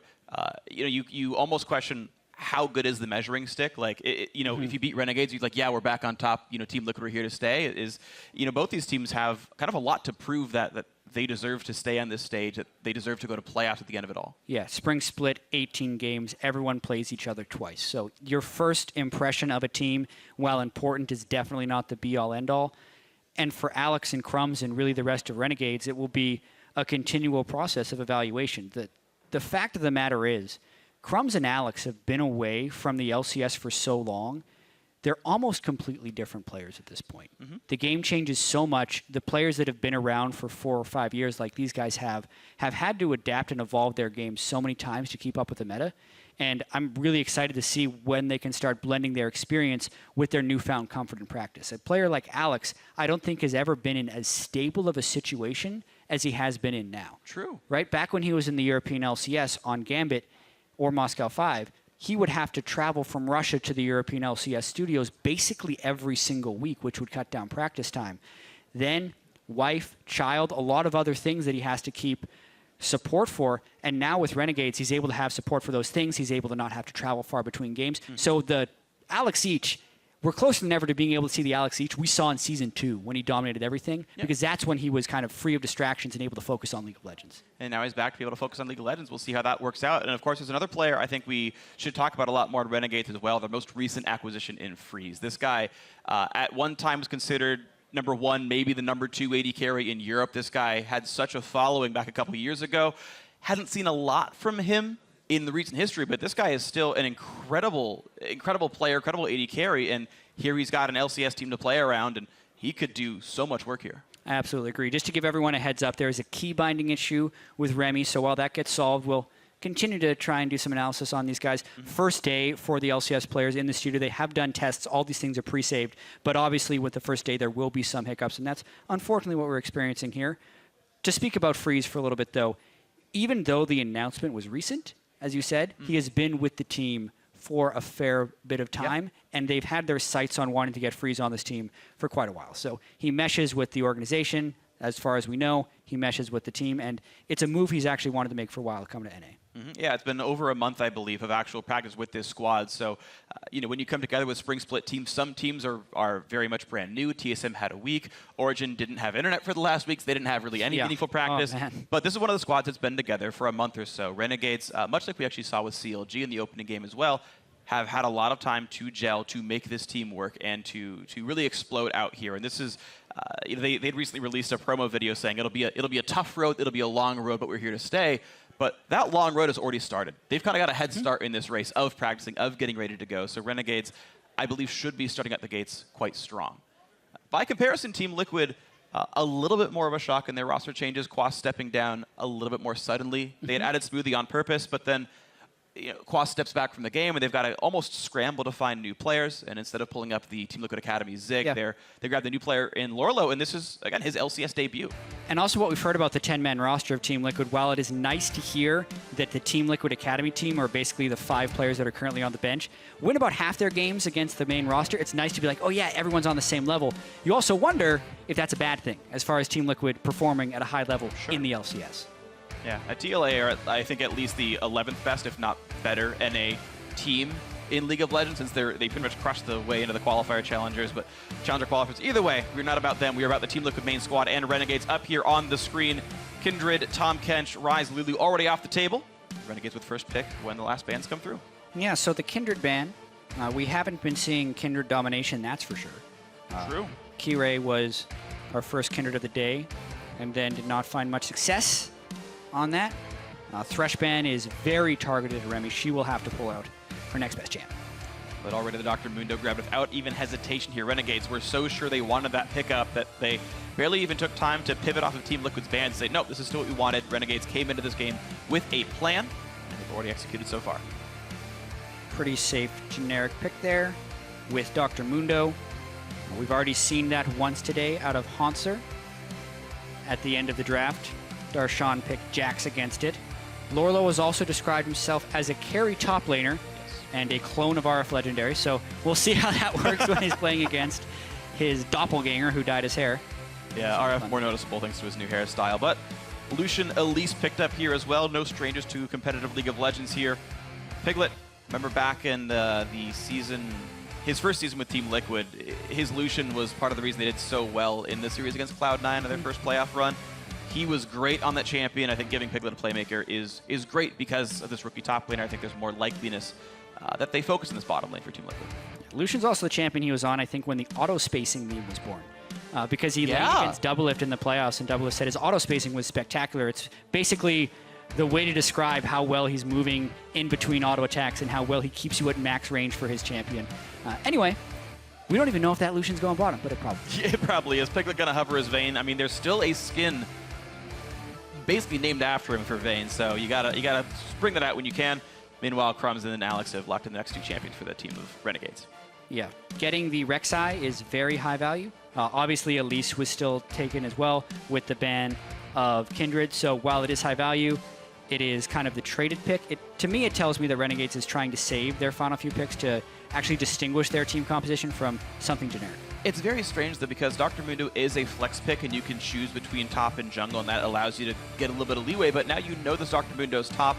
Team Liquid can counterpick top lane, still save mid for the counterpick without showing any more of their cards, and Team Liquid very rarely gets to counterpick both solos on red side. Yeah, that is very true. And they don't want to. They decide not to? All right. Support for last. Yeah, at least they'll be giving... Yeah, that is locked in as well on the Nard. So both solo lanes taken. This to me just tells me Team Liquid has a composition that they are set running. Currently, with those set of champions, it is just strong laning in general, pretty good team fighting, and nothing that Renegades has picked thus far can play as a hard counter into that yet. So it's not exactly a counter pick type of thing, but still an acceptable draft. I know we definitely do like Nara and Dr. Mundo. I remember about a year ago when this matchup was super common in the top lane, especially in Korea, you'd run Ruin King almost every single time to try to out-split push and actually knock down the Dr. Mundo. So we used to see this as a counter pick back when this matchup was popular. We'll see if we see it anymore. Alistair locked in. The Orianna in for Alex Ich as well. And the final hover now for Team Liquid. Yeah, Renegade's doubling down on team fighting a little bit there with the Orianna and the Alistair. Orianna is something you can pick safely almost into any matchup. It's actually fairly rare you see Orianna used as a counter pick. If you're going to pick Ori, a lot of times it goes early. So I really do think there's very little counter picking going on in this draft. And mainly these teams are typically just picking for comfort. The Gnar Mundo Blade of the Ruin King rush was a thing about a year and a half ago. But honestly, we haven't seen it since, and Blade of the Ruin King is substantially weaker on the new season. True. So I don't know if that's actually going to be the build that Lorlar would go with. It'll be really interesting to see how they play in the game. Yeah, it's interesting. I always am intrigued by the very first game of the season because these teams have an obnoxiously long amount of time to prepare for the match, and they know exactly who they're up against. They've been playing with the team for a while. Okay, patches change, but and it sort of speaks to your point about these players are picking for comfort. They're picking for their own strategies, less for counter picks, because these comps were prepared. They've been practiced for, in some cases, months even. And like, this is what we're going for. Here's how we start the season out here with the right kind of champions, the right kind of strategies. And here we go, the last pick coming through with a Janna. So a very hefty backline here for Team Liquid. Yeah, and more tanks on the side of Renegades, which will create some interesting incentivizations for team fights. Usually, the team with more tanks has more refined team fighting. So triple tank strategy for Renegades, whereas Elise, we may be seeing Runic Echoes on her. Janna, definitely not a tank. It's basically going to be Lorlo, depending on how tanky he wants to go on Gnar. So different complexions on these teams, even though they've both gone with general comfort. It's going to be a fun one to watch for then, as Renegades have a lot of ways in, and Team Liquid have only a few ways out, primarily just the Janna here. So we'll see just how well they can defend themselves and how well they can defend Piglet. Piglet versus Freeze, definitely going to be a very exciting matchup for me. These are two incredibly top-tier AD carries, some of the very best in the business. And as an AD main myself, I'm going to have a lot of fun watching these guys go at it. And two supports on somewhat new teams, some making their debuts, doing what they can to lead the teams to victory as well. I'm really looking forward to the last 2 games here in North America because there are a ton of stories for every single one of these teams. And honestly, more interest than I've ever had in the North American LCS heading into a split. Well, we're going to start reading into that book of stories right now, and we want you to tell us who's going to come out on top. So tweet at LL Esports with either the hashtag RENWin or the hashtag TLWin so that we can update the poll once we are into game. Here we go, everybody. The first game of the season for these 2 teams, and we are getting ourselves into the rift as Renegades takes on Team Liquid.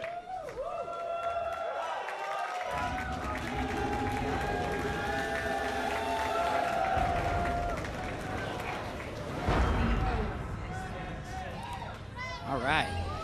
So one interesting thing of note already is Phoenix has gone for Ghost on Victor, which is relatively standard if you're not worried about a large amount of CC. You'd see a cleanse. I love the second defensive summoner on Victor, but as far as my favorite summoners for Victor, it is Ghost Flash, because I feel like closing the distance, especially near the tail end of team fights, is amplified so greatly by the move speed you get from your upgraded Q as well as the Ghost.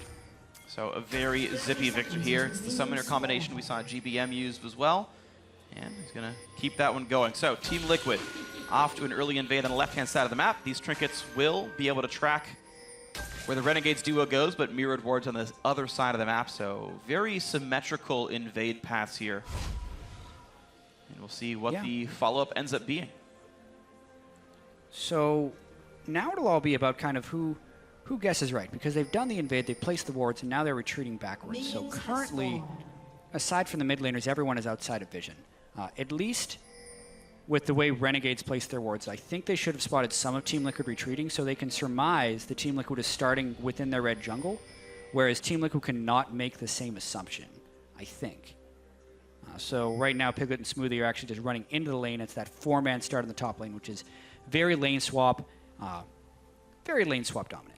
And we'll see if they want to build the freeze or shove the wave really fast. There's multiple ways to play the lane swap situation. We typically saw the cannon wave push in, and yeah, Piglet not trying to build a freeze in any way, so he's going to push this up as fast as possible. You know, Renegade, slightly different start, are going for the Krugs quickly in. You get still a little bit less XP for this as the new season changes, but it should still be totally fine for these guys. Small XP and gold lead for the Renegades duo. And we've talked about lane swapping so much because it's in so many LCS games here. But basically, it is just a way of trying to eliminate the variance from the one-on-one situations you'd have in the early game and reach appropriate power spikes in which to make plays. But what ends up happening, especially early in the season when you see teams making lane swaps, kind of like we saw in TSM versus COG, is you can out-execute so heavily in a lane swap that it ends up granting you a substantial advantage instead of just reaching a power spike for you. Currently, in this iteration of the lane swap, no one is trying anything tricky, no one is swapping backwards, and we're most likely to just see a turret trade in both lanes. And because of the double jungling, actually, Renegades actually have kind of an edge in terms of clearing more camps overall, so more of this jungle has been taken away. More of the camps are gone, and these guys are already in position on the Renegade side to push down the turret. Should still be able to be answered by Team Liquid, so it may end up being mirrored, but it's still just that slight resource advantage from that one camp chosen to be taken. Yeah, just tracking experience a little bit. Lorlo hasn't shared as much. Dominate has taken more solo experience. RF Legendary has shared more with Crumbs. So if they do end up swapping back the top laners in any substantial way, Lorlo, although he did get a decent amount of gold from the turret, will be the lower level. The question is, will he freeze and stay here, or will he decide to try and bounce? He would be able to because it's so close to the blue side of the map that Wade will reinforce first. Yeah. Smoothie also absorbed gold on that one, which allowed him to, I believe, actually buy a Ruby Crystal plus that pink ward there. So Smoothie shared some of the gold. If it was on purpose, it's a new adaptation. And as we sit with nearly equal resources, the mid lane matchups very kind of close to equal. Phoenix, one of the very best mid laners that was playing in North America last year, and Alex is holding equal with him in the very early parts of this game. I had many conversations towards the latter half of the summer split that were ranking Phoenix at Bjergsen's level for North America. So there are many people that just have Phoenix right at the top, and his numbers backed it up. The number of games win, his CS at 10, his KDAs, and pretty much just everything about his game. So far, though, Victor versus Orion doesn't have much early action, that's for sure. There is, though, Remy versus Smoothie, and that was a headbutt. Janna goes away. Pink ward secured, and Remy is winning the vision game. Also infinitely higher CS as well, so by all metrics I can find, Alistar significantly better. Smoothie up to defend this top lane. 3 people up here is a lot of people, but keep in mind Piglet is hard freezing the bottom lane. So Piglet just, okay, not freezing anymore, but was getting a ton of farm back there in relative safety. It's a stacked up wave that eventually will push to the other side. For Piglet up there, but now it's going to be a bit of a 3-on-3 freeze on this side.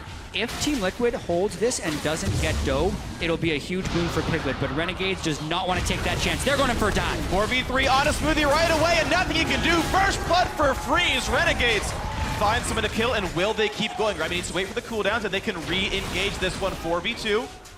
A couple of cooldowns burned by Dominate and Co, but here comes the next round if they want it. Right now, just in the minions.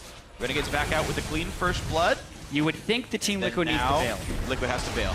They should have bailed beforehand. The dive potential of an Alistar and a Rek'Sai can completely lock you down before you have the chance to use a Summoner spell. So that's exactly what Renegade did. They executed that kill. They had a large enough overall level advantage to make that dive low risk, and Team Liquid did not properly respect that move. And look at that, RF able to walk right into the bottom lane, use teleport, but then walked at this point, and he's up 11 CS over Lorlo here. He's getting plenty of resources himself as Dr. Mundo. Level 4 is not bad for this stage of the game. Renegades out-execute the lane swap. When the lanes bounce back, they're in the right place to make the right play. Hey, listen, this is one of the first times I feel like all of our assumptions coming into an LCS split have been fairly true. We keep talking about this. Renegades has had more time together as a team from Challenger to their preseason in Korea, whereas Team Liquid has lost Quas, which impacts lane swapping heavily, and has also been swapping in and out and playing against their Challenger team rather frequently. There's been a lot of movement of players, so the team cohesion doesn't seem as there. And in a lane swap scenario where it is much less about individual mechanics and much more about team cohesion, Renegades has the slight edge. Beautiful by them. And Team Liquid, though, still trying to find ways to answer back as Dominate roams down towards Piglet. Not really a lot gets done, though. They knock this turret to 2/3, but who really cares? Piglet is getting what farm he can, but Freeze is still ahead of him, and RF still ahead of Lorlo. Yeah, now the turrets are going to equalize, however, because Piglet has been happily farming down in that bottom lane this entire time. Even though Team Liquid has tried to prioritize the farm for Piglet so that if he does fight Freeze later, he would have an edge, because of the failed defense by Team Liquid in the top lane, giving first blood to Freeze, any experience advantage he would have is voided by the gold advantage Freeze is now going to have over him. Yep. Nice try right there. Does not land the stun on RF. He's now level 5. He's going to be okay. And also to continue your point, Chad, about individual skill versus team cohesion. As Renegades are doing better as a team, you were seeing a moderate lead for Phoenix in this mid lane. Right now he's going to be up 12 as the waves equalize. So Phoenix is still pretty much holding up to his pedigree as one of the most dominant mids in NA. Getting a small lead over Alex. She's already forced him back to base once. And we could see Phoenix try to do the best he can to carry this. Yeah, and this is one of the earliest Rift Heralds I've actually seen. Oftentimes, the Rift Herald will be taken when the Dragon is already off, and the reason I don't see it taken early very often is because it takes someone so low while doing it that you almost always have to recall afterwards. And then the overall 250 gold gain cuts in, as well as the 2 minutes you hold the Doom's Eve buff, which is what drops after you kill Rift Herald. You're spending most of it just after taking it anyway, and the other team is able to farm. In this situation, though, it doesn't look like they actually spent much on it, because Team Liquid is bouncing a wave and waiting for Lorlo to come up anyways. So we'll see if Crumbs can use that extra movement speed to get off some ganks. Yeah, it was very smart. They just found the right sort of timing to do it, where it was just convenient to be off the map. And it's just what you expect. Any kind of PvE buff, like the E part doesn't get any harder, just the players get better. So over time, you figure out the right ways to do it. And this is actually a number of times now I've seen the jungler be the one that gets the buff specifically. Yeah, there is a fair bit of variation on that. Generally, whoever you want to push an advantage gets the buff. If there is a top laner with a lead, you almost always give it to the top laner. But in this case, RF Legendary, off on a different side of the map, freezing, it was Remy or Crumbs. And in this point, you're going to give it to the jungler because he wants to move around the map and he wants to benefit from the additional damage. So, let's see what he can do with his benefit. Right now, it's just been taking some jungle camps down, which is not terrible. The move speed and bonus damage it gives makes you clear faster. Freeze up 16, now 17 minions over Piglet. So, again, despite him being alone in the lane, he's actually behind Freeze in every metric I can see here. It's kind of a remarkable amount of farm that Freeze has, considering Freeze has been with the team, whereas Piglet has generally been on his own. He's been I noted. wonder how many dropped CS Piglet has, since very few of his CS feel contested, and I don't remember a large amount of time he's been back in base. Yeah. That number actually feels quite low to me. I'd imagine 5 or 10 dropped CS at least. Well, we'll see if Piglet can keep up and pick up his slack here. RF and Lorlo back to tie, though, as far as top lane matchups go, and it looks like it'll be something like a Black Cleaver or a Sterix for Lorlo after all. No pieces of Ruin King, so Dream smashed. No Ruin Kings for me. That's fine. RF's still going to tank up as best he can. And we'll see what the next strategy ends up being. Dragon so far staying uncontested. Team Liquid fighting for ward control as best they can down here as these lanes are matching more close to equal. I'm also curious to see how the top lane matchup ends up going with the outer turrets both dead. There's not only a lot of room to dive people with, but also a lot of room to potentially freeze a wave and lock the other top laner out of farm. Yeah, and another change to this new season, obviously, is the durability of the inner turrets. Back last year, the inner turrets would stay up a very long time because of the shield they had on them. This year, no shield, less resistance. Alex goes in with the ult. Has to flash away from the sun. Watson on this one, forcing a trade of flashes, but the Ignite burned by Alex Ich. Phoenix very, very low, only a few potions in inventory. Hasn't even chucked one yet. He's got to be a bit scared of this. Dominate chasing in towards Crumbs. Not going to win that, though. Alex can join, and of course, Phoenix cannot without much health. Crumbs won't find much else to do, but he pushes Dominate out of the jungle. Yeah, unless Phoenix has health, the fact that he has the Summoner spell and ultimate advantage over Alex does not help. So this is a temporary window of opportunity that has been created by Alex for burning everything. And if Phoenix is still low, they're going to go for the push. Very nicely done. Freeze is here. You've got the Alistar roaming near as well, and here comes the push on in. How much damage can they get? Not a terribly lot as the wave clear came through. He's also still Victor. So his laser in the early game at level 9 gets to clear absolutely everything. Should note that Phoenix has gone for the quick double upgrade. We have seen a lot of variation from this amongst Victors, dating back to when the Hex Core buff was changed to give less upfront statistics, and also going all the way to the beginning of this season because Frost Queen's claim is such a powerful item. Just a millionth reminder for today, we are on the patch 6.1 patch. Patch 6.1. We're on patch 6.1 today, which means the mana regeneration of the Frost Queen's claim has dipped from 150% to 100%. So not as good as a Rush. Yeah, it's as much mana regen as a Morella Namicon, actually, literally exactly. So still in case you wanted still a lot, but just if you wanted a point of context, a point of comparison, that's the exact same regen if you go for it. Alex Ich buying my personal favorite AP item, Rod of Ages, was a big winner in the preseason as well. I think that item is super, super good. And any player who's buying basically both Frost Queens and Rod of Ages, I then trust them as a theory crafter, as they identify the best items in the game. So they also don't have any mana problems. They also will never have mana problems. That is true as well. So that will not be one of their 99 problems. See what else these guys can do. Now the gold is staying. Actually, I was going to say it's staying, but it's actually growing slightly in the favor of Renegades now. They're up about 1,000. Now they're up 1,600. Mid lane still under a bit of assault here. They're pushing right in, looking for the play, and they get the first knockup. They really want Phoenix. A shotgun comes through now, a knockback in under his turret. Alex has aggro temporarily. Crumb's now forced to run. TP coming in from RF is now canceled. He doesn't want in after all. Big trade, but nothing killed. The damage didn't really seem to show up, and I think a lot of that just has to happen because Smoothie was there with Janna for the shield, and Phoenix had built a Negatron cloak so early on into the game. So the fact that the Shockwave was pushed onto them straight by Remy was relatively inconsequential because Freeze couldn't follow properly through the turret without catching turret aggro to get the damage onto Phoenix. So while it was a well-spirited play, because of the automation for Phoenix and the positioning of Smoothie, it ends up kind of falling flat. Yep, a giant chunk of shields just did everything they needed there. And the Squishies pulled aggro. They couldn't stay on it, even though it was a perfect headbutt, putting Phoenix right under the team. Team Liquid holds on for now. Gold lead stays about the same as it was before, and we go back to teams licking their wounds. With that being said, though, that's the third bit of initiative that Renegades has taken this game. Yeah. Team Liquid has played completely reactionary, which isn't a good sign, especially for I Will Dominate.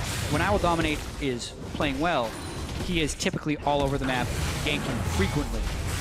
And this game, he has been largely invisible. Now, part of that could be he's waiting to pick up the Runic Echoes. He's also gone for the Tracker's Knife, which is kind of a defensive warding option, which most junglers see in pro play because you need access to the early wards. If there is a time for Team Liquid to get aggressive, and they have to get aggressive if they want to win, it would be about 15 minutes right now. And let's see what you got. I Will Dominate. About 417 move speed on Spider Form, at least with this full build. Phoenix Gets the blue buff safely, has to walk around to get back to mid, but still not the worst thing to be a part of. Renegades, though, already back into the jungle. The 3 tanks together. You can't kill them, you can't get rid of them. They can put wards down as much as they want with the sight stone there that Remy has and the trinket wards the rest of these guys have. Looking to make plays on the mid lane. The only place an outer turret still stands. And once again, Team Liquid here to defend the culling use as well as that Victor laser saying no thank you. Yep. The defense is holding, so still a 1,200 gold discrepancy between Renegades and Team Liquid. Alex stacking up his Rod of Ages, but have to wait and see what he gets next. Obviously, the Blade of the Rune King was completed by Freeze. Very normal Kalista item for now. Isn't needed to cut through tanks, but it's just needed for the attack speed and lifesteal. And honestly, look at the recall timings of Team Liquid. They do not have any pressure on this map. They're backing away, and they're really having to burn all of their summoners and spells in a defensive fashion. Piglet not remembering the Alistair flash timer, unfortunately. Flashed so that you could definitely Relentless Pursuit away from a headbutt Pulverize. So still a good play by Renegades. They force the flash out of Piglet. It's going to make Lucian much less successful in the future. And in 2 minutes when Remy gets flashed back, that is a nearly guaranteed kill if they can find Piglet ever alone. Dragon number 1 now on the plate. Renegades had already taken the Rift Herald a long time ago. Time for their second neutral objective. Easy rent, and Freeze is going to get Dragon number 1 in the field for Renegades. Good job by Renegades taking advantage of opportunity right there. They have deep wards. They had removed Team Liquid's safety within their own jungle. They had burned the 80 carries flash. Natural timing to take Dragon. Team Liquid is not swinging back on any of Renegade's moves as of now, and Renegades is looking pretty solid. This looks like kind of any team you put good players together. I'm talking about Team Liquid here. You put good players together without a clear, strong shot caller with a good offensive direction, because you're just like, all right, there's wards here, there's this there, this guy's gankable, this guy's not, and then no one ever like sets up a plan. Which is very strange, because I Will Dominate has proven to be good in the past. This is 4/5, well 3/5, sorry, losing X Special as well, but still 3/5 of the Team Liquid that was first place in the summer split regular season of last year. Obviously a lot of changes, a lot of turmoil in the offseason, and some of that could be showing through here in Game 1. Unfortunate then, not the best start ever for Team Liquid, but they get their own Rift Herald. We'll see just how they can apply this for themselves. Lorlo is the one who got the Doom's Eve buff, and after the Empowered Recall, we'll see just what he's going to be up to on that Gnar. 1,700 gold, still this lead not changing by much. Renegades, still that slight lead, shifting back and forth slightly, not doing a whole lot though. Mid lane once again, almost under fire, but Team Liquid always there to defend. So to their credit, they are in lockstep. They're never really giving too much away. And as they wait to power up more and more and more, Lucian is a crit builder. I think he would eventually outscale what Kalista would do, but that doesn't mean all that much. Especially on single targets, but at the same time, he's got to cut through a damage-reducing Alistair. Yeah, there's 3 tanks. Alted Mundo with... It'll take you a while.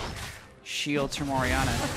Nice little item build thing I want to point out here. Crumbs has gone for a Sightstone on the jungler, as well as a knife. Never mind, we got to talk about that. Meanwhile, Phoenix, goodbye. You're not getting reborn anytime soon. Down he goes, and there is 1 minion to break the backdoor bonus, and that will be enough to let Renegades in for a little while. But once again, Team Liquid in lockstep. They're there in time to keep the turret alive, but of course, still a good turret kill.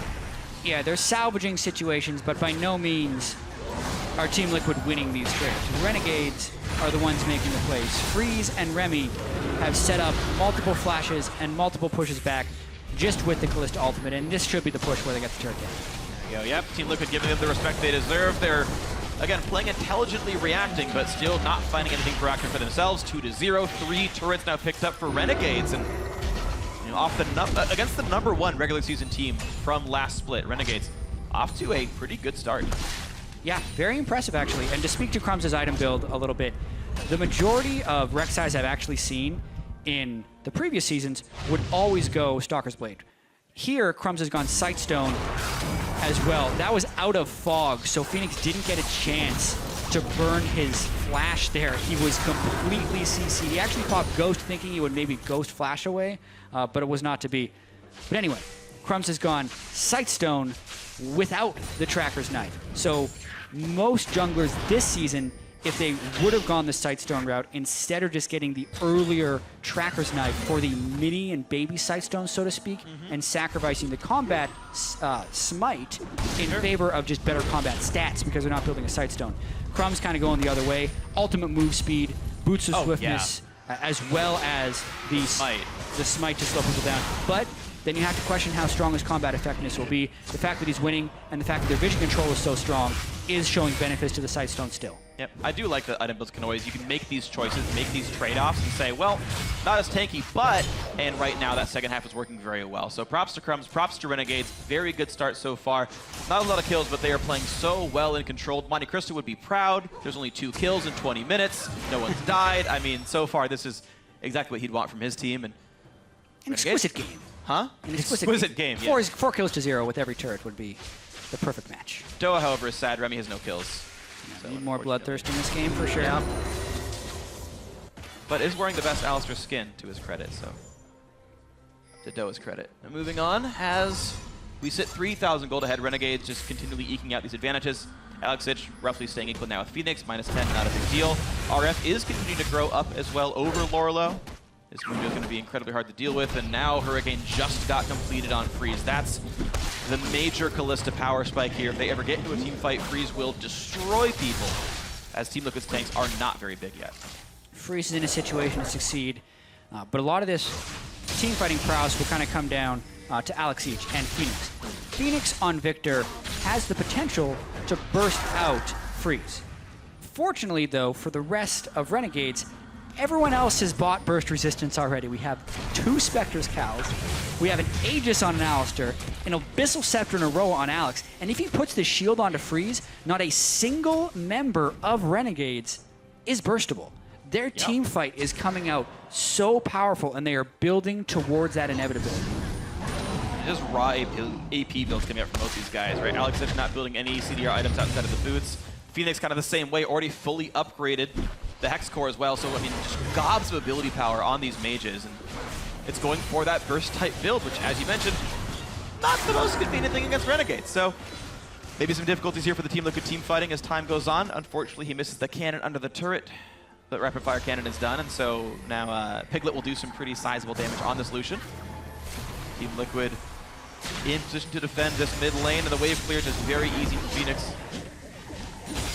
No major concerns here. Still need to see Renegades set up some strong split pushing wave management from our Legendary so they can force the rotations again. So far, all of their picks have come from Freeze, Fates calling Remy into a fight. Right now, though, with the extra gold, Remy gone with the distortion boots because they need to be able to make those plays more frequently. Now, an Alistar Flash Pulverize can quickly outpace the flash of the opponent if they try to use it to escape, which will set up plays in the long run if they get enough repetition of trying to make them. Yep, do it once, do it again 3 minutes later, you're going to get the kills out every single time. We'll see if Renegades can make that happen the first round. We'll see if it gets flashed away from or if they catch him unaware like last time they ganked Phoenix. Crumbs waiting in the wings. Pink ward is there to make sure there is no wards coming around. Sadly, Remy is spotted right there, so this right-hand side lane not going to get hit much, but Renegade back and forth. It's much faster this way around. Crumbs wants in. Remy, good trade of flashes, so wait 3 minutes and it won't go as well for Phoenix. Midlane under fire. Crumbs forced to get back. A great shot, but hits 2. Smoothly nearly down, and now Piglet on the chase. The culling going forward. RF Legendary tanky enough to not care at all. Renegade get the trade of flashes they want, and out they go. What's ironic about that is they traded flashes with the only other person who has distortion. So the flashes will actually be up at the same time if they were to try that again. It's actually better. It is a 0 win there. It depends who has the summon. Lucidity boots the thing for Phoenix. That's already 10%. Yeah, it comes up even faster. So he'll get away. Either way, though, Renegades, with the pressure created, gets the second Dragon of the game, and they can still continue their way towards victory because 23.5 minutes into the game, we have yet to see a Team Liquid kill, or honestly, any type of aggressive move by Team Liquid. They're hitting minions a lot. They're aggressive against those poor defenseless minions, but sadly against Renegades, nothing. And just to do the fact-checking, Phoenix's flash is actually 30 seconds faster than Remy's, so the Lucidity boots makes him actually the perfect receptacle of flashes, as he can just do it better. Good job, Phoenix, you did it. Good job, Phoenix. You are baiting the right way with very low cooldowns. Very low, meaning 3 minutes, apparently, in this case. Team Liquid, once again, pushing forwards, looking for wards they can stomp, tunnels they can crush, maybe a Rift Scuttler here and there. But really not finding a lot to do. 4,000 gold now. The lead for Renegades as they slowly try to crush in their vision control. There is a total of 1 deep ward for Team Liquid, a single ward past the river. To be fair, I guess Renegades have timed out as well, but they've got the means to put more down. Yeah, what is currently rare, double Sightstone build. coming out from them, and pink wards for every single person. I think Freeze would have his pink ward down on the map already. That's why he doesn't have it in his inventory. He's an AD carry player. You never do that. Yeah, the pink ward in the tri-brush that no one will ever walk through from Team Liquid is actually Freezes. So he put it there a long time ago, but the map pressure, the tri-brush in the bottom lane is Freezes. Yep, okay. That's a good one to put down for me if I'm ever pushing, because I know I don't have to replace it, but I feel good that I've like warded. My pink ward's on the map. I did it. I don't Yep. need to do another one. Don't tell me to buy another pink ward. Oh, here we go again. They're looking for the move on in. Lorlo gonna get hit with the headbutt pulverized combo, but be careful because Phoenix is coming in with the Ghost, with the move speed. Remy's gonna take a bit of damage. Freeze very low, and Remy's gotta be real careful. Sucked in with the gravity well. And Callista ult is already down. He wants to 5 flash more ult. seconds. And Cow is dead. Dominate coming forward. Culling across. Nice house comes in. Shockwave buys some time and just barely survives. The Alistair will stay up. Renegade's now forced to run without a support. Team Liquid, again, able to answer the aggression. Both teams were just a hair slow on their play there, actually. At first, Team Liquid wanted to go in, or sorry, Renegades wanted to go in really hard. I'm mixing my words up. Renegades wanted to go in hard on Lorlo, who then got back fast enough. And then Team Liquid wanted to turn because they could get on Freeze without Alex each being there for the Orianna shield. But both moves were slightly slow, which led to, again, no kills happening. But fights all the same. These things are happening. It's just a very long round of box where no one really falls down yet. Into round 7, here we go, 26 minutes into the game. Another blue buff for Alex Ich. Uncontested. Oh, Remy's no ultimate. Oh, wow. All right. Should not have been there. Beef is on the plate. Team Liquid finally getting fed a little bit. We'll see how much more they can get for themselves. 4,000 gold still in the deficit, but they've got some time to actually get control back over this map. Pink ward's going down. There's still another one in the Baron Pit they have to clear, but finally getting some vision for themselves.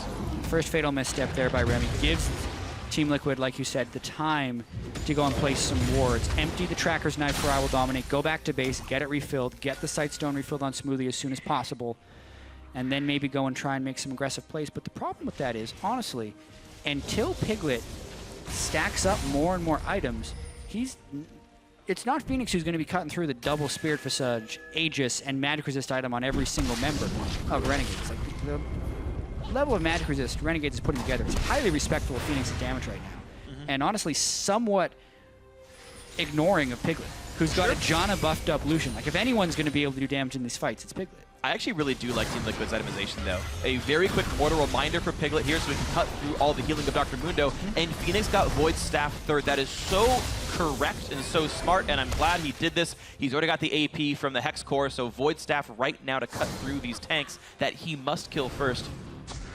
You see people get it wrong. I'm glad he did it right. There is damage to be had here, right? You talk about Piglet. He's got it. I think Phoenix has it, too. There needs to be some respect from the Renegade side, even with these 3 tanks. Well, typically for Victor in particular, like another reason Void Staff would be good here is the Hex Core, when it's fully upgraded and you're high level, is the highest single AP item in the game, not counting multipliers you could gain from a death cap. 160 AP from that right now. Void Staff helps you penetrate that. Slightly out of range. Remy, I think, maybe didn't hit W when she thought she did, and only hit the pulverize there. Unfortunate, but Phoenix able to walk away safely. Freeze has used the ult almost entirely for finding ways to fight. They've blown some flashes from that. They've gotten a kill from that, but Team Liquid still able to kite back constantly. And I think maybe when Mortal Reminder comes through is when they decide to go back into this one when Piglet gets that spike. There's the item now. Yeah. And I'm curious when they choose to go in. It's starting to feel like a game that Team Liquid just thinks Phoenix and Piglet will be able to carry when they get enough items. Because it hasn't been early game release pressure. Lorlo has just been keeping up with the general tank build. He did Phage, but never completed the Black Cleaver. So he just said, well, you know, I can't do Black Cleaver, time to get really, really tonky. As soon as Team Liquid decided to flip that defensive switch. And now we're 29 minutes into the game, still playing defense. They got smart itemization choices. Even just being behind, you don't have the time to build more offensive items. He's got to be the tank in time for the team fights. Team Liquid, again, generally playing very smart, just not very aggressive is just the story for them. And as we've gone 29 minutes with 3 kills, a lot of these stories get talked about. Alex Ich once again playing the wave clear game. Highest CS on his team. Actually doing quite well, more than 10 CS a minute. That's always a good clip to have. Freeze has fallen off slightly in terms of getting farm priority, as Alex just waves clears so easily. But we're now on to the 3rd dragon of the game. Renegades already have gotten 2, but Team Liquid now here to defend the 3rd one. They want the stats buff. Look at how inconsequential Crumbs' combo, the combo was from Owl dominated him, and here's a fight. Ooh, headbutts Piglet over the wall, who now gets time to do a bit of damage. Onto the Dragon they go. Renegades pushing in for the 3rd, but they've got to come back for this fight. Remy ulted down, a big combo comes in, a couple of knockups. Alexich could go down, flashes in safety for now. Finally taken out by I Will Dominate, but a big pulverize comes through from Remy. Stuns from Lorlo, still goes down, a 2 for 2 so far, but the fight will continue. Piglet on the backside. Crumbs has to respect that. RF on the chase, very, very durable. He's gonna land a point-blank flash cleaver. Grasp of the Undying, adding some damage as well. I Will Dominate, takes another cleaver to the back of the head, gets healed from a nearby kill on a Wolf, but it won't quite matter. One more cleaver should kill, and Freeze from downtown lands the spear. 3 for 3. The Boots of Swiftness and the Runic Echoes almost invalidated the move speed gap from the cleavers towards the end of that fight, but it wasn't quite enough. And finally, 30 minutes in, we get our first big fight, and honestly, the beneficiary of that is Freeze. We knew he'd be at a big power spike. He already had the QSS to get out of harm's way, and he picks up multiple kills on that one to go 3-0-2. Big deal for these guys that Renegades finally found their way into a team fight. The tanks were just so big. A 3 for 2, as I correct myself, in terms of overall kills, and Dragon 3 as well. Stack them up. Yeah, watching this fight again, it actually wasn't that clean of an initiation by Remy, which prompted Team Liquid to go in hard. And the patience that Lorlo had on his Nara ultimate set up a really big combo, but Freeze QSS's, and Alex doesn't get immediately bursted. If Alex is fully bursted here, Team Liquid wins the fight. But he gets, right here, a 3-man shockwave up with his dying breath. How many times have you seen that shockwave fizzle because Orianna died? A fraction of a second makes the difference here that allows Renegades to pick up and clean up the end of this fight, thanks to the shockwave going through before Alex is dead. Dominate nearly lives because right there, he got 10 health from Piglet killing the Greater Wolf. Strength of Ages on Elise, but yeah, it's not enough. The slow resistance from Alacrity, as well as the 20 move speed it has over other boot upgrades, and the 10% move speed from the Runic Echoes, makes him almost fully immune to Mundo Cleaver. That was remarkable. Play, like, this has got to be like a 470 move speed Elise. Like something, 525 is the move speed when he's running towards a Janna. Like, Dominate runs real fast. We'll see if he can find his next way in. But 4.7 thousand gold, the lead for the Renegades here as they, as we mentioned earlier, finally won themselves a team fight. Dragon stacking up. They've got more move speed from that as well. Mid lane, not a chance to fight that one. Team Liquid, of course, don't have many engagements. Their only way to actually start a real fight, a real team fight, is Mega Gnar. And that's telegraphed. The big bar turns red. Renegades can see it, throw a cleaver, walk away. Yeah, and like, there's not a lot of tools to start fights for Liquid. How much more burst can they put on Alex each in an upcoming fight? That was a Gnar ult into a wall, into a Victor ultimate, and Piglet was the only one who wasn't immediately there, but how's he going to get through 3 tanks to hit a squishy?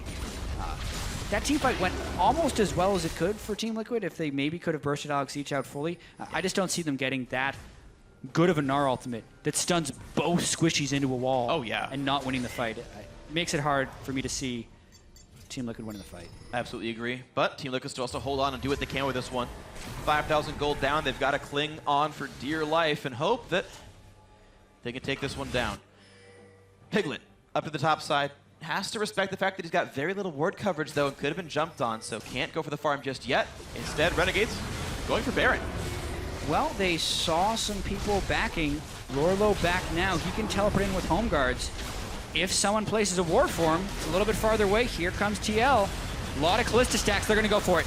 Here they come on forward. Dominate goes in. Oh! Early rem, but it's still going to be fine. Smite lands and Dominate knocked up. Going to be taken down as fast as possible. RF forced to run, but he takes up so much damage that nothing happens. A 2-man Gnar ulti by Lorlo, but no one is around to deal any more damage. Piglet did kill off Remy, but here's another engage. Lorlo has nowhere to go. Will be killed. A 2-for-1 plus the Baron. Renegade still on the chase. Freeze finds a Ren, finds the move speed. A double kill for the Renegades. AD carry, the new guy on the roster.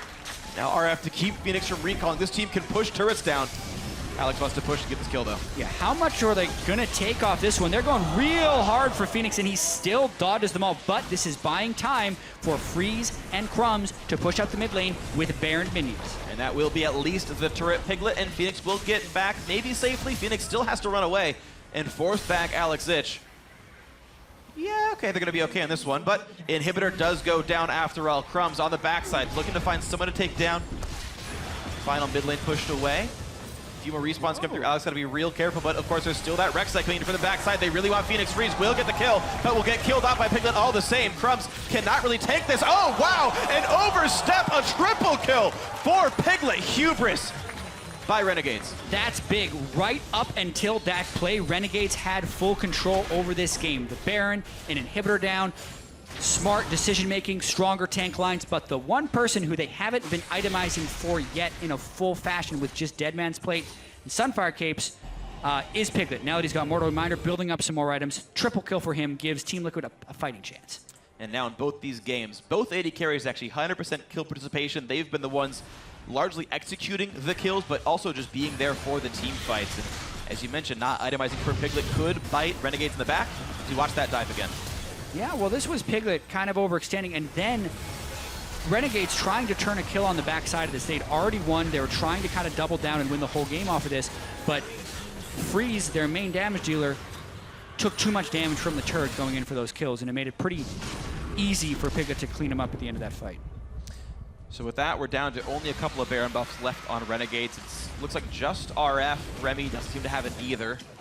So not too much they can push with. It's going to be a bit of timed out soon enough anyway, but Piglet, giant kill streak on him, 5-0-2. Red buff is going to be nice as well, and it's going to be a very kiteable Lucian, 30% CDR thanks to his Essence Reaver.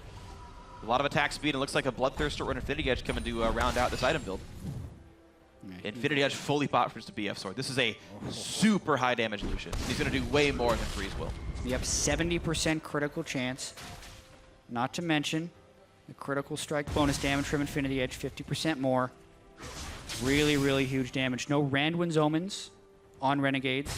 No Thornmails on Renegades either. And only one Ninja Tabby. It's not going to punish him for having a lack of lifesteal here. Only getting the Dorn's Blade lifesteal currently.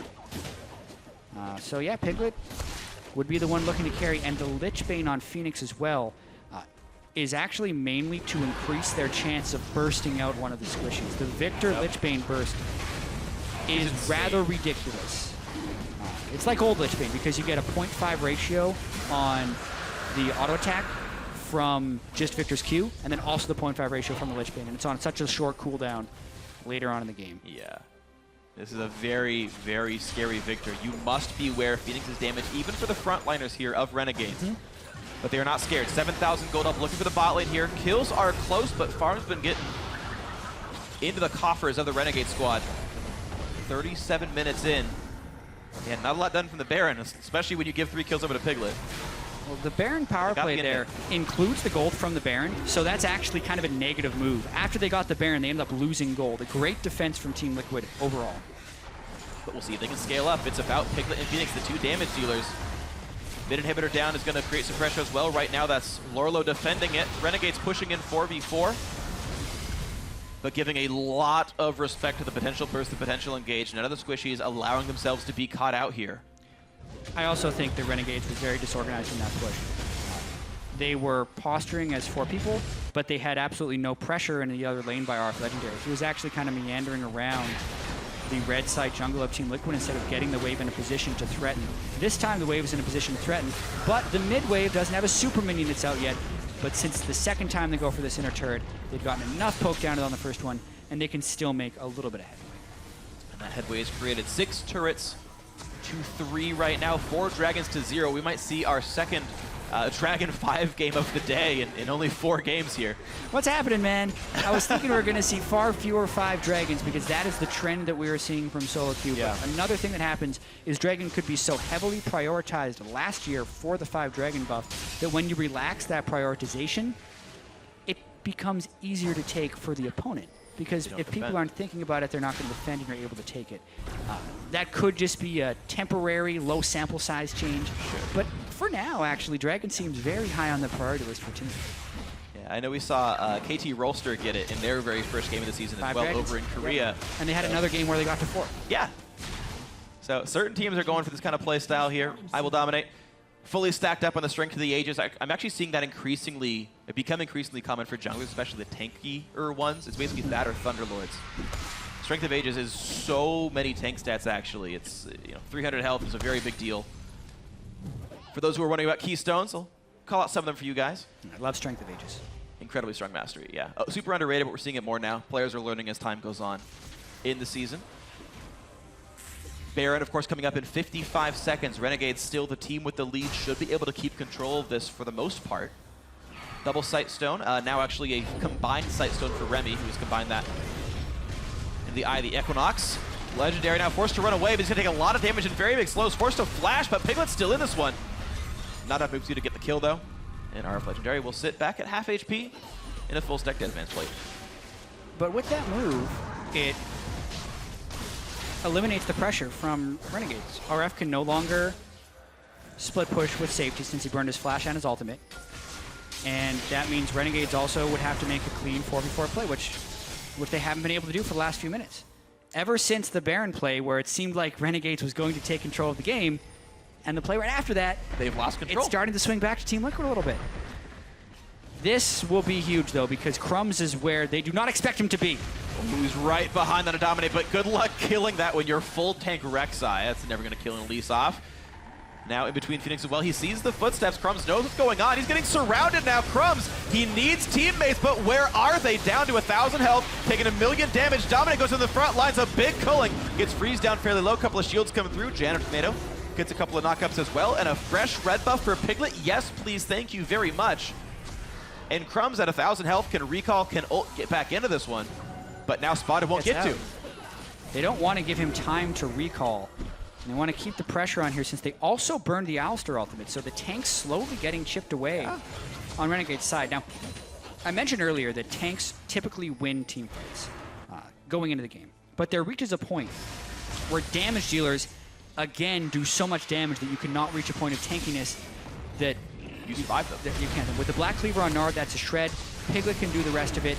Everyone has gone tank except for Alex and Freeze, so you wonder where the damage will be from Renegades. But as you said, Crumbs all's back in. It's the Baron Force yet again. And Phoenix went for a blue buff, who's not part of this fight just yet. 2,800 health on Baron. They're going to go, and there's the pickup. Second Baron of the game for Renegades. Crumbs in the front line, forced back a little bit. The culling doing not too much, actually does not find a line to hit any of the squishies. Lorlo is Meganar. What can he zone out? What can he do? Ulti is still up. What's he gonna find? Remy goes down quickly. Two-man shockwave into the back line, but Smoothie's up. A freeze goes in. A double kill for Piglet. The AD carries doing battle. Who's gonna do it better? It's gonna be Freeze dodging the piercing light. And now Lorlo on the chase. Gonna land the Hyper. A triple kill. Phoenix picks up where Piglet left off. An ace for Team Liquid. And Baron costs Renegades everybody's life. Now there's a minion wave in the mid lane. It will not be Baron empowered, but 3 people to push it down, and gargantuan death timers 43 minutes into the game, an even bigger wave in the bottom lane. How much will Team Liquid be able to get? They might get a lot. You can take Crumbs off Dignitas, but you can't take the Dignitas out of Crumbs. The Baron ends up being a huge blunder, and Team Liquid are here to push. Now, the question is, how much do they get? Alistar's up in 4, that doesn't matter so much. It's a 3 versus a support for 15 seconds at least. This is at minimum the inhibitor. It's risky to go for Nexus. And to be fair, the Baron worked. The play after the Baron didn't work. Renegades caught themselves in a corridor that lined up all of Team Liquid's AoE in there. Phoenix landed a Death Ray on an ultimate, on a stun, on top of the Gnar ult, and then Piglet cleaned up after that. And Renegades didn't actually need to take that fight, but they wanted to because they were going for the whole game after Baron. If they win that fight, they'd then push and win the game. But once again, it stops them dead, as with this 5-dragon timer. Oh man, that is by so much breathing. Let's watch this fight again, chat. Yeah, so really early on, actually, Smoothie's ultimate gets burned. So there's no Janna ultimate to fear here, which I think gave Renegades a lot of confidence, but the culling does hit someone, and then Renegade splits off here. Half the people went home, half the people wanted to stay and fight. Now they're pushed on 2 sides of the wall. Freeze can't follow necessarily because he'll get bursted. A 3-man Lorlo ultimate into a whole truckload of damage from Phoenix and Piglet. And then Piglet gets, his sights set on Freeze. Freeze outduels him a little bit, but the ultimate chase down ends up going to Team Liquid. What a crazy fight.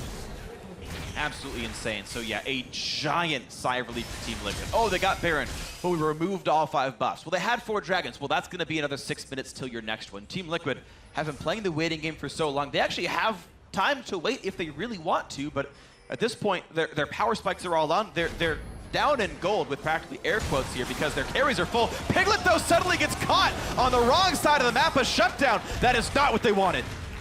Not in the slightest. This was their power play. They'd just taken a bottom inhibitor, so they had a window of time to set up a play, but the teamwork falls apart right at that moment, and now they have to wait over a minute for Piglet to revive with an exposed inhibitor. This, if anything, re-equalizes the game. Forced to defend 4v4 for another 48 seconds as RF gets a bunch of farm and experience. Well, he's 18 already, but he's pushing in the bot lane for a rotation. Depending on how Team Liquid wants to defend this, they should just give it up because Remy could flash ultimate and end the game if she catches the right person. If Phoenix gets caught here, there is no way of cleansing a CC chain off of Phoenix. And no Zonias either, since Phoenix has gone with the highest offensive potential in his build. Yep. By the way, that's a lot of ability. That's a lot of ability power. 839 with the Sorcery Elixir on. Nice. That is awesome. That is a whole bunch of fun. I'm looking forward to this kind of damage coming out again from Phoenix. I just love full offense builds. A bit more tempered from Alex. You mentioned lack of burst ability. Riley's Crystal Scepter to add to the Rod of Ages and the Abyssal Scepter. Alex not going to die easily. Yeah, it's a 3,000 health Orianna. Yeah. With 110 magic resistance when the ball is on top of him. Which also shields for 430. Like, he's not an easy person to kill. He's basically Mundo. Actually, about 80% as durable as Mundo as far as raw health values. Resists change the matter, obviously. Resist double it yet again because Mundo's at 205 magic resistance. That's true. Not to mention the 70% healing he gets from his ultimate. I mean, that's a minor factor, It's chat. cut in half by the Mortal Reminder, though. Yeah, exactly. Only 35% max health, dude. So much. No, it's insane. Thorn Mail is done for Lorlo, though, so these big anti-AD items are finally coming in. Frozen Heart as well for I Will Dominate. No such Frozen Heart actually for Renegades, which is slightly odd. They could probably get some use out of the attack speed slows, but either way, they're still itemizing up as best they can. Now a Warbogs got completed for RF, so that's even more ridiculous amounts of health. How about 4,900? Yeah, it's a solid amount. Good luck killing him. No Blade of the Ruin King or any such percent health items for the TL squad. Phoenix once again looking for the blue, but look at that. Renegade's already en route, and Phoenix could be jumped on. There comes the play. Flash Force, but Remy might find more Freeze. Nearly gets one shot by Dominate, but Dom forced to run away. And Freeze is safe enough. TP comes in for Lorlo after all, but they find nothing to do with it. RF ended up canceling his teleport as well because Renegades was disengaging, so they trade teleport. They get the Flash Ghost out of Phoenix, which is beneficial since Remy still has her Flash if they are able to find yet another fight. Renegades again on the offensive, now 47 minutes in. Let's see what they can get. Piglet's got to be careful. No Flash on this Lucian, and with Flash, as you mentioned, on Alistair, that is a big deal. That is scary. And that could easily mean a dead Piggy. Got to be careful on Lucian. Doesn't want to become bacon. TL do what they can to stay alive. Middle inhibitor dead for them. Of course, Renegades lost their bot lane. RF Legendary can split push that and hold it, but of course, without teleport, there's the option of Team Liquid finding the 5v4 without the Mundo, without the 5 million health tank. You can cut through those champions. I want to take this small window to give Lorlo some credit. His Gnar ultimates have been incredibly pivotal in keeping Team Liquid in this game. The Very fight true. they almost won at Dragon, and then the fight they did win at Baron Pit. All set up with the Gnar ultimate. He's kind of the primary form of engage, and it's telegraphed, so a pretty huge challenge to actually make those work in your first LCS game ever. Absolutely. Good stuff by Lorlo. So far doing what he can to keep his team in the game as the sole tank, really. I guess Dominate now actually can consider himself a tank now that he's much later game into release. But actually only a few champions left to buy any items at all. Crumbs is actually done buying stuff. Dominate has one slot. Both supports have roughly one slot, depending on how you view Pink Wards as an item. You could say they're done. Yeah, and Remy will be working on that Frozen Heart you talked about. Just from an efficiency standpoint, they don't want to build a mana item on Mundo or Rek'Sai, so really Alistair is the only champion in which to build it, but there were a host of other items Remy wanted first. Randwinds, for instance, started to be built by Crumbs and Remy after Piglet killed everyone with crits. So they decided to reduce the crit damage a little bit, and then the Frozen Heart will come in after that. Solid stuff. Actually, a ton of actives as well for Remy, right? You got to pop like 4 different things in the team fight. Lock a shield and the Randwood slow, which is insane. It's 4 seconds long. That can really hurt people. RF holding the front line pretty easily and safely. Gonna do just fine. Bit of engage. Okay, down to 2/3. Blurred the flash, actually. Remy now in the front line has to be a bit careful. Will not burn any ultis just yet. The culling comes through, burning RF even lower. But he is not ulted, so this Mundo is not anywhere close to the dead yet. The health bar is alive for Mundo right now. He can fill that up real quick if he presses his ultimate, but the fight will continue. Not real ultimates being burned by anyone yet. And it's a chance for Dragon 5 for Renegades. If this goes through, their power in the team fight skyrockets. They burn everything to death, quite literally. Yeah, Renegades can stall this a little bit. Piglet needs to make routine trips to the mid lane to get the minions because they don't want their base to die to supers. But RF, no flash this time. The more poke lands, the closer we get to a fight, and the lower the dragon happens, the more certain a battle will be. It resets though, and the Ren stacks are going to go away. Mid lane still pushing in. They could turn and burn for the base if they wanted to, but here comes the chance for the engage. Lorlo blocks the Alistar jump though, and now he is Meganar. Now he can force the team back. A good headbutt does the same to Lorlo though. Dominate in the front, can't find the cocoon just yet. Another house comes through. RF still holding the ultimate. Looking for something Freeze to is do. getting the Here's the stacks push up. forward. The flash gets knocked around. Finds a stun on Crumbs. Red team gets Dragon. It's safe for now for Team Liquid, but here comes the front line. Lorlo's already got in. Renegades, they really, really want in. It's 5v4. Piglets over the wall. Phoenix out as well. Remy in the front is out of ultis to save herself, so this Alistar must run away. Team Liquid hold on for dear life, but it's a 5v4. Yeah, felt like a bit of a sacrifice, actually. Lorlo was distracting while Team Liquid went in for the Dragon because they could not afford to sacrifice Dragon 5. But in doing that, it will probably sacrifice this Baron now, 51 minutes in. Yeah, you got kind of caught between a rock and a hard place. Then Dragon 5 is bad, so is Baron. Number 3 now for Renegades. So in terms of neutral objectives gained per game, this one among the high end. Still 100% KP for Freeze and securing so many objectives and trying to put up the damage for his team with 3 tanks in front of him. So this morning, Freak, yeah, we watched a 74-minute game end in CB LOL. And we're like, that'll be the longest game of the year probably, because we were expecting like really short games. Like, how does a game even get past 45 minutes nowadays? Alex Each was max item Orianna 40 minutes in without a kill. Like, the gold is accelerated this game in League now, so typically people reach their max builds pretty early. And usually when people reach their max builds, especially when turrets are weaker, the games have been ending. And with death timers longer, the games have been ending. Yet, both in Brazil and here, we're getting these pretty long games. Of course, we're only 51 minutes here, but the way things are going back and forth, there's a chance it goes longer. Looks at the engagement. That's the wrong target. Remy chunked heavily. It'll take a while to heal that back up as Alistar. No regen tools to speak of, and instead of Frozen Heart actually also went for Zeke's Harbinger. So even putting more damage onto Freeze's Alistar. Remy not ridiculously tanky, has to ult for it, and Team Liquid have done a good job of playing around that, forcing the ult, re-engaging later, and these tanks are much less tanky. As all the, like 2 of the big tanks, Renegades, are ult-based. Absolutely. It's not being as tanky afterwards. Yeah, and it's all about moving back and forth and disengaging and only going hard if you get just the right Gnar ultimate. But at the same time, Lorlo also got melted pretty quickly by Freeze in the last fight. And there is a wave of super minions pushing in the mid, while Team Liquid is pretty aptly wave clearing the mid lane. Someone will have to make a big risk in order to move this game towards its conclusion, or a big mistake. Could always happen. There's a lot of dynamic and very aggressive engage tools out there, and one wrong step means you're knocked into the air, then knocked into the team. The damage builders have been full build for a while. The tanks still have some room. Lorlo's actually got non-defensive boots and only a Spectre's Cowl, so you mentioned him dying last fight. He's actually one of the poorest people here in terms of actually being tanky, missing kind of a slot and a half in terms of stats. Basically at the same item threshold as I Will Dominate. Yeah, and both those guys are pretty squishy by comparison's sake. Yeah, we knew coming in after the draft that Renegades was going to be the big meatball team walking around, and Team Liquid is going to be the ones that need to play with a little bit more finesse. So far, Phoenix and Piglet's finesse have been pretty good, and it's been mistakes from each side which have prolonged this game, to be quite honest. Renegades had the potential to kind of move this game towards a conclusion, then they gave a triple kill to Piglet. Yep. Then Team Liquid kept fighting their way back. They ace Renegades at Baron, they push in and expose an inhibitor in the bottom lane, and then when they're going to push their advantage, Piglet dies by himself, 1v5. So that's what's been keeping this game bouncing back and forth, and it is a lot of the pressure that exists on the LCS stage. Renegades now, even though they are experienced players, first game for RF Legendary, and the first game in the LCS for all these guys as Renegades.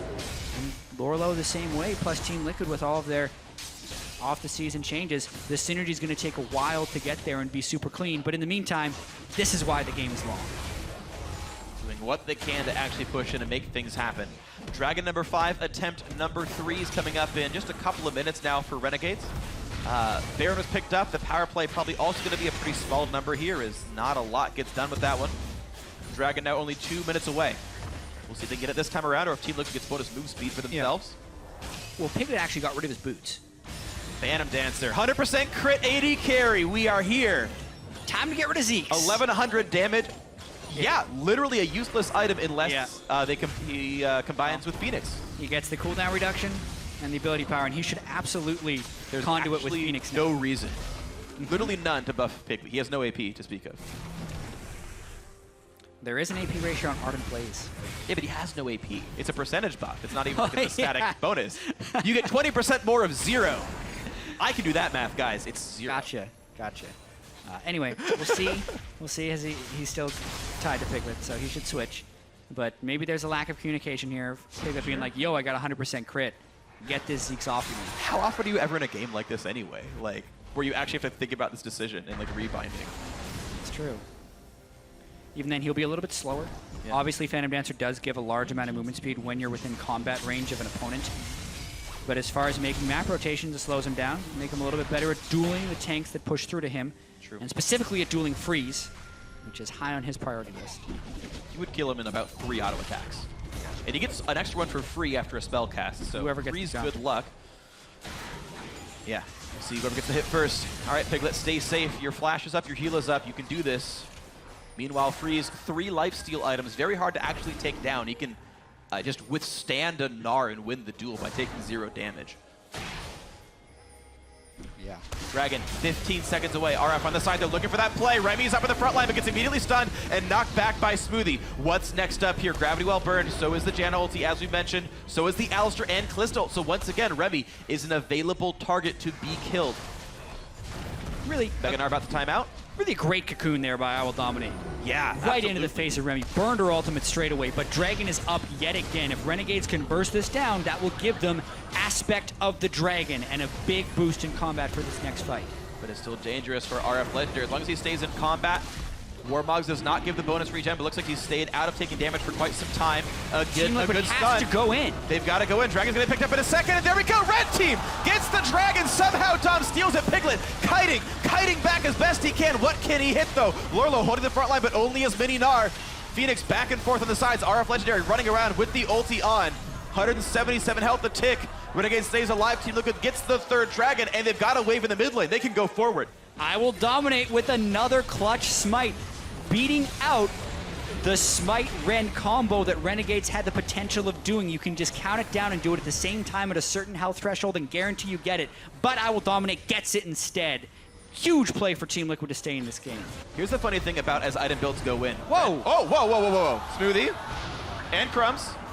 I guess Crumbs was tunneled, so we couldn't actually tell where Smoothie was, right? You tunnel all, well, the thing is he tunneled all the way over. You can't cancel your tunnel early, and then instead of clicking for an auto attack to unburrow, he just manually unburrowed, and he wasn't in knock-up range of Smoothie. So Smoothie didn't get knocked up, and he could just walk away. So really quickly about Ren Smite's super late game. You do so much damage per auto attack, you don't have enough spears to do 1,000 damage Rend anymore. And Smite just does 1,000 true damage. I actually don't know if it was... So again, Ren Smite was a thing, absolutely. But Rend itself, I think, couldn't have done it. Correct. That's why it's got to be coordinated at team level. Looking Here it for comes it. again. We're going to find Piglet. They found Piglet. A shockwave catches him, and he's gone. Renegades takes down Piglet. Now, can they do the rest? Lorlo's here. A big stun in from the Mega Gnar. Can they get the damage onto Alex? A 2-man knockup from the Janna. Dominate's got to be careful, and what can they even do? Phoenix kites away from Remy. Lorlo super low, and he's taking javelins. This could be Freeze looking for the play. A flash cleaver. A stun from Lorlo, but can he get any more? How long till Hop? Not soon enough. Freeze gets another one. It's a 2-for-0 for the Renegades, and they can keep on moving forward. A teleport from RF Legendary. Renegades looking to push in the 59th minute. Phoenix still alive to clear the minions if he can. There is no Mundo ultimate or Alistair ultimate to clear this, and no flash for an extra initiation. I think they're just going to go to clean inhibitors here instead of trying to win the game straight out. But if they get a catch, they're going to go for the game. Safety first, victory later. Double inhibs and Baron would be safe afterwards in the ensuing 4v3, 5v3 even. But they're It's a still huge clearing the advantage. waves. They're looking to win the game right now. 12 seconds on Piglet. That's it, Zoning that's is it. by Phoenix, but he's gonna get stunned. No, he flashes, but can they find more? They knock in Smoothie. The Shockwave pulls back a couple of people. Smoothie is still alive, but they're onto the turrets. Piglet's alive now. Man. 4v5. Team Liquid has to push him back, and they're gonna do so. Renegade's forced out. I thought for sure when Phoenix, Zonias, and Remy got on top of him that it was over, but he's managed to flash into his base, keep it alive. They even maintain a Nexus turret, and now Renegades, they could turn for Baron, but they'd run the risk of getting that taken away. And actually, because of the current position of the minion waves and the lack of teleports, Team Liquid is actually in a position where maybe they could take a Baron. They can push a lot down. Rex is going to right back into the map, but Alex must heal. Thankfully, gets automatic home guard buff and can run right back in, but it's still going to take him about 12 seconds to get back in position for Baron, and we are now 1 hour into the game. Baron started for Team Liquid. Can they burn it down in time? If they get the smite, it's theirs at this point. There's so much damage on Phoenix and Piglet, they can get it. Oh, Crumbs gets the smite, the 4th Baron, I believe, of the game for his team, and they're going to push in as best they can. Team Liquid stuck in the pit. They don't all have flash. They have to fight here. A big knockback. Lorlo looking for it. A shockwave coming in as well from Alex Sich, and Lorlo will be killed. I imagine Crumbs finding what he can. Freeze gets one. He wants Dominate. He's going to get it as well. RF Legendary gets the kill credit. Now Piglet is going to leave his team to die. Two dead from Liquid. My God, Freak. The steals on steals this game. 61 minutes in now. Baron and 5 people against 3 and only 1 Nexus turret up this time. Surely, this is the end. Chat, I feel like we're in Pittsburgh. I've never seen so much steals in the same game, but we are here. Renegades pushing forwards, 5 versus 3, and they're looking for that last Nexus turret. The tanks are there. Yes, the Team Liquid carries are alive, but they can't do enough, surely. Remy lands the stun, Freeze walking forward, and they've picked off Piglet. They're gonna pick off the Nexus, and in 61 minutes, Renegades 1-0. And in total game time, they are now twice as experienced as Immortals. So congratulations to Renegades. But man, a little bit messy at times. Still a satisfying victory in the end because they were able to catch out Piglet specifically on 2 very important occasions. And even if Renegades made the misstep this game, they were able to recover. They had the lead at the start. They made small mistakes. They missed a smite at Dragon. They could never quite get 5 of them. But they could get the Barons, they could keep the faith in each other, and ultimately, they could win the game. So what a good start. Renegades. New kids on the block, new AD carry as well from the team they qualified with. And it was tough, it was grueling, but they really never backed down. They had aggressive moves the whole way through, looking for plays, looking for fights, looking to at least burn flashes. Kept control for a good portion of it, and they take down one of the best teams from last year's NALCS. Absolutely, and now Piglet and the rest of Team Liquid will have to figure out what to do from here. Piglet, you know, he had that nice triple kill. He was 5-0 at one point, but he ended up the game 7-4, and ultimately his positioning and him not being with the rest of the team is what cost Team Liquid this game. They could have been in a position to win if not for him getting caught out on 2 separate occasions. Rough stuff here. Sometimes it's the life of playing the 500 range AD carry. Sometimes it's the life of what happens when you're a little bit too cocky and not giving enough respect to Kalista Alistar engages. Those came in often enough. Good play by Renegades. Team Liquid now have to lick their wounds. They've got to get some practice in, and they've got to find a way to fire back tomorrow. Yeah. 0-1, not the start they wanted. And there were a lot of really intricate interactions in those later game team fights that we didn't have time to go over because the game became so rapid. But specifically, later in the game, Crumbs and RF Legendary really did a great job of zoning the damage dealers of Team Liquid so that Alex and Freeze could do damage.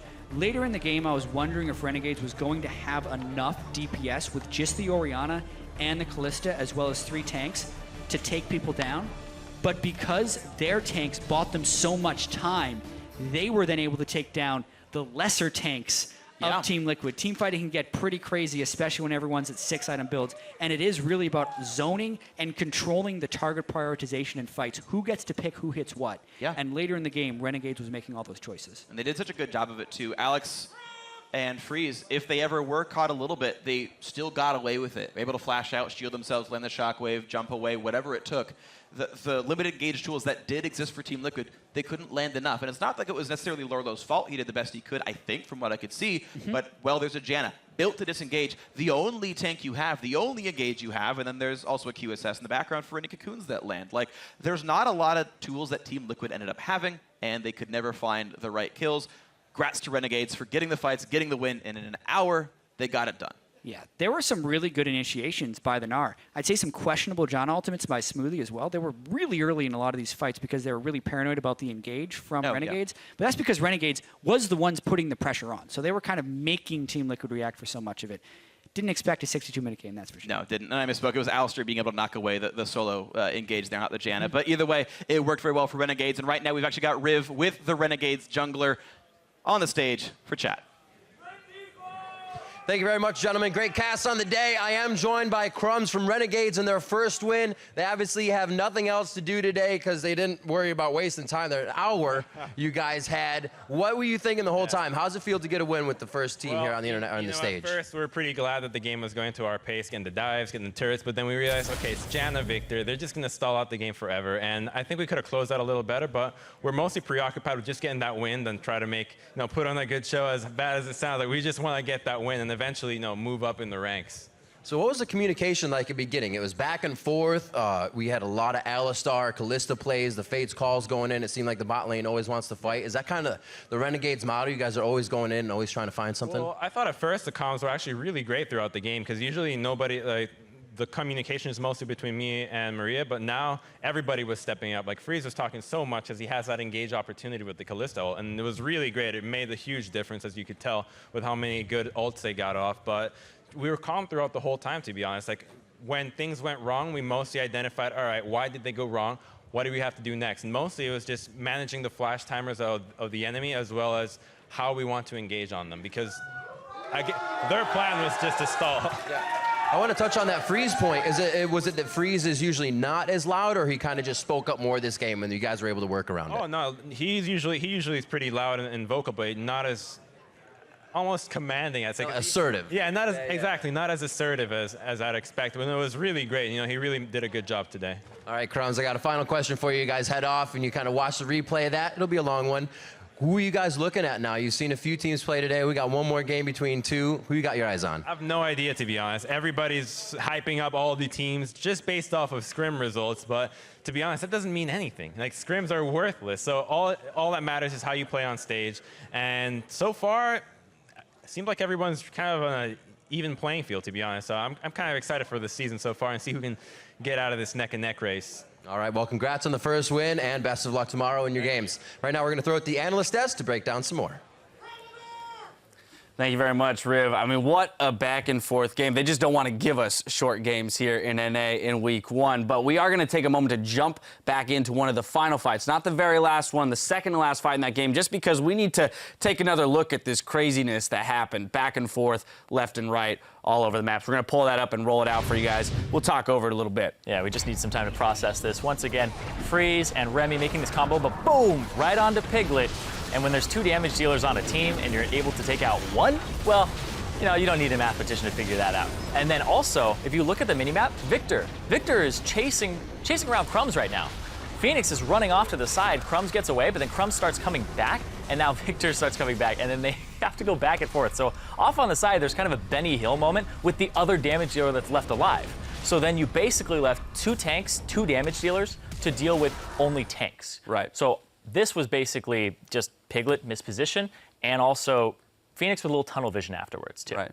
To be fair, the Smoothie ultimate came in immediately, almost knocked Remy just out of range for the ball, the Orianna ultimate to hit, but it still did, zeroed him out. That led to 2 inhib kills, which stalled. It didn't end the game quite yet. Crumbs came back, had that huge smite steal. We saw the resulting fight in Baron. That ends the game. But now it's time to go back and break down this 60-minute plus game that just happened from the very beginning. I want to look at FLICKR in particular in the early game building quite a CS advantage over Piglet while grouping with the team for the turret pushes and Piglet in the solo lane. Yeah, FLICKR almost hit about 100 CS per minute pre-10 minutes, and he was doing a fantastic job just picking up this farm, even in the lane swap. So they were just giving it over to him, making sure that he was having a good time. Then when he got back to the lane, you realize that this is a combination with FLICKR and Remy, where they're going to take every opportunity they can get. And I think that this bottom lane is slightly overlooked with all of the great acquisitions that we're seeing that have kind of accolades behind them, right? Double Lift Yellow Star. We're seeing Afromu have Stixay alongside him now, Wild Turtle and Adrian. And this is a combo that's extremely aggressive. Every time they saw an opportunity, they were using the catapult and throwing them in to try and make a play. I see FLICKR and Remy as a combination that's going to try and make their own advantage. We talk so much about how AD carries are beneficiaries of their team, how if their team's doing well, they're going to do well. Well, this is a combination that's going to make their team do well. Right. And I think this is really cool to see because he's not just going to sit back and let the game happen. Yeah, no shortage of aggression between the two of them, and I'm really excited to see them in a 2v2 matchup if that ever comes across, because we've seen them in the lane swap, and then we saw how they did utilize that Kalista ult with the Alistar to make picks, blow flashes, and gain advantages around the map. But what happens when you put them in a 2v2 scenario and they start running at your face, and you're very used to being a more passive bot lane with your AD or with your support? Yeah, it definitely means that you have to start thinking more about pulling your jungler down, and it just applies so much pressure, which makes more opportunities for your jungler. And I want to transition to Vision here because Crumbs bought a Sightstone early on. Jat was talking about it. And then Alex and RF both held on to their yellow trinkets the entire game. Right. So they were prioritizing Vision on this squad because they think Vision is power. Every time I talk to Crumbs, he's just like, you need Vision. And I mean, I guess it's fitting for the Prophet, but the Vision helps him win games. So if you're applying pressure bot, you can get these deeper wards on the opposite side of the map. You can get deeper wards on that side of the map. Wherever you see the enemy jungler, go to the opposite side, and you have an opportunity.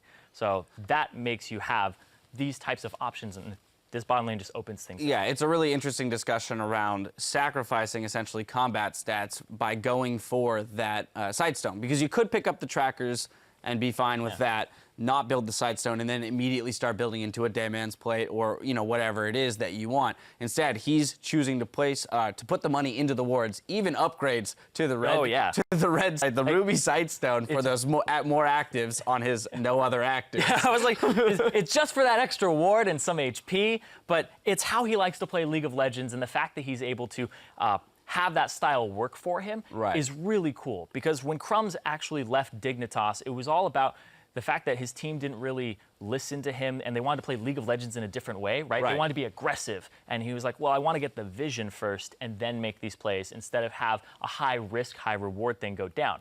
And now he's able to do that. Exactly. Differing philosophies, and this seems to work out for him. I want to jump into our final replay 30 minutes into the game around the Dragon Pit, because we did, throughout the game, you and I were saying to each other, we just want to see Team Liquid pull the trigger on something. Lorlo, get in there, throw the ultimate out, and then have the damage follow-up. The problem is that consistently throughout the game, we would see a play like this made. Yes, finally, he jumped in, he ulted, but the Phoenix damage didn't follow immediately, and Freeze with a beautiful QSS to get himself out of that laser damage. Yeah, that was the key part right there, is Freeze with the instant QSS against the wall and the walk backwards instead of doing an auto attack, because the laser from Victor immediately follows him up, and if Phoenix had flash laser, but he didn't really see that coming. The QSS was really smooth on Freeze's part. Right, and this is that kind of thing where we talk about Team Liquid. They had some roster changes in the offseason. We're not sure, how much they're meshing together, and it did seem every time. Lorlo had multiple good ults, and there was the one time up around the Baron Pit that we did see it capitalize on, 3-man stun, Victor ult, Victor laser, just killed all 3 of them. When it does work, it worked very well, but there were multiple times aside from that it just wasn't quite hitting in the milliseconds that it needed to, and it afforded Renegades the opportunity to turn it around. Yeah, I think that Lorlo, I was just sitting here going, pull the trigger, just flash, throw them into the wall to the right. Just get 2 people and it's fine. And it felt like he kept waiting for the perfect one too many times, and you can't hold it that long. And then it got to the point later on where they were poking him down and they were just like, we're going to make your Mega Gnar go off. And he felt the need to jump in and try to go for whatever he could then. And I felt like that was an instinct he needed a little bit earlier. Yeah, final thing, I just want to take a moment to appreciate the amount of damage, and I believe you wrote the numbers down, that came out of the Victor and the Lucian as compared to Kalista and Orianna, and how it kind of illustrates the point that total damage dealt doesn't necessarily illustrate the fact that you would win or should win. Exactly. Jat was talking about it on broadcast where both have 2 damage dealers. Well, the damage out of Team Liquid, 110,000 damage. Out of just those 2 champions? Just those 2. Just Victor and Lucian.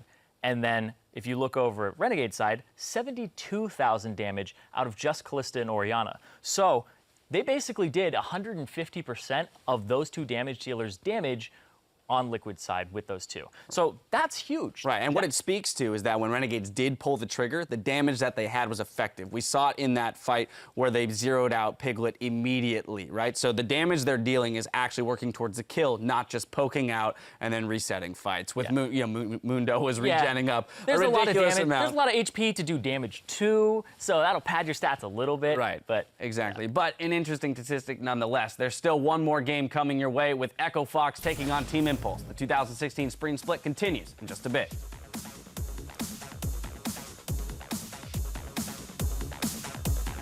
We are getting ourselves into the Rift as Renegades takes on Team Liquid.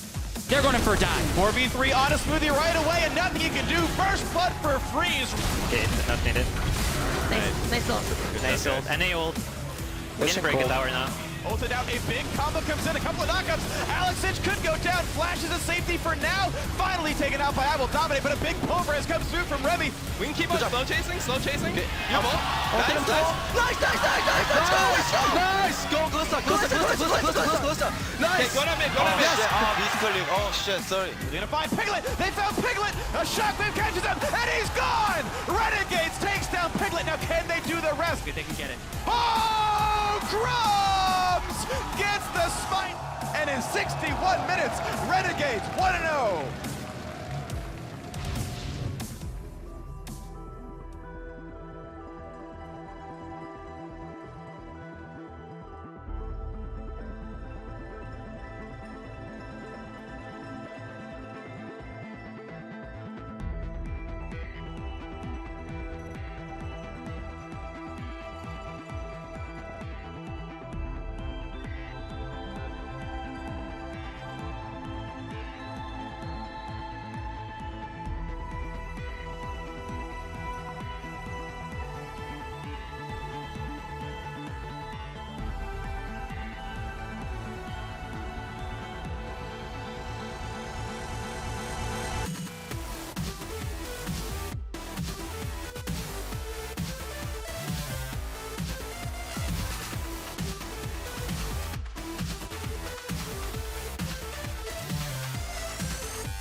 Welcome back to the North American LCS. We're gearing up for our final game of the day. It's Echo Fox versus Team Impulse. Now, let's start with Team Impulse. They cleared a major hurdle before the season just started just by putting a roster together. Impulse was actually up for sale. They sat on the market. They never found a buyer. And it's like, well, the season's starting. We need to get ourselves a team together. And it's a really tough situation for them because the only returning member to this team is Gate, who actually stepped into the mid lane after a single game of support when Xiao was away.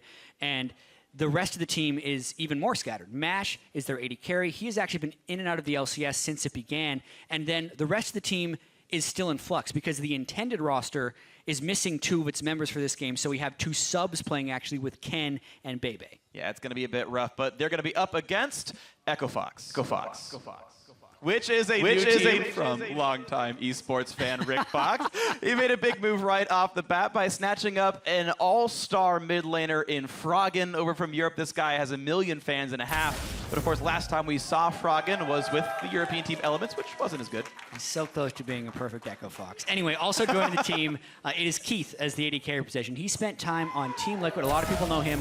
Team Liquid and TSM. And finally has a starting position of his own. No more Wild Turtle or Piglet sitting behind him. And now he can actually boast the highest win rate in the LCS, which is at 86%. It's only 7 games, but 6 win and 1 loss. Pretty good. Yep. We'll see if he can keep totally that up him, right here. all him. Nothing to do with the fact that he was playing on like #1 teams or anything. It's all him. They wanted him for a reason, Jack. If you're the best team in the league, who you want? They wanted Keith. There's a lot to prove here for these guys, right? Like Keith, he has had good performances, but it wasn't just because he was in a strong environment. Even when he was outside of his environment, he was challenged to get as high as possible on solo queue. Rank 1. Can't do better than that.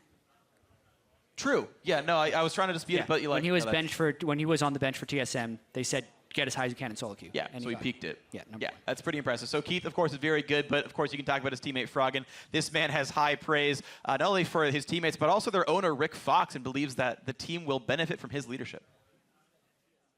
Yeah, it's definitely because Rick Fox is in the picture where he knows what's going on. I mean, it's also that he knows like a team environment and how it like is really good and how it's supposed to be. Because he's been a team captain before and he's like won NBA championships. I mean, he just has so much experience and value he can bring to like the team, and I value that a lot. And I can also learn a lot of things from him because I mean I'm new to this whole thing where I'm like the oldest one in the group and having to like kind of look out for the newer players, for the like new and upcoming stars hopefully. So I can definitely get a lot from him there, which I find really cool. Yeah, absolutely. I mean, this is a player who's been through a lot now. He's been competing since basically the beginnings of competitive League of Legends. I know Crepo has stories about playing with him back when they were on a team together as well, about Crepo had taken up sort of more the leadership role with the team and making sure everything was going well. And now Froggen's the big dog. Now he's the alpha on the team, and it's under his purview. Yeah, Froggen was a huge force in the mid lane at the 2012 World Championships before the LCS existed, to give you an idea of how long he's been around.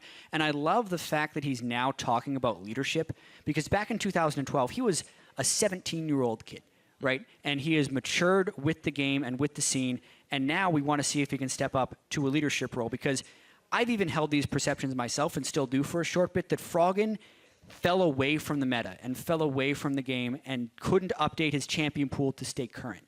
But if you think back into late Season 2 or even early on in 2013, Froggen could play everything. Yeah. He almost revolutionized the mid lane in a lot of ways. Yes, he played Anivia, but he was the first AP COG player. He started drawing Lee Sin bans in the mid lane. He took Corki mid on the competitive scene. He took Jarvan mid in the competitive scene. He was playing everything. Yep. And then also thinking back to what he's been doing in the last few years, I think it's more the fact that he's been losing, which has been making people look for holes in Froggen's game. And this is really a big time for Froggen to prove that it's not holes in his own game. It's not the fact that he can't play champions, because his champion pool, if you look at his number of champion plays, is as big as anyone's across any split that he's played for.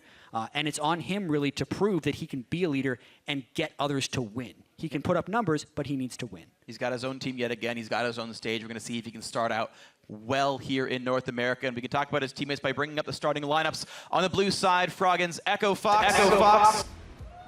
In the top lane, KFO. In the jungle, Hard. Mid lane, Froggen. Keith at AD carry, Big on support, and Coach Cop behind him.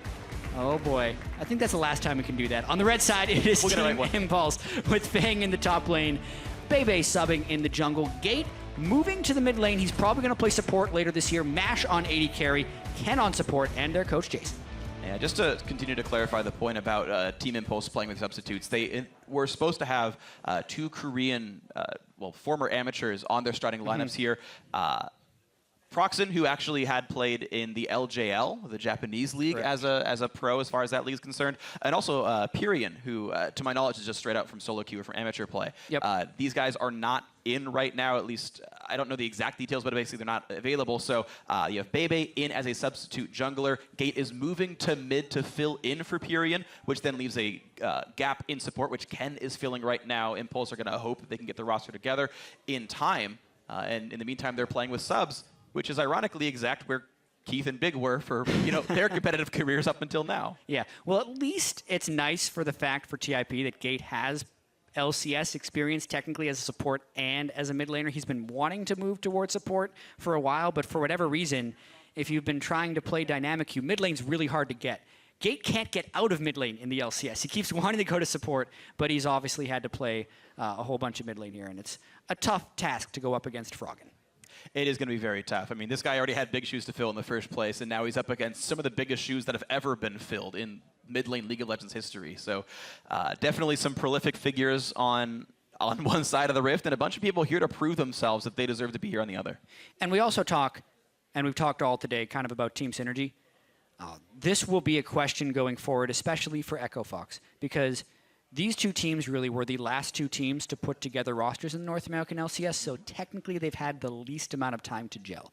You also have to add a couple additional difficulties for Echo Fox. Sure. KFO is a Korean top laner, non-English speaker who comes straight from solo queue. So not only do they have to overcome the language barrier, they also have to overcome the competitive barrier. Both of those things take time to correct traditionally with all the imports we've seen joining the league. And now Echo Fox has to do that, as well as also not being comfortable with the rest of their team, because Frog and Keith, Big and Hard have also not played together. Absolutely true, but at least it's the intended starting lineup for these guys, and they get maybe the easiest matchup they could ever get for themselves with the substitute-filled Team Impulse roster. But we'll see just how well these guys can start out.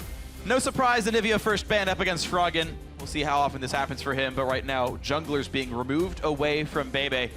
As a sub, you remove his comfort champions, which I assume is going to be Graves Jungle and definitely Nidalee, and try to remove the options. Yeah, depending on how much pro experience you have, you don't know how built out your champion pool is going to be, because pros get constantly challenged. There are now, at this point, teams of analysts dedicated to trying to find holes in your game and your champion pool. So if it exists, it will be targeted. And likewise, you see a couple of top laners banned away from KFO as well, right? Get rid of the champions he's known to play. He hasn't played competitive, so his entire roster is there on his OPGG profile in Korea. And you're like, well, those are the champions he plays. His Vladimir's still up, which is one of his more notorious champions, so maybe we'll see that from KFO later on. But right now, the Lulu grabbed right away, and we'll see where it ends up going. Well, at least we have the Kindred locked in on the other side. I like the fact that they have Lulu. Always a great champion because it creates a hyper carry. It's an anti-assassination metric. It's good in team fighting. It's just not very flashy. So it requires a certain level of patience to play Lulu and precision to get the execution right. Well, there's some precision and execution ready already for Team Impulse here. Alistair ready for the engages, and the Kindred probably in the jungle here to follow up as best they can. Bebe takes a couple of bans in the jungle, doesn't seem to matter, as Kindred should be just fine. Ken's Alistair. Well, you can always Hex. Yeah. Land Whimsy during Headbutt, no Pulverize can come out.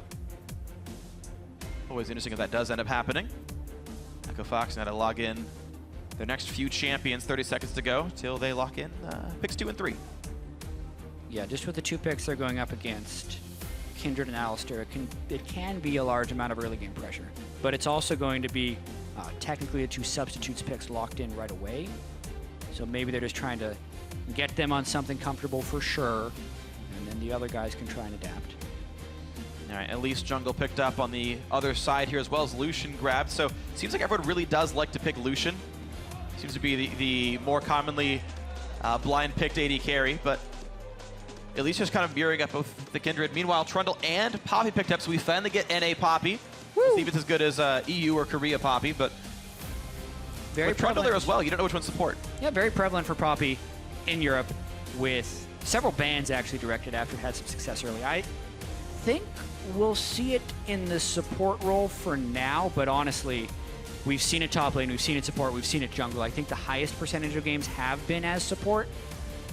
And also because in the bottom lane right now, it's against a Lucian, which is what you'd want to be able to gank and kill with. Lucian relies very heavily on his dash, both for offensive and defensive purposes, so Poppy would be good to have down there, unless there's a dash-focused top laner, which at this point is, I think, unlikely. And even still, she's good against Elise as well, so you can stop the ganks, you can prevent her Q, melee Q from doing anything, you can stop her before she reaches. Last few picks now for Echo Fox. They're going to grab Lissandra and Thresh in here, so we still don't know which mage is going where between the Lulu and the Lissandra. I guess that could be very matchup-based here. And we're going to have mages coming out. KFO and Froggen, the two magic damage dealers. Keith set up on a great AD carry with a very great support to back him up with Thresh. Good and swappable solo lanes. Not much tank presence from the Echo Fox team, which isn't necessarily a bad thing since they are up against a Trundle. It just means that they're going to need to find the proper flanks to assassinate. Very possible since because of a Kindred jungle, the tankiest really Tip can get is just that Alistar and Trundle, so no triple tank like we saw in the last game. Unless they decide to throw Kindred mid or something. Sure, I've seen things like that before already, so there's always the chance, but it's going to be Victor here for Gate in the mid lane. Did pretty well with it last split when he did play in mid, and that's going to be his champion yet again. So Team Impulse and Echo Fox, the champions, are locked in. We'll figure out where they all end up going, and actually, I may have misremembered what was going on. Of course, Alistar already picked up, so it's Poppy Jungle Trundle top. I don't know how I missed that one, but the Alistar was grabbed way long ago. We both did. Poppy Jungle, Zyrene is so happy right now, by the way. You know, I blame the champs like layout. Yeah. Totally wasn't our fault. Yeah, no, we're not totally brain dead. Let's just blame others. I to be think fair, that's what we should do. To be fair, top Alistar has been making its rounds, so it was forgivable as far as mistakes go. But Poppy Jungle, we've now seen her in 3 competitive roles, professional competitive roles, in the same week. I don't think even Kale could have done that. And Jungle Poppy still offers the opportunity to punish Lucian in the bottom lane if you go in there for a gank, because that's actually when you do it. Typically, we see Cinder Hulk Poppy, sometimes with an Iceborne Gauntlet, and then full tank, and using the tankiness and the disengage playmaking of the Poppy to get most of the effectiveness. And just keep your giant backline alive and happy, dealing plenty of damage. We'll see if that one happens. But guys at home, for one last time today, hit us up on Twitter with your game predictions. Tweet hashtag FOXWin or hashtag TIPWin, win, to let us know who's going to be taking this one home and ending their day 1-0. 5 teams will end Saturday on the top. Which one is going to be the 5th one? Here we go, guys. Game 5 of Saturday, the North American LCS. Catch up with everyone else. Let's go. And also that means that it is an AD carry Kindred. So we like super miscalled this champion select in so many ways. If you were watching this, forget what we said. It didn't happen. It's kind of cool what Tip has actually picked thus far. We'll see if they can execute it here, because a lot of role swapping going on. Kindred, Poppy, and Trundle are actually things that can go in 3 different positions, all 3 of them. So that's kind of an impossible composition to actually predict where they're going, but we should have been able to figure it out based on the Alistar. Yep, we were just too dumb to do it. But again, Alistar's a flex, he can go top, so I still maintain that it's not solvable theoretically. I've seen more of it lately. Cross Queen's claim top lane Alistar has seen play. For whatever reason. I think Frost Queen's claim Misfortune's seen play, like, to be fair. Like, Frost Queen's claim support MF is good. Is actually insane, I know. Or was on patch 524 when Make It Rain did over 300 damage and was 70% slow at max rank with no scaling. So you just slow everyone and peel. It was only vulnerable to ganks because you would use Make It Rain to harass and then have no peeling. And then you're Misfortune, so you die when Lee Sin showed up. But still was cool. Not part of this game, though. Echo Fox coming in for the invade we've seen so many times today. You go in deep, you put a trinket in the base gate, you put a trinket in between the 2 turrets, and then you try to figure out where the dual lane and where the solos are going. Similar invade, of course, from Team Impulse, so equal footing so far. Now, I have played both as and against AD carry Kindred you don't really want to 2-on-2 that champion. The sustain from her W passive is so good, you just kind of don't win those fights. The long game against her, and if you ever all in, the active on W is also crazy. So actually battling her in lane is very hard, and it looks like Echo Fox will not have to deal with that 2-on-2. I completely agree, actually. The Kindred marksman, since she is designed to be in the jungle, is loaded with a lot of early game tools and a lot of bursty damage tools. So when a Kindred would gank, it would actually be effective, more effective than you would think an AD carry walking into a lane would be. Yeah. With that comes punishment. The scaling of Kindred is not near the scaling of something like Lucian. It's very much an early game champion. So lane swapping is exactly what you want to do. Yeah, no real true steroids on her. The late game is not nearly as good. You hope for the passive marks. That's the way you get yourself in. And if you're going to do a lane, you get less opportunity to grab those. So we'll see how Mash can do in the late game. Now, to my knowledge, speaking of Mash a little bit, he is a pretty vocal player. He's a very smart player as well. I know a lot of people who respect him quite a bit in terms of his mind for the game. He does like shot calling. Yeah, and one of the very few, I like these AD carry shot callers. And we'll see, you know. I think it is the worst competitive role, the shot caller. That's fine. That's fine. We can get into it later. No, it's okay. But yeah, Mash, in the intended role as the intended shot caller, is at least filling in sure. Well here. And we've seen AD carries who are able to shot call successfully. Yes. Anything is possible within League of Legends. I just feel like the AD carry needs to pay attention to more specifics and has the least map freedom that makes him the most suboptimal for a shot calling role. I tend to agree. Some of us just like to play in hard mode, Jack. Yeah, if you want to try and do everything, more hardcore. Be an AD carry shot caller. There you go. That's how I do it. Try to do everything. Try. I mean, I failed my D3 promos like 3 times now, so I'm only so good at League of Legends. All right, top turret will be going down. Looks like bottom turret going to be in about the same spot here, Team Impulse. First turret kill of the game, but again, will be answered. This will throw your stats off, by the way. First turret means nothing, guys, because it just kind of gets taken down randomly by one of the two teams. First turret leads to victory. Exactly 50% of the time, right? Like, just add the variance, because here's turret number 2 with roughly the same impact in the game. Yeah, especially if they both bounce the wave, although... This is not bounced. Yeah, that turret died a little bit early, so that will actually, because it's 4 extra minions, will probably push into Tip's side and will be freezable by Mash if he wants to. With this will now put an impetus on Fox to push up their top lane unless they want some lopsided lanes and make a play elsewhere like mid lane. Yes, the question is, where does Lucian go? Because he can walk into this bot lane that has no turret to kill and very little to defend, really. Or they can walk top lane and actually pressure that one down. Right now, KFO being allowed to just sit in the top lane by himself. Lucian and Thresh going to be defending their own pink boards as best they can. Bebe gets hooked already, and here comes the rest of the team. Hard gave him a way out, actually, right there. He was trying to follow up with the play, but he did not cocoon before Bebe would dash towards him. The dash cleared a lot of distance, conveniently got a stun on the wall, and then he flashed away. So it was a nice pick, actually, by Big in the first place, but a better escape by Bebe. And very interesting here, an aggressive pink ward down in this tri-box. This is often hard to defend as a dueling. You have to almost constantly push to keep this pink ward up. But if Team Impulse can play this aggressively and stay this far up, they've already got those Stalker's Blade? No, sorry, the Smite Stone wards, basically, from Bebe in that bottom jungle. They're pretty safe from hard, honestly. Yeah, and Mash actually chose not to freeze the lane at all.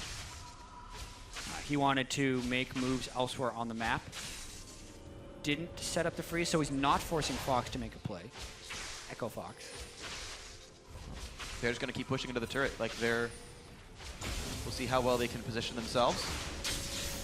Gate just chilling in the mid lane, holding equal to Froggen right now. I mean, considering that you're holding equal to Froggen in Farm, who won his All-Star games entirely by getting Farm and is known for getting millions of minion kills. I also feel like Froggen won a few of those All-Star games by mind-gaming his opponents into poor choices. Well, yes. Let's play Zillion with no runes. A man who normally mains AD carry. Yeah. Let's not play these champions, Afromu. Let's play Zillion, Mirror. Froggen outplayed him. You can't complain too hard.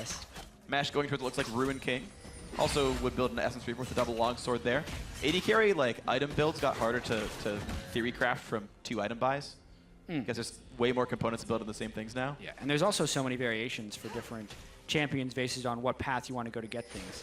Yep. Zeal builds into 5 things. Good luck with that one.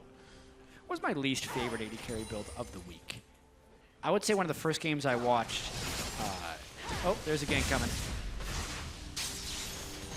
And it's Froggen moving towards Gate. Ulti gonna land. No stuns to be had on the other side. Another cocoon. Gate never got to do anything. Great first kill in for Echo Fox.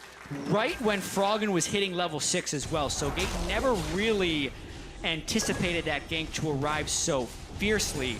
Big with the hook, Froggen with the follow, Hard also there, so everyone pitching in to help Froggen get going. Very good for Echo Fox. The mark of a coordinated team that got some time to practice together. That entire play was orchestrated. Hey guys, it's the next wave. Be there in this rush. Don't worry, it's already swapped. They're already actually pink-ported, to be fair.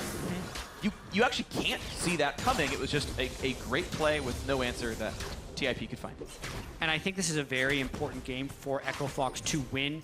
Team Impulse picked up their roster even after Echo Fox did and is also still playing with substitutes. So if Echo Fox can't put together a fairly convincing win here, it's going to be tough to keep their motivation and morale high for future games. There we go, 2 turrets to 1 briefly. The second one should be answered before too long anyway. There it is. So the turrets still remain equal. Pushing is fine on both sides here, but you're seeing 1,000 gold up from farm, and from that kill in the mid lane, Froggen now ballooning ahead, thanks to that game. Yeah, but this will be a dragon picked up. A Mash very easily able to take that down with Kindred, as well as a little help with Bebe for a save of Smite. So I wanted far, to tell you my least favorite AD. Oh, yes, please. It was the Essence Reaver Hurricane cooldown boots Ashe. You don't like that? I didn't like it. Just millions of arrows all the time? It reminded me of like season 1 when people were like, yeah, I'll do a brutalizer, and we didn't have cooldown boots back then. No. Oh, no, we might have. Those got in pretty early. Those got in pretty early. Anyway, something like that. Okay. Didn't like it. Okay. I feel like Ashe does a lot of damage if you wanted to. She does. So there is an interaction with Hurricane, though, and her Q, though. Like, if you have decent attack speed, Flurry is up, like, more than half the time in a team fight, and each shot of Flurry triggers a Hurricane bolt. Like, Ashe is probably the, like, second to Callista, like, the best Hurricane user of all time. So I'm gonna dispute that it's clever. It might actually What is suck. your least favorite AD carry game? Things that don't include an Infinity Edge by the end. So triple lifesteal Callista, for example. Infinity. So like yes, like so like literally the freezes last game. build. Freezes build. Because Hurricane now has 30 crit on it, so you no longer have an excuse to not build an Infinity Edge. Okay. In my opinion. You wanted him to drop, but then at this point, does he drop the Scimitar? He drops the BT. Yeah. You already got Ruin King and Mercurial Scimitar for 20% lifesteal. And at that point, doubling your damage is the same as adding 20% more lifesteal to BT. It doesn't double, obviously, but like, it's a very significant damage. Personally, I just think IE is insane. But right now, though, it's Kfo getting knocked around and has very little to do. 1 versus 3 flash. Yep, goodbye. All right, 1 for 1. TIP back on the board now. And you hate to call it a solo queue move when it is the first move a guy's made in competitive, but he's pushed up way above everyone else, does not have deep wards to justify being pushed up that far, and has no backup from his own team, nor other lanes pushing properly. So literally, the optimal play is to kill him, and that's what Tip did. So KFO should not have put himself in that situation. There you go. A quick tip from Jat. If someone's pushed up by themselves without any lanes, just kill them. Good choice here. All right. 300 gold separates the team, so everything that was gained from the first kill roughly equalized now. You consider a first blood is worth 150 more gold than a regular kill. Assuming assists, you're basically at that mark right here. KFO has respawned. He's walking back towards his bottom lane, but has no farm to take, so he's just taking Krugs. There's not even a dragon by the other side of the map. He's literally walking out of the base to take Krugs, and then... something? Well, I think he's just trying to group up for maybe a more powerful push. So basically, Echo Fox has taken down the outer turrets in both of the side lanes, and Froggen has a pretty big lead in the mid lane in which they think they can pressure that. So they're rotating everyone down towards the bottom lane. Since KFO did just die on his own, so the team probably just told him to group since they have an advantage, and now they might be going for a fight down here. If that hook lands, here comes Lulu. Not level 6. Ken is forced to flash away. Bebe still in the brush, though I believe was not spotted in any way. Couldn't have been, but no real engage happens. Froggen does not yet go in on the Gate, but Gate has lost Flash now to get away from Froggen in the first place. And that Glacial Tomb is still available, so this could be very, very scary. The Bebe has roamed to mid to hold Gate alive, and that will happen. I also disagree with the Ghost on Gate this game. I feel like this is absolutely the time to bring Cleanse. the way that Froggen will kill you is by chaining CC together. Gate could have avoided his first death if he had cleanse to begin with, and the Ghost is not going to save his life. Maybe it'll help him go get kills afterwards. The life is much more important in this game. There's so many long range, like, you're dead if these hit stuns. Like, one's going to hit at some point. And yeah, I think you're absolutely right about this one, Jat. A way to get out of those might have been more important. Baby still taking away what he can around the map. Hard is doing the Runic Echoes Elise. I think that's all we've seen from 6.1 Elises so far. So still seeing the AP early build, the high move speed, the high burst, and maybe Hard will get himself another gank later on in this game. Red buff on. Roaming around with Big, and TIP, for being a bunch of subs, they're doing a pretty good job of getting some vision down. The jungle and support roaming together, getting trinkets, sweeping things away, trying to make themselves known. They know that Hard is right there. They know that bot lane is safe, and they can look for a play on KFO because he's got no way out and no support anywhere near him. Even though he's on the other side of the map, you can see these guys roaming now, right, to get there. Yeah, Feng keeping his CS up on Trundle as well.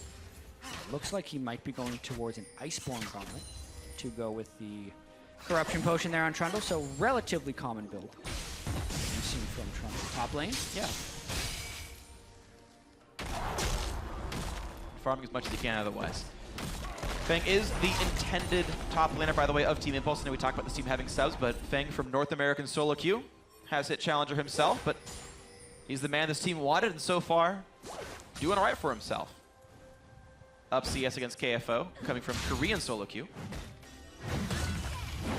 Echo Fox are playing with their full intended roster to keep you guys up to date on that. Echo Fox just chilling with that small lead. Baby doing a great job of keeping Scuttle's control.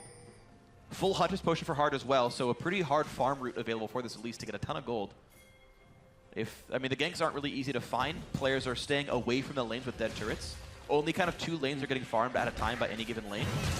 Playing overly safe because they're afraid of the junglers, and that means more time to farm. And in Team Impulse's case, they're getting a decent number of wards down. Yeah. With an early Sightstone, good pink ward purchasing power by the rest of the team. And then for Echo Fox, Hard has gone for the challenging smite, but has not picked up a Sightstone to compensate for lack of vision. Really, the lane dominance style from Froggen. Oh, there he goes again. The flash, the stun, the flay, backwards, the exhaust, just to be sure Keith gets his first kill of the game up. Thanks to Froggen's play in mid lane. Outer will go down. Echo Fox finding the ways to make the plays. The roam down, the great kill. And this is where Echo Fox's playmaking almost needs to originate from. Very different style from Froggen's Lissandra than we saw from Huhi's Lissandra earlier when he played for COG with Teleport versus Ignite as a second summoner spell. Lissandra could have great teleport presence to make plays in side lanes with the CC she can bring, or what Froggen has done is with Ignite for lane dominance, which means if he locks someone down with any help, plus the Ignite, it will be a kill. It's made easy by the fact that Gate did not bring Cleanse, and that's the second successfully executed play by Froggen. Very nicely done. Team Impulse not able to withstand the fact that Echo Fox continue to play around their star mid laner. It feels a bit like TSM from last year, where it's like, guys, our mid laner is really good and he's Danish. Let's gank his lane a whole lot and we'll keep killing the enemy mid laner. And so far, so good for Echo Fox. Okay, Impulse got a dragon. Good for them. They've got 2 in a row, actually. That control's good, but you've got a turret lead and a kill lead for Echo Fox. And now the question will be whether they can transition that elsewhere.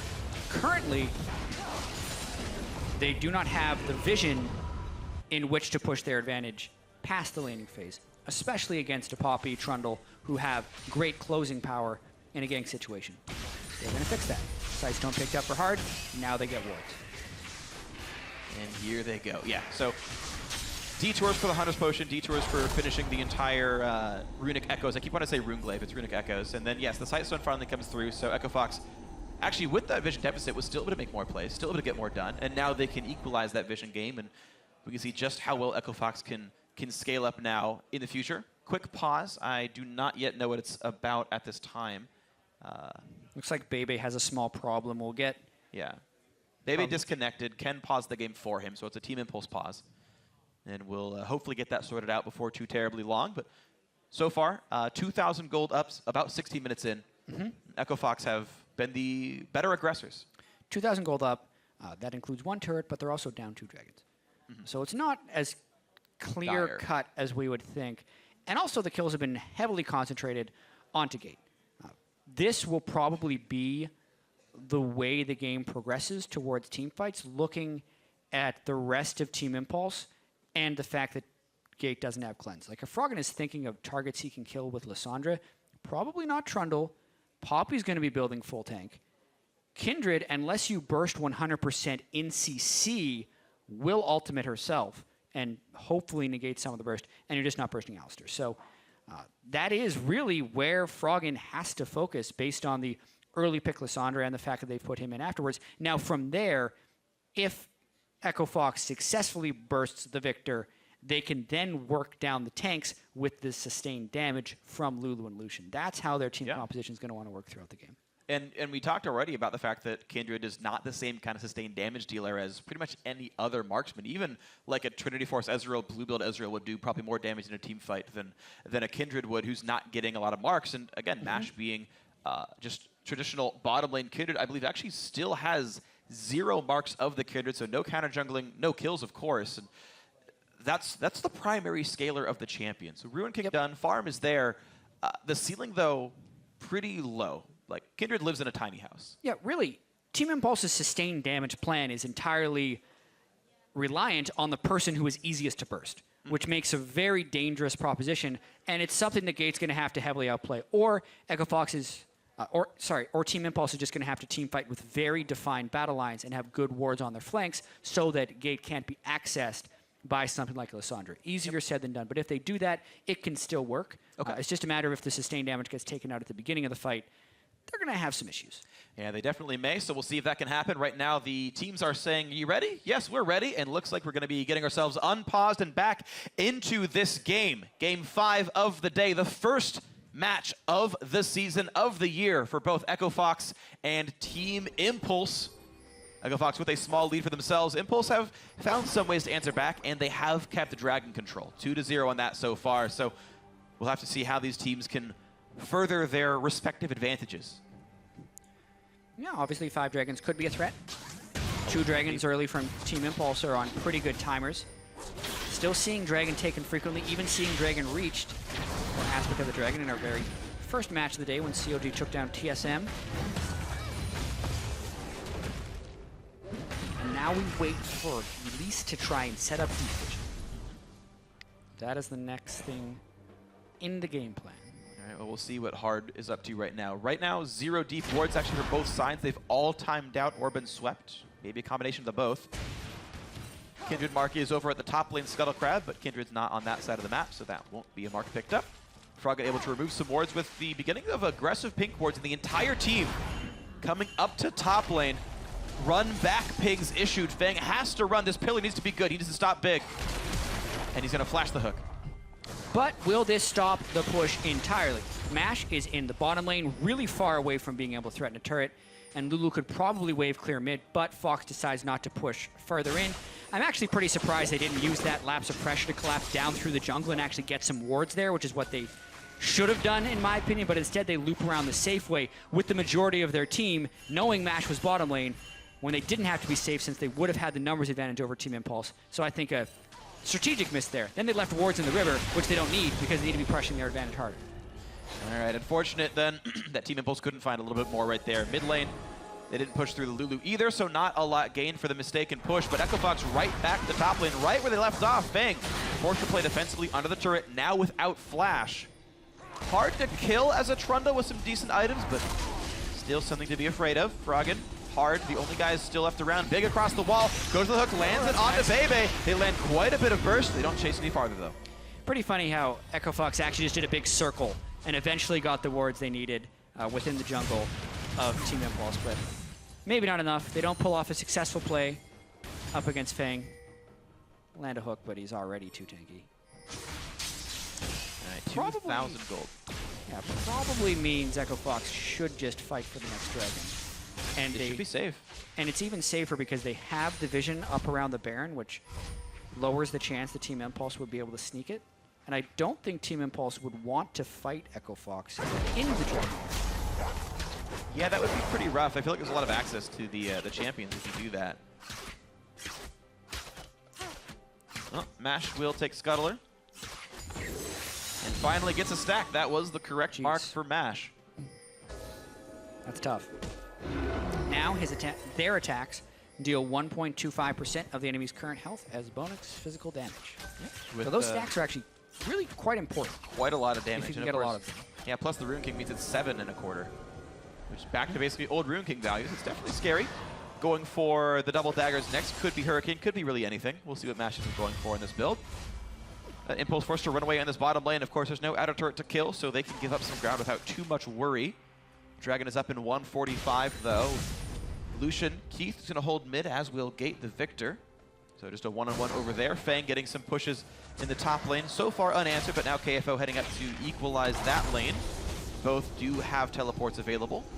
So they can easily make their way back down. Fang farming as hard as he can. Spirit Message is going to be up next for this Trundle to stay alive versus the essentially triple AP comp, especially with the Runic Echoes here on Ard's Elise. Feral despawns. It will not be taken until Baron comes up. Fang is forced to run backwards. KFO can clear this fairly easily, and of course the team is showing up as well. Well, they actually have a lot of flank positioning here. Look at the angle that Pig is taking on this play. Oh, be careful, Fang. You are very alone. Your team is pretty far away. A nice cocoon.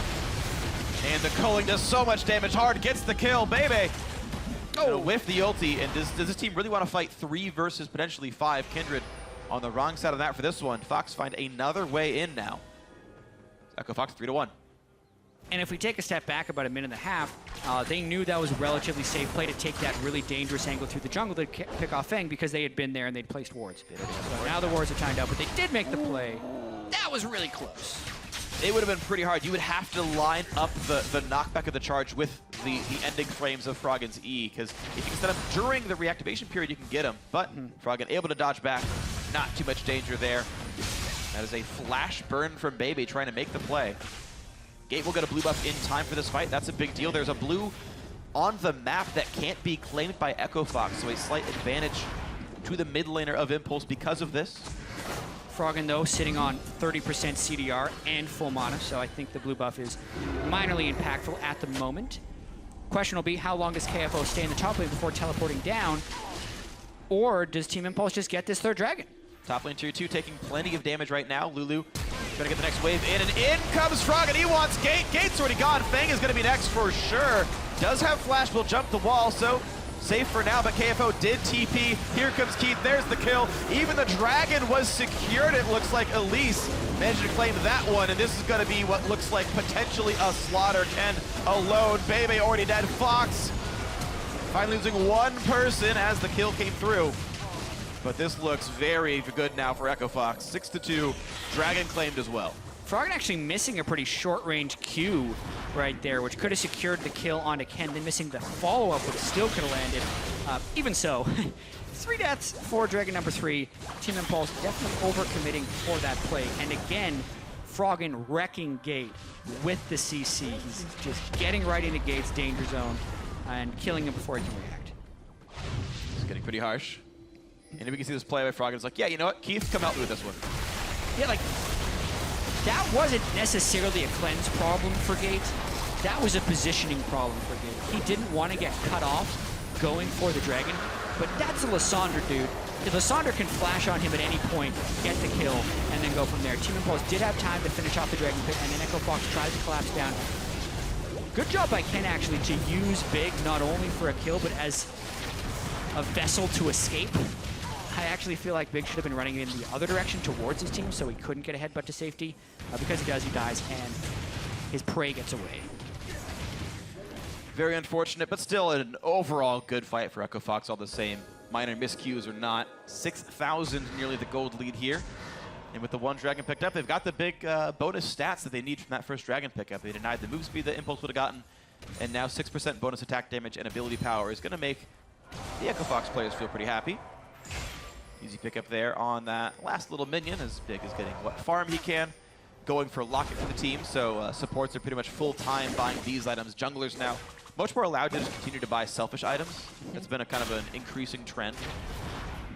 Well, I agree. We're also seeing double Aegis for the first time this week from Bebe and Ken. They both picked up Aegis of the Legion. Huh. So I think that was intentional. I absolutely agree with your point that the supports would better build it. But now they're Like, double Aegis used to be much better when you're doubling a huge aura. Now you're doubling a 10 magic resist aura. Not nearly as beneficial either way, because there's 2 Aegis. When Bebe and Ken are in range of each other's auras, they will essentially get the double effect. So 20 magic resist instead of 10. Still counts. Yep, still counts. Items worth 20 selfishly, plus the 10 aura that affects yourself, plus another 10. So if these guys are plus 40 MR thanks to their itemization choices, that's roughly Spectre's Cowl power, and we'll see how the rest of that goes. But this game is slipping away from Team Impulse. Echo Fox have been the ones to play largely more aggressively, mostly queued off of Frog and making some very nice plays, and getting Quick Lucidity, those do affect your Summoner Spell cooldowns, so he's getting to do those even more frequently than he would otherwise.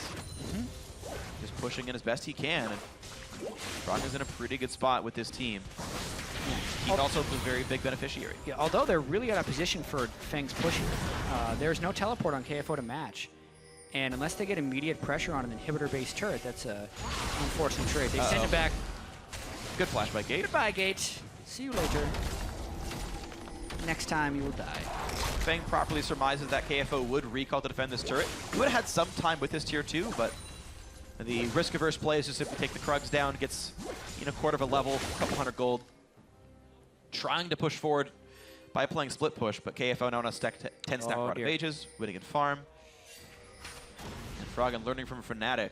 They have one scrying orb. Hello, Gate. And this is going to be bad. So, Kindred ulti is on, doesn't seem to really matter. Lamb's Respite does basically nothing. Respite for basically nothing at all. 2 kills already. Feng going to be next up on the platter. Easy pickup there. Echo Fox, a 3 for 0. Could not be stopped. Froggen able to easily make these fights happen. As easy as that looked, that was just textbook play by Echo Fox. You check that you have division denied. You luckily also have total blackness for the opponent on Baron, so they're kind of forced to look toward the Baron. You catch them before they get to the point they're trying to check. Echo Fox had no risk for that play. They clean up. They get 3 kills as well as an inhibitor.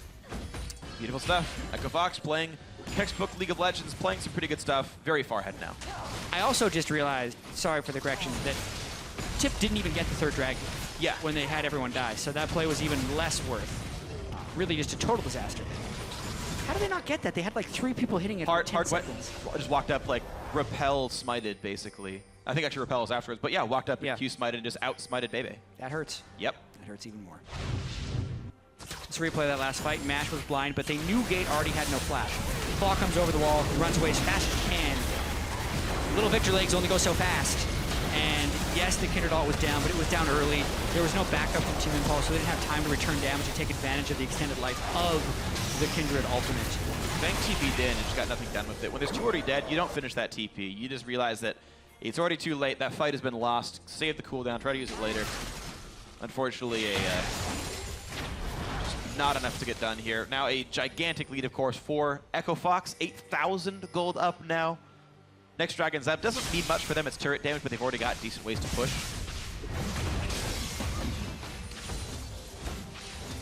And Impulse just licking the wounds as best they can. You know, so far, there is the one misstep for at KFO, positioning really on in the game. But Froggen has played a solid lane dominant style. Keith has kept his farm up, followed up well on kills. Now has an infinity edge towards his completed AD carry build. Gives Freak seal of approval for full AD carry item builds. Nothing wrong with that yet. Although I do like I like the Callista builds with Sterix Gauge and Moz because they're going to be so dangerous anyway. Oh man! Oh nice! Stopped out. No chance to get away from that one, and a stack comes through for Mash. Big's in a bad spot, so hey, Team Impulse finding their way back in at least a little bit. 2 kills picked up. Bebe able to stop hard from getting away, and then the easy cleanup on Big afterwards. I mean, just based on the positioning of Echo Fox there, another bit of little overextension without backup. They had both their solo lanes in solo lanes with 3 people pushed up without wards, and they didn't have enough vision of the rest of Team Impulse, so they get picked off. Now Echo Fox trying to do the 2-man dragon, and actually the Team Impulse recalls might allow this to happen. A quick rush for it, and in fact, no punish. So Echo Fox lose 2, still get dragon off Impulse recalling, not coming down in time. Nice move. After the not so nice move. Sure. Good recovery play for Echo Fox. and they still have the down middle inhibitor. They just need to achieve vision dominance with their 2 Oracle's lenses in the jungle. Even though Oracle's lens is almost always better than the sweeping lens as far as upgrades go, I think there are situations where the sweeping lens can be better. It's when you're like kind of behind and still want to be able to sweep a brush from a little bit of distance.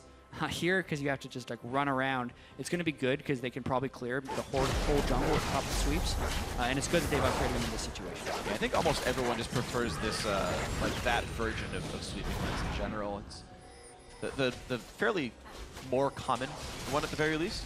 And yeah, it's going to be super effective here. Froggen looking just to get away from that ice pillar. Pretty easy to do. Send that claw out and you just go right over it. Hard with the Raptor buff actually able to clear 2 wards away. It just lasted long enough. That's kind of nice for him. 9-4, 7,000 up. The couple of kills that went away, not hurting too badly now at this point. Froggen finds another warden kill. Solid. 8,000 gold, 30 minutes in. No Frost Queen's claims, which is a little surprising considering they have 2 people that I think are pretty capable users of it. Yeah. And Lysandra and Lulu. Actually a pretty distinct lack of CDR in KFO's build. You normally see more, but he's got some scaling runes kicking in pretty soon. Yeah, he'll cap at 25%, which isn't terrible, just lower than you expect for a Lulu. You're just very used to seeing Lulu with the Morel and Armaton somewhere in the build, or at the very least a Frost Queen's Flame. Yeah. Like the old top lane build used to be Rod of Age's Lucidity, when Lucidity was 15 CDR. Now it's down to 10, and you're missing kind of a lot, because your main goal is the utility. And you just have quite as much of that. Alright, Fang looking for the 1v1 against KFO. Pops Whimsy, runs way faster than Trundle. For those who don't know, actually, pretty much every AP Lulu maxes Whimsy second. Even though you can get more damage and more shielding off of maxing VKE, the health picks, everyone goes for the boost speed cap. Because you really want to have that for the mid game, getting someone incredibly, incredibly fast. If anyone's ever an aspiring AP Lulu player, you max the Whimsy second. Well, not to mention also the 2.25 seconds of polymorph you get. Yeah. It's honestly one of the most potent CCs in the game. It's basically a point-and-click silence. And it's definitely mini slow. Stop them from auto-attack.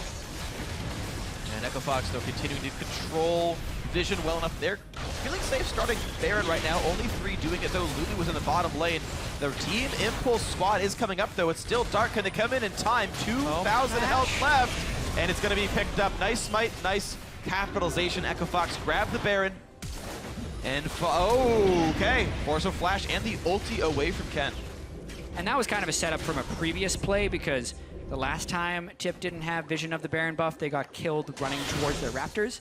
So there was a lot of trepidation for Team Impulse to actually get to the Baron, all the while Echo Fox was killing.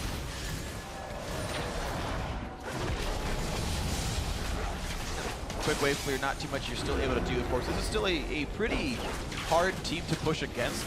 You can't easily dive Alistar, Poppy, Trundle. They have really good ways of getting rid of you. And Victor, I would say is maybe actually the best wave clearing mid in terms of just the upgraded Death Laser being pretty insane. And that's not even talking about Kindred, who makes it so you can't die. You actually just can't dive her, like literally. That's not exactly true, but close enough. They, however, without a turret, can go up mid lane, and you don't fight without a turret against Baron buff, because that's an intimidation. All right, Echo Fox, in their first game as a team in the North American LCS, are and have always been this entire game really winning by slow and steady measures, pushing this Team Impulse squad farther and farther back into their base, looking for top lane inhibitor turret now. They do have to be slightly careful. They have about 8,000 unspent gold in their inventory right now, which would actually invalidate their overall gold lead. Whereas Tip, since they are pushed into their base, only has about 1,000 unspent gold. So the overall gold in inventory is pretty close right now, if you don't count the Baron buff. And that might mean a lot, though, because the minions are still hitting this turret and getting it lower and lower, down below half at this point. And Impulse only have so many ways of killing off these minions. It takes multiple death rays to knock that thing down. Another wave is coming very soon. Someone actually should walk back and buff the wave. It actually gains move speed based on how much move speed your champion has. They could get the wave in sooner. if Big spent a couple of seconds walking back and shepherding it forward. But here comes the team pushing in. This turret could take a lot of damage. It could be the wave. So here comes the engage towards Froggen. A whole lot of CC. A couple of knockbacks. Froggen will just barely stay safe. Not leaving the engage just yet. A knockback. They're going to get rid of one of these champions. And already Froggen is dead. Team Impulse looking for this to be the time. They push forward. Ghost popped on gate. He is chasing KFO as far out as he can with the Rylays, but just the 1 for 0. So while I think it was a very nice stun by Bebe onto Froggen, I'm very disappointed in Froggen's play right there. Normally, you would just self-ult after getting caught for a little bit of damage and buy your team enough time to finish the inhibitor turret. Look how low this turret is right now. And if instead of immediately taking a lantern, Froggen self-ults right here, it would buy time for Keith to kill that turret. But because he immediately went out, and as we see, Thresh gets popped away from the fight, Froggen died without Lissandra ulting or using Zhonya's Hourglass. Yep. The point of playing Lissandra often to jump in, do a bomb, and then stall. He did none of those things. Yep. One of the first big misplay we've seen from Froggen so far then in this game. A lot of good things. That was definitely one misstep. So he's not perfect. Yeah. Definitely here, but look at this. A push into the top lane. That TP's not even going to do anything. Fang losing the cooldown yet again with a unfortunate teleport. Maybe ill-advised, if you will, but that one does not happen. 2 inhibitors down now. A lot of room for Echo Fox to move with. Impulse did take the 3rd dragon during that death timer of Froggen. Small amount of showing how difficult it is to teleport in pro play without great synergy or communication. Fang very off the mark with his teleports this game. Always wanting to help out, but unless your other team is unless the rest of your team is keeping you kind of well updated on the situation, it's really hard to manage your own positioning as well as knowing when to teleport in. Yep, absolutely. To correct myself, the top lane inhibitor didn't go down, just the turret itself. Look at the Baron power play, not very big, much like one of the previous ones actually in the last game. They got an inhibitor down. That's not tracked in gold because they're worth basically nothing, but going -1 kill, that's what's going to happen to your gold in that case. But Echo Fox still sizably ahead. There's still minions flooding into the mid lane. And look at that! Whoa! Mash caught out! Froggen finding it. Full bursted within the stun duration of the Frozen Tomb. No ultimate could be placed by Mash. Doesn't even get a heal off. Because he had... Oh, yeah, he had QSS, didn't pop the ulti in time to do it. Oh, so slight misplay, but there's another kill. A shutdown for Keith, stunned inside the turret, but it won't be enough to kill him off.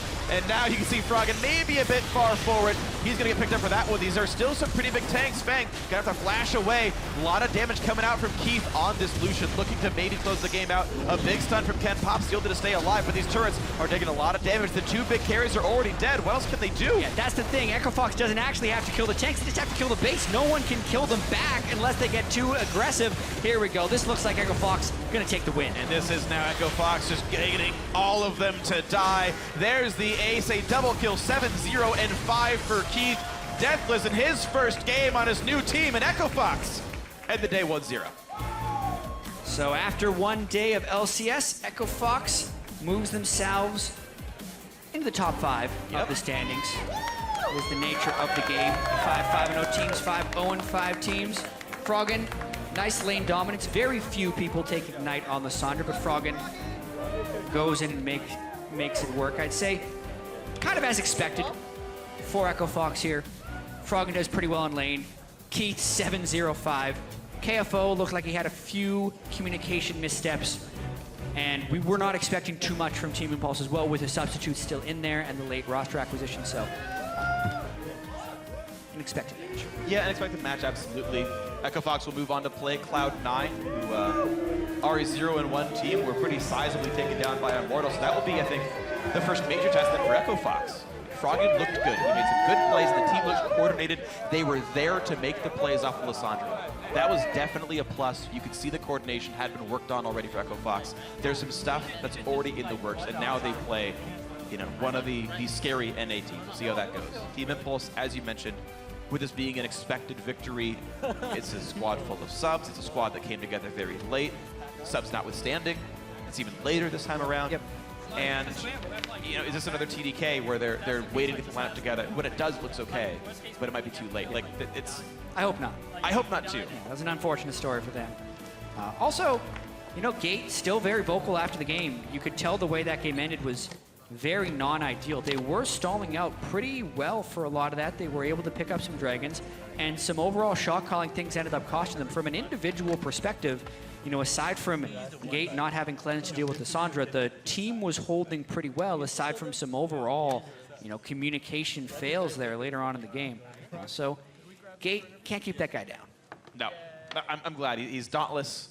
He just keeps coming back for more. He keeps trying to find ways to make it work. And you know, I hope for his sake he finds a couple of good games for himself. I hope he gets his squad together as well. Mash seemed okay as well. I mean, he had, you know, a solid game as best you can do in this kind of situation. It's not like he could have done much about it. I guess he missed an ult like once, but it was the rest of his team was like getting Froggened on and, you know, getting Glacial Tomb, and he's like off farming on the side. Like, guys, can okay, well, you know, 4 men showed up mid. I'm just gonna keep hitting these minions down here. Yeah. Keith got pretty farm. Kindred doesn't scale well into the late game, especially AD carry Kindred, who can pick up the stacks. Yeah. Tough start. Oh well, tough start. Unfortunate for Team Impulse. Echo Fox, though, gotta be happy with this one. But for now, let's check in with Riv, who is Rift side with North America's newest Great Dane in the mid lane. Hey guys, what's going on? Great cast on the day. I am joined by Froggen of Echo Fox after their first win. And I gotta ask you, how's it feel to be on stage with the new team after the victory? It feels good. I mean, I don't know. It's like playing in the US, yes, but with 4 new people. So there was a bit of jitters, but I think we managed to get through it. Well, were those jitters mostly yours? This isn't the first time. You have a new team now on stage trying to make something happen. How's that all going for you? I think it was everyone, honestly. It's like, I mean, we all knew we don't know how it is to play on stage with each other yet. So I think it's everyone. All right, I got to ask you, the team's pretty new, as you just said. What's the dynamic? Who's got a lot of voice on the team? Does it change towards late game? How's it all work? We generally try to have our support big shot call. I can help with some of my experience and all that kind of stuff, but we want him to mainly do it. I think he did a pretty good job this game. Perfect. Yeah, it looked like it turned out great. Now, throughout the split, there's obviously going to be ups and downs for teams, but who are you looking at right now? There's some pretty great, pretty long games today, short games. What's your thoughts? I think the games are generally going to be shorter. I'm not sure how long our was, probably around the 30-minute mark, but I think the average game time will probably be around like 25 minutes. 25 minutes. Who are you looking to get some game times like that on? What kind of teams are you looking at to beat? I mean, just going off of scrims. I mean, the first week, you would generally play a bit more safe. Everyone is more nervous and all that kind of stuff, so that could be why there's a bit higher game times, but generally from scrims, it has been really short games, like either win or lose, it doesn't really matter. It's still around the same game time. It's a lot of what we saw coming up here. And before I let you go, I gotta say, I absolutely love this outfit, but you took it one last step. I gotta show these shoes off. Apparently, Echo Fox rocking an entire outfit coming into the LCS. So you guys definitely better put down some numbers here. I gotta ask you, Froggen, coming into the LCS here in North America, how do you think Echo Fox is going to do? Final question. I think right now we would probably be around the middle of the pack. All right, fair enough. Easy enough said and done. Frog, congratulations on the win. And best of luck tomorrow, man. We're going to throw it down to the analyst desk to break down the rest of the day. You ask the question, Riv, you get the answer. Middle of the pack, that's where they think they'll All be. business. You know, I'm ready for those 25-minute games, though. I don't know about you. I want to say I need to get in some of those scrims because we probably averaged over 40 today with a couple of our games. Well, my average scrim time is 2 minutes. Yeah, it's just GG after the first GG play. easy. Yeah, when you give it up, right? Exactly. No, okay, let's break down this game a little bit. You know, we have to take it, I think, with a grain of salt, given the sub situation for TIP. You've got two of the main players aren't even in the roster, and you're moving Gate out of his primary role from support to mid lane. Not to say he hasn't played mid before. He does have experience there. But as we break this down, I think the key thing to note here is in this champion select, I felt almost like Team Impulse was trying too much to flex pick everything. Yeah, this is when you're trying to flex and you go to the gym and you just burn yourself out. You're lifting too much at once. There are 3 flex picks here, and then it was just like, well, how do I hold all these flex picks? I don't know what to do. Right. And it just ended up with Kindred going to AD carry, not very effective late game. Kindred's seen a couple nerfs to her, or their heal, which was the big part of the lane for the AD carry portion.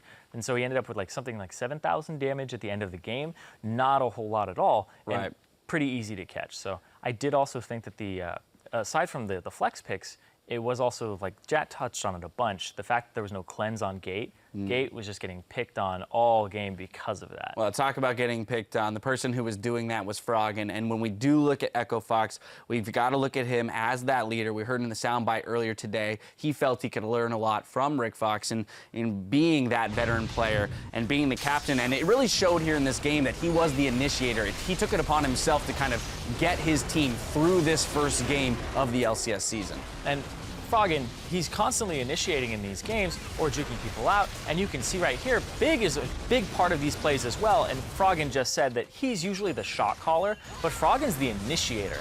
So he's getting the go-ahead, and it's just get Gate every single time. Yeah. These replays, what is it? He's getting picked on. He definitely is, but it does illustrate the point that, to a degree, the team is following him. And I think that when he talks about having those jitters and with such a new team, knowing that you're following a guy who's been on this stage for so long probably helps to alleviate some of those jitters. It's a very strange thing, too, because if we're going by like the evidence that we have, and what Froggen said about Big calling the shots, they're actually each doing half of a job, and if they're trusting in each other, it's much easier on you. If Big is going, I'm going to call the shot, go in, he doesn't have to worry about the execution of it because Froggen's going to worry about the execution of it, as opposed to Froggen worrying about the call as well. Am I going to make this call? Right. So I like that because if you have those jitters, you're able to kind of be like, I trust you, you trust me. Sometimes if we mess up, it's a team effort, right? So I think it's really cool that they're doing that. Quick look at the rest of the team. KFO in the top lane played relatively well. There was that kind of minor misplay early in the game where he traveled too far into the jungle. Jack called it a solo queue play. But for the most part, again, when they grouped up, both him and Keith performing their duties. Keith, 705 scoreline. That guy continues to impress when it comes to KDAs in the North American LCS. He's setting these stats that like nobody can meet. They're unreasonable bars. And he'll leave for the season. Last season, it's like nobody can match that. Even every other AD carry who won today, I think like Wild Turtle, 11-1-4, all these other AD carries that had ridiculous scorelines, they still had one death. Keith has to come in and show up with 0 deaths. We'll see what happens tomorrow. But Keith is such a great AD carry when he has a good team around him, because what he's able to do is be that cleanup AD carry because he's got good team fight positioning. Right. If you're not focusing Keith is pretty much free to do whatever, but I think that he does it a lot better than most AD carries will. So when he has people like Froggen who are going to dive and take the threat away from him, that's where he really excels. Yep. And also he had a Lulu behind him in KFO. Jury's actually still out on KFO and how good he is or where he stands after this game. Not a lot of questions answered here for both Echo Fox and TIP. Right. We need some more time to figure both of these teams out. Well, let's take a look and check how the teams are arranged after our first day back on the Rift. The teams are split right down the middle with CLG, Immortals, Energy, Renegades, and Echo Fox, each holding 1 win. And in the bottom half of the standings is Cloud9, Team Dignitas, TSM, Impulse, and Team Liquid. Now, that's going to do it for us today, but we'll be right back here tomorrow with our special guest analyst Dyrus and 5 more games. Up first, it's Renegades versus Energy. After that, Team Dignitas will challenge CLG, followed by Team Liquid going up against TSM. That will hit your browsers tomorrow at noon Pacific, 9 p.m. Central European time. And you've been warned, and no, absences will not be excused. So be sure to stick around for the start of the University League of Legends Campus Series following the conclusion of our broadcast today. That's coming up in just 10 minutes with Robert Morris University taking on Michigan State. Now, for myself and the entire live broadcast crew, thank you for watching, and we'll see you tomorrow for another explosive day of LCS action. Day 1 in the books. Day 1, week 1, and game 1 of the 2016 Spring Split. Baby USA geared by Afrobu. There's the journey. Oh, he gets himself out. Lissandro stun. Kill Lissandro. Nice. I can punch. Going into. Tap. Triple jump. Kill Trips. I stun him. Watch it. And Chronologic Gaming are going to take the game over TSM. Ultimate Adrian with a huge play. Pomelzer goes down to Jensen, dives in melee range. He goes down himself. Turtle got 3 in the light slinger, but he can't get the range. And Immortals the first win of the 2016 Spring Split over Cloud9. We're still in place. Oh my God! See ya, Key-Ray. We can fight now. We can. We can. Let's go.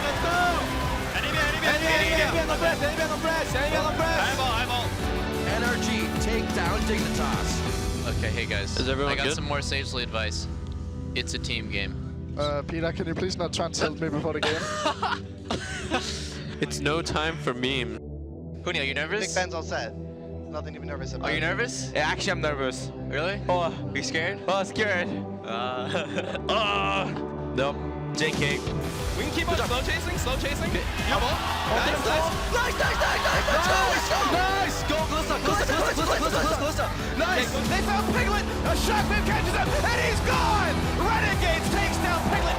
Renegades 1-0. Even the dragon was secured. It looks like Elise managed to claim that one, and this is going to be what looks like potentially a slaughter. She's going to have to flash away. A lot of damage coming out from Keith, but Echo Fox, and the day 1-0.